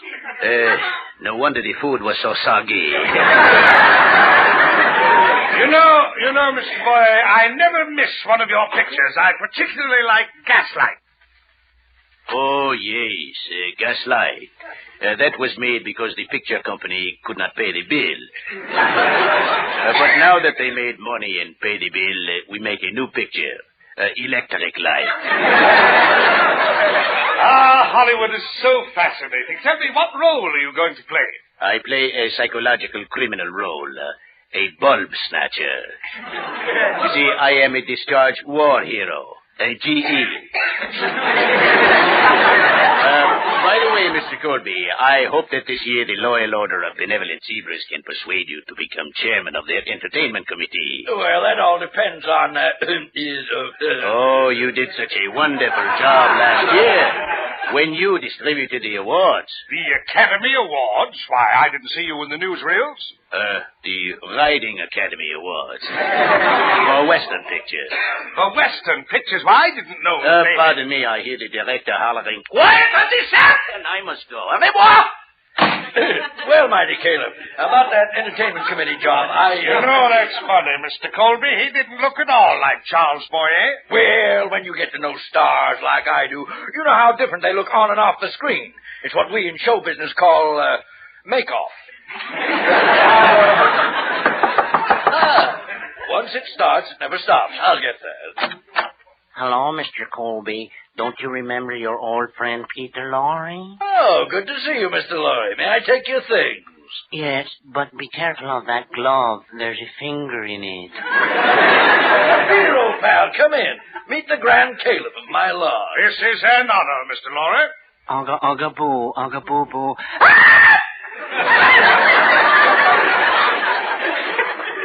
Hello, everybody.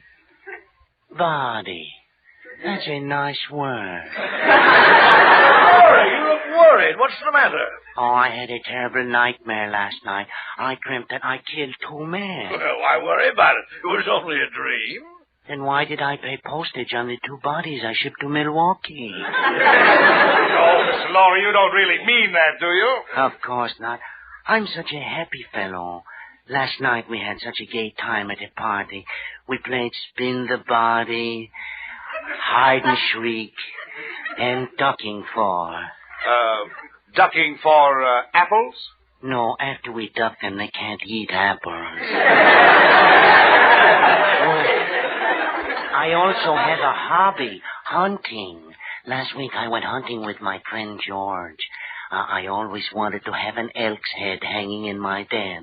Did you get one? I was lucky. George was an elk.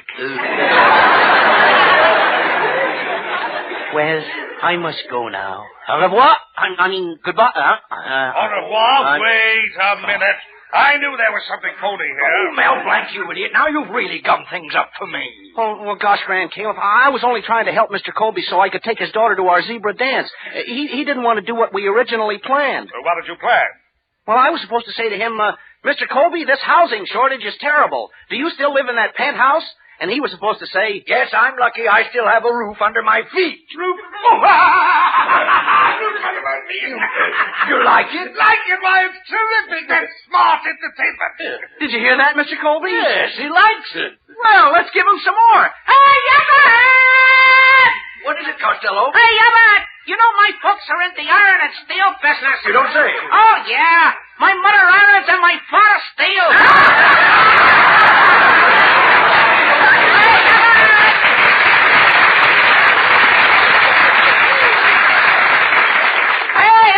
You got 4 cents for a cup of coffee? 4 cents. Coffee costs a nickel.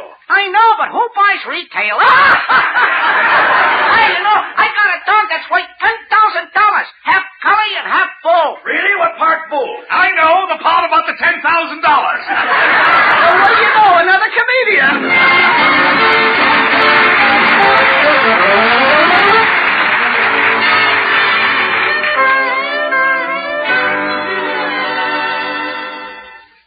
Gosh, Mel, it was wonderful how you helped Father get the entertainment committee job. Just what did you do? Oh, it was nothing. I just told a few terrific jokes like, get a load of this one. Betty, I just got a dog with long white hair. I can't think of the name of it. Spitz? No, he just drools a little. Mel, aren't you ashamed of yourself? Oh, what's the use? You can't win. Oh, I'm a bad boy.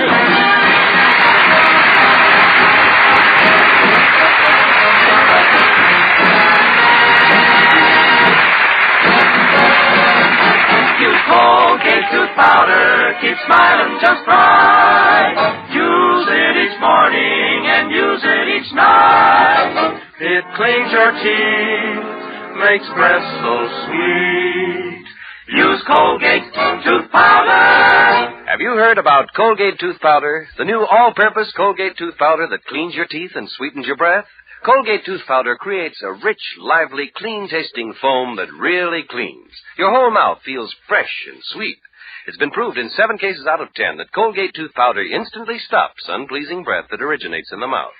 And when it comes to cleaning your teeth, this new all-purpose Colgate tooth powder removes dingy surface stains, reveals the natural brilliance of your teeth. Colgate tooth powder does everything a dentifrice should do. That's why it's an all-purpose tooth powder. Use Colgate tooth powder for teeth that sparkle and a breath that's sweet. Use Colgate tooth powder.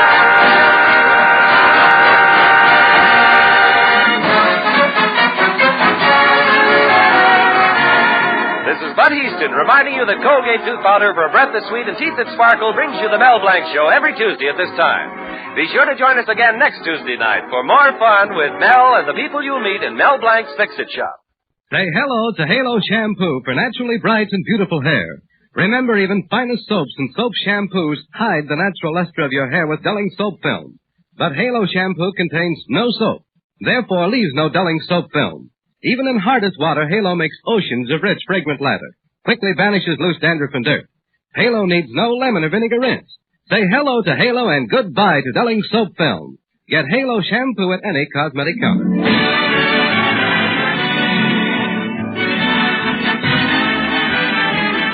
Ladies, now more and more fats and oils are needed to make more and more of the things we need so badly. Your butcher pays you a high price for every pound of waste fat you take to him. So do fill a tin and turn it in.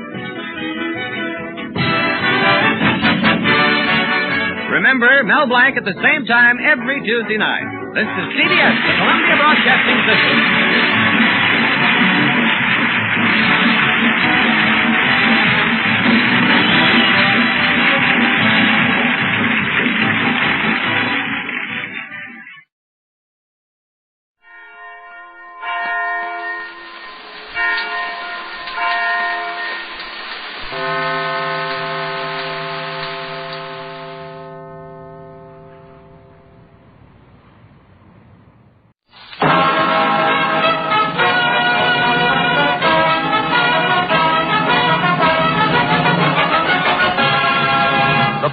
Of America presents The Fred Allen Show.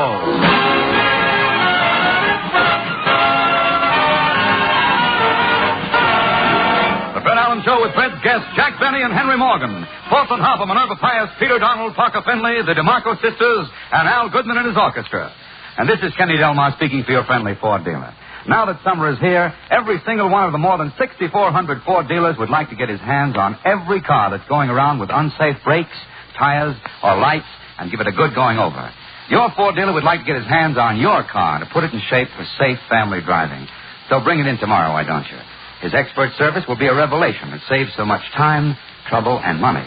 And your Ford will be a lot more fun to drive when Ford-trained mechanics using special Ford equipment have gone over it by factory-approved methods. Give your car a new lease on life. You'll be surprised how little it costs when you take your car to the man who knows Ford's best, your friendly Ford dealer.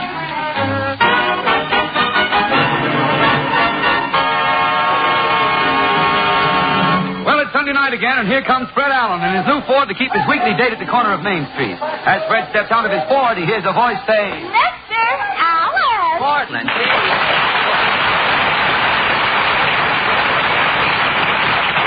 Portland, have you been waiting long? Oh, I've been looking at the pictures outside the newsreel theater. Oh, really? What's new in the newsreels this week? The Gregory Pecks had another boy. Yeah? They have 3 boys now. 3 little Pecks, eh?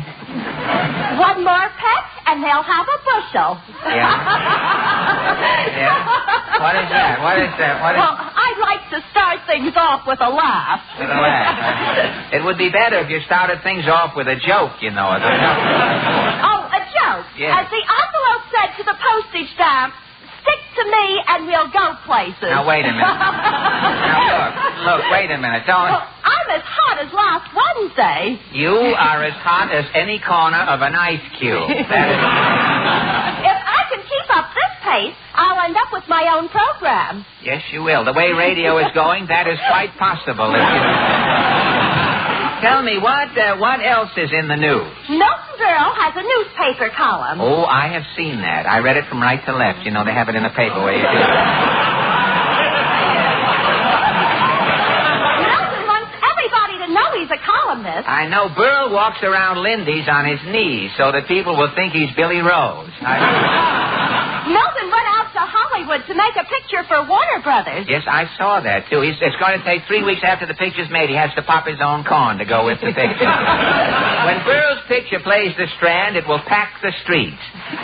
Well, enough about Mr. Television. Berle is the only comedian I know who uses an air wick for a straight man. Say, I just happened to think.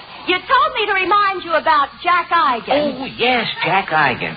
Tonight will be the last time Jack Eigen's name will ever be mentioned on our program. Are you going to bid him farewell? Yes, Portland, I am. Let us bow our heads, sister, and face the Copacabana. As for the last time we mention his name, Jack Eigen.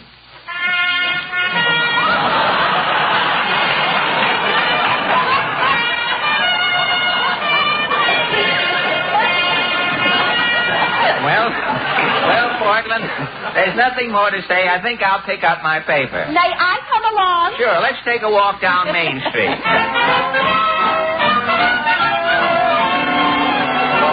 What does the paper say? Say, here's an ad for that radio program I'm going to be on tomorrow night. Oh, DuPont's Cavalcade of America, the lights of Sue Chan. He owns the House of Chan, and I'm going to interview him on the program. It'll be very interesting, my dialect and his blending that way. It'll come out.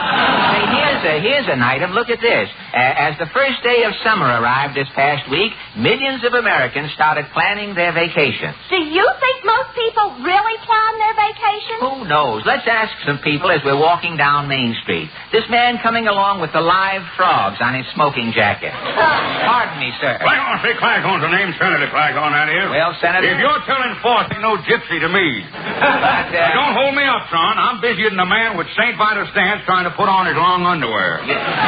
You're busy? Yeah, I'm heading a committee in Washington to track down them 5%ers. Oh, the 5%ers. Have you trapped any of those 5%ers, Senator? Well, I got my eye on one little wassup. Yeah? He's got a second-hand hearing device. He's still pretty deep.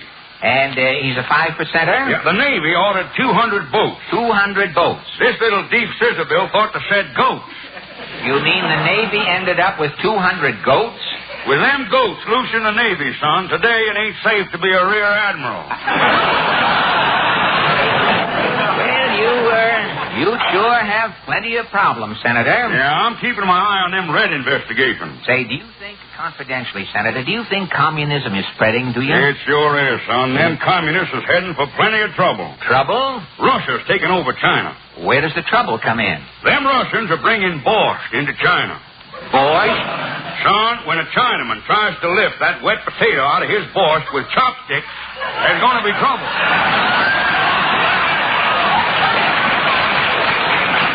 Senator, do you think most people plan their vacations? Americans have been planning the same vacations for generations. Really? Everybody in America finally gets to Europe. Finally gets to Europe, eh? Every year, our civilians go over there for pleasure. Every year? And every 20 years, our Army goes over there on business. Come on.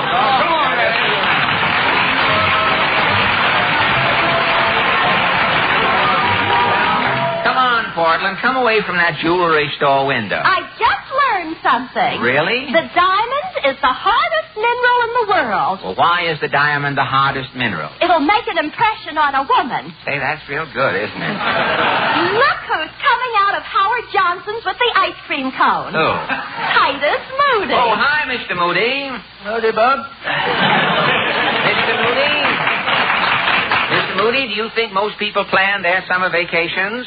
Why, it seems to me everybody spends their summers driving around in automobiles. You are in a position to know this? I'd say so. You would, really? Yeah. I run a roadside stand for motorists. Really? What do you sell?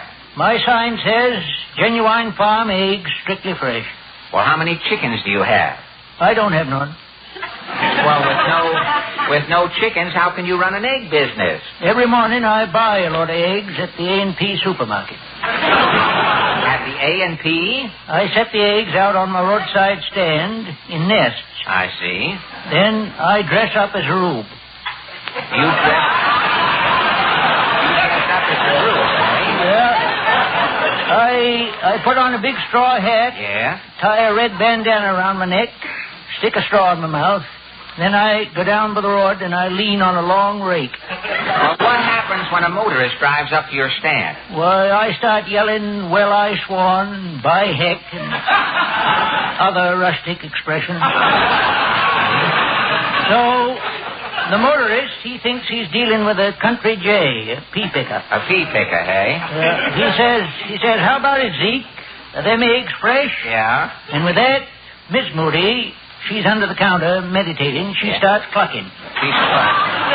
And the motorist buys the eggs? I ain't missed a sale in 20 years. Well, how many eggs do you sell? Well, I can only sell 60 eggs an hour. Well, why only 60 eggs an hour? There's one born every minute. So long, So long.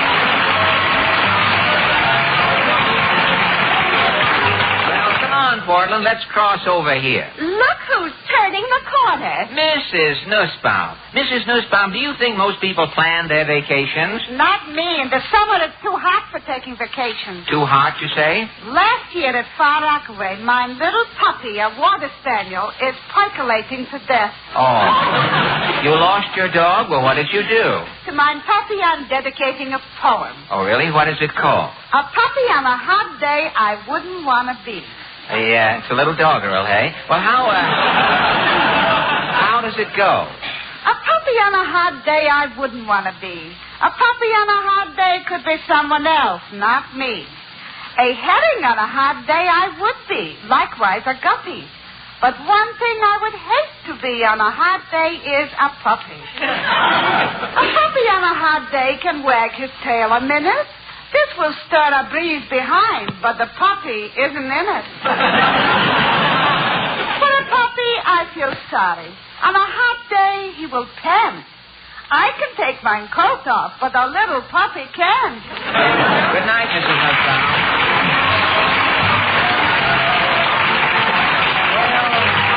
Well, Portland, walking down Main Street is like reading a dull book. It's good to come to the end. You haven't found out anything about people planning their vacations, have you? Well, I tell you, I'll try one more passerby. This little man coming along with the horseshoe crab for a tie pin. Hi, chum. How do you do? Ajax Cassidy. Stand aside, me boy. I'm celebrating. You're celebrating what? Sure, the drought is over. The beer strike ended. Well, you look as though you've been making up for lost time. I think I drank too much beer. Really? Why? Every time I perspire, me perspiration has a head on it. Well, tell me, Ajax, do you think people plan their vacations? Well, no, me boy, I don't plan nothing. I have the same vacation every summer. You do? To get away from the humdrum routine, the grind of doing nothing all year. Yes? For me vacation? Yes? I go to work for 2 weeks. Come on, you boy. So long, Ajax.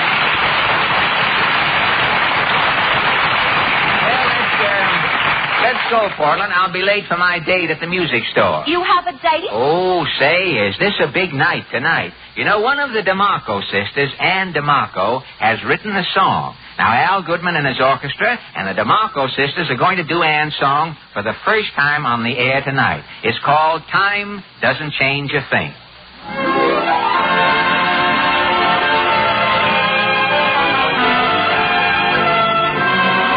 Since you have gone, I can't go on. No use in trying. For time didn't change a thing. I miss you so, you ought to know.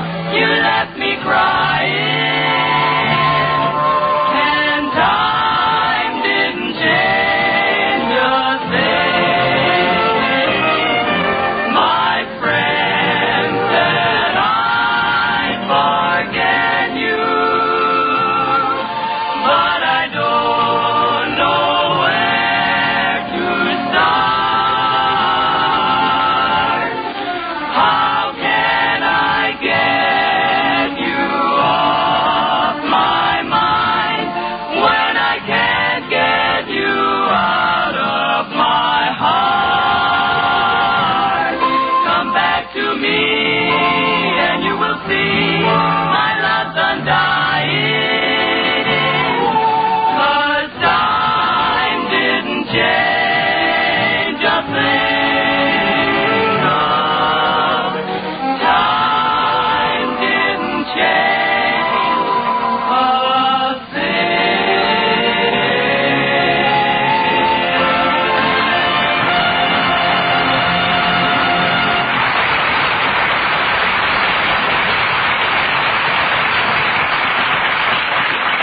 Say, Portland, this is the last time we'll ever walk down Main Street. Let's stop in and say goodbye to the Ford dealer. All right. He's standing inside the door. Oh, swell. Well, Fred and Portland, this is a surprise. This is our last program. We want to say goodbye. Yes, Portland and I want to tell you and all the Ford dealers how wonderful it has been to work for you these past 2 years. Thank you, Fred. What are you and Portland going to do this summer? Well, part of the summer, we're going to drive around in our new Ford. Yes, we may sell some cars for you now while we're out on the road this summer. You don't have to sell Fords, Fred. No? The new Ford sells itself. The new Ford is the only car in its class with a V8 engine. The only one with 100 horsepower. Say, I've heard Kenny say that on the program. Kenny said the V8 is the type of engine used in America's costliest car. That's right. Yet a Ford with a V8 engine costs hundreds of dollars less than many other cars with six-cylinder engines.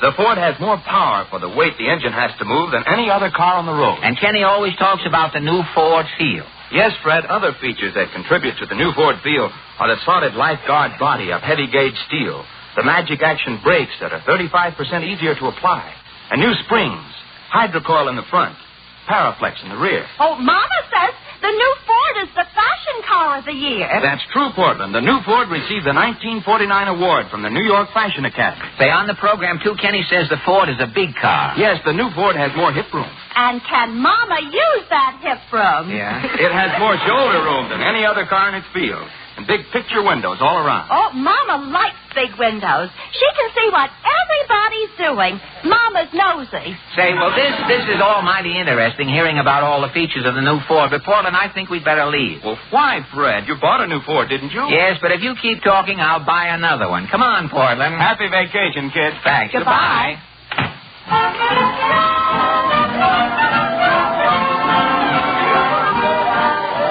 Gosh, it sure is hot out tonight, Portland. I think I'll stop in the drugstore and get a frozen frosted. A frozen frosted. Ought to go good now. Well, I'll see you later then. Good night. Good night, Portland.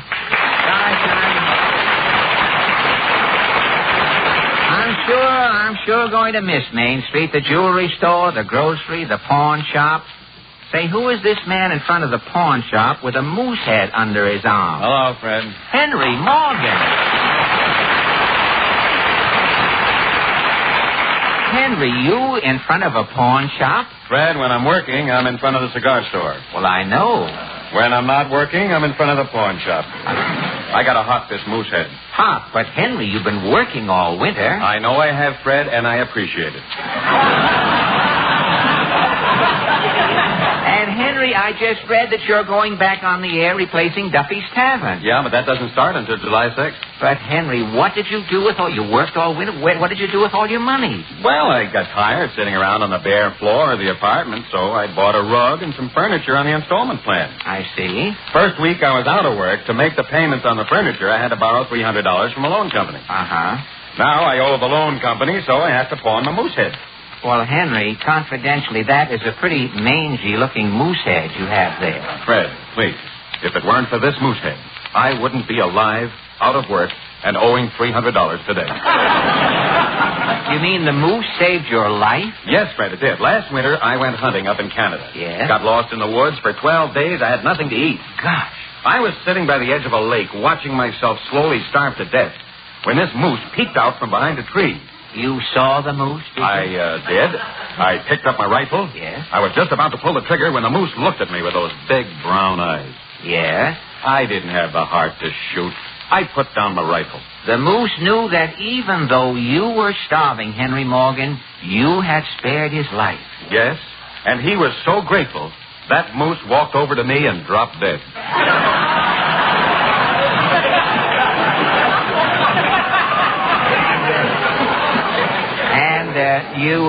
You ate the moose? I tried to eat him, Fred, but I couldn't look into those big brown eyes. No? So I went around where the moose couldn't see me.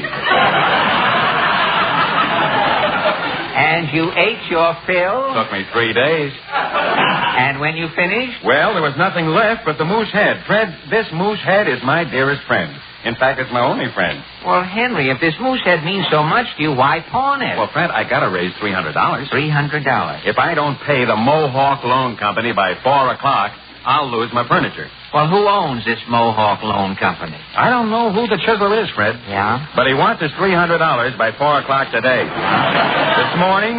Just this morning in the mail, I got a postcard showing a man sitting in the electric chair. Underneath, it said, "Don't let this happen to you. Pay your loan to Mohawk." Henry, you have got to get $300. But where? I think I know where, Henry. Follow me.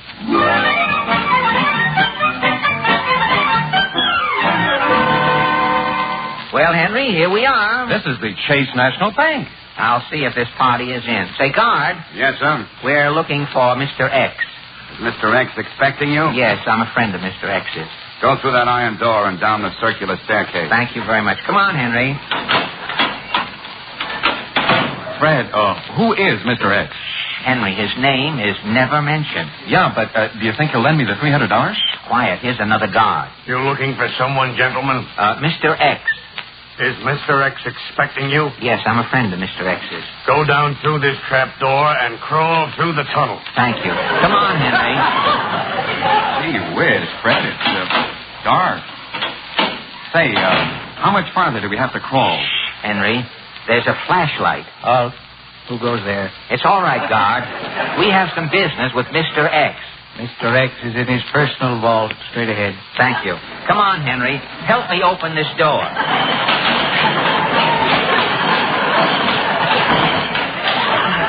Gee whiz.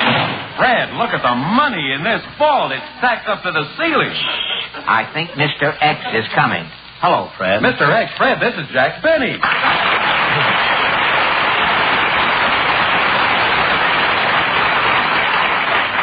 Well, Mr. X? You can call me Jack, Fred. I like to keep everything informal around the vault. Oh, well, thank you, Jack. I hope we're not interrupting. No, it's all right, Fred. A little rest will do me good. I've been counting steadily since 5 o'clock this morning. I've got a cramp in my tongue from wetting my finger.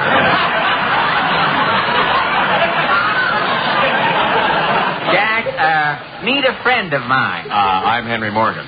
Morgan? Are you one of J.P.'s nephews? No, I'm not related to J.P. Morgan. You're not? No. Oh. Well, Fred, what's new?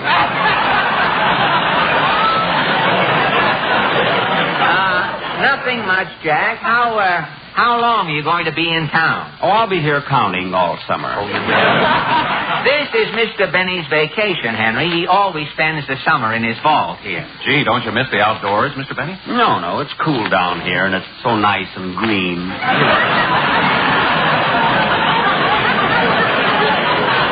Hey, you know something? I wouldn't mind spending a summer down here myself.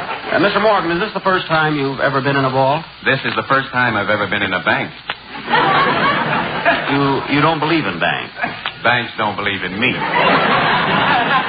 Jack, why don't you show Henry around your vault? I'll be glad to, but before we start, Mr. Morgan, I have to take a few precautions. Precautions? Yes. First, I'll have to examine the bottom of your shoes. For what? Chewing gum. See, last summer, Rudy Valley came in here with chewing gum on his shoes, and when he left, 20 $10 bills were missing, and Rudy was 4 inches taller.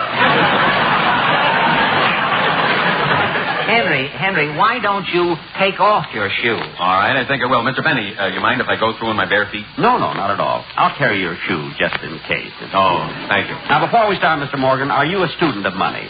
Well, Henry knows what money is. But I haven't been exposed to it lately. Well, I generally give this talk with a pointer. Well, do the best you can. All right, I'll use one of my fingers. A long finger would be helpful. Now, Mr. Morgan, over here are my 5s, here are my 10s, here are my 20s, and this stack here is Confederate money. Jack, what are you doing saving Confederate money? Well, if the South ever comes back, brother, I'll be the John D. Rockefeller of Atlanta.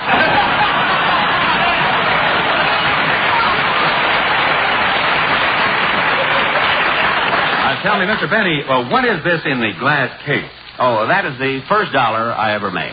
Well, it looks like a string of beads. It's wampum.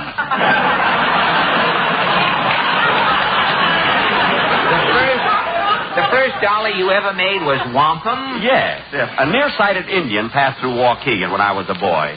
I sold him my mother's shawl for a blanket. Oh, I see. Jack, don't you ever think of anything else but money? If I ever do, I'll go right to a psychiatrist.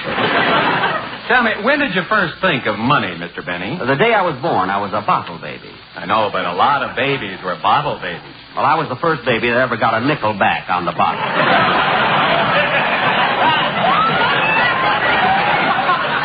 And you've dedicated your entire life to the accumulation of money? Yes, my boy, I have it. It's my fond hope that when I die, I'll go to Fort Knox. Well, Jack, the reason I brought Henry over... Yeah, Mr. Benny, you see, by 4 o'clock. 4 o'clock? What time is it now? It's 3:45. The boy should be checking in. I wonder... Oh, that must be one of the boys now. Come in. Number 1 reporting, Mr. Benny. Okay, number 1. Got a big day, 4,682 nickels. Good. So long, Mr. Benny. So long, number 1. Say, Jack, what are all those nickels? I run my own turnstile in the subway. But nickels? If the city went to a dime, I'm cleaning up. Mr. Benny. Excuse me, Mr. Morgan. That's probably one of the other boys. Come in. Here you are, Mr. Benny. Oh, thanks, Mert. We had a big day today, 7,600 nickels. Good. So long, Mr. Benny. So long, Mert. Jack, another turnstile? No, I also run my own slot at the automat. But how do you... I have a compartment with a live herring in it. A live herring? When someone puts a nickel in the slot and the little window opens, yes, the herring feels the draft and slaps the window closed with his tail. Jack, you mean? I trained this herring and it was time well spent. Well, how long have you had the herring working for you in the automat? Only 6 months. He's already brought me in over $800. Say, Mr. Benny, by 4 o'clock, if I don't have $300... Excuse me, Mr. Morgan. Come in. Here it is, Mr. Benny. Thanks, Bob. I got a whole chimney full today. Good, good. Merry Christmas,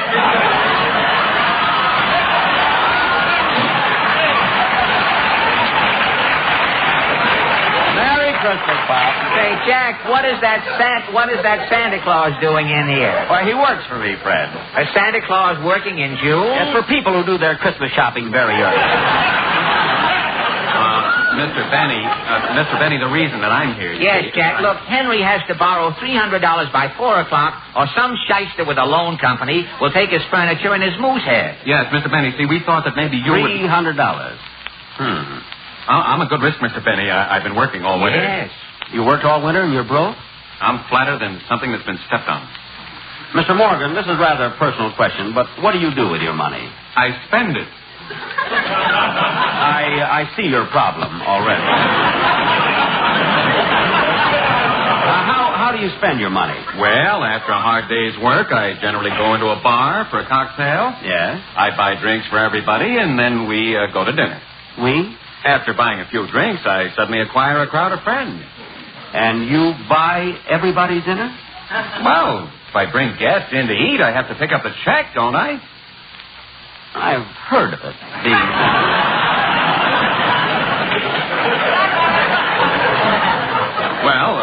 After dinner, the whole gang follows me to a nightclub. I pay the check and tip everybody wearing a mess jacket. Always end up broke. That's why I need $300. Mr. Morgan, if you would do as I do, you wouldn't need $300. Well, what do you do? Well, after a hard day's work like you, I go into a bar. And you buy a drink? First, I let out a shriek so everybody sees me, and then I faint. You faint? A crowd gathers. Somebody gives me 3 or 4 brandies to bring me 2. I get up off the floor, shake hands all around, and leave for dinner.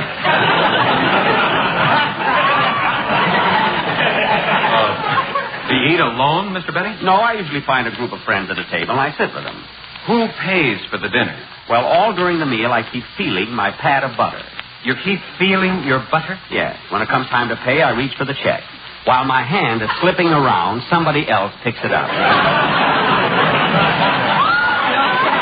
Well, I'd like to know something. After dinner, do you go out to a nightclub? Always. I order champagne for everybody. Then just before the floor show finishes, I swallow 4 sleeping pills fast. 4 sleeping pills? Yes. I don't know how the party ends up or who pays the check. I just wake up in bed the next day well rested. You see, Henry, Mr. Benny really knows how to live. And nobody ever made me this cheap on my own program.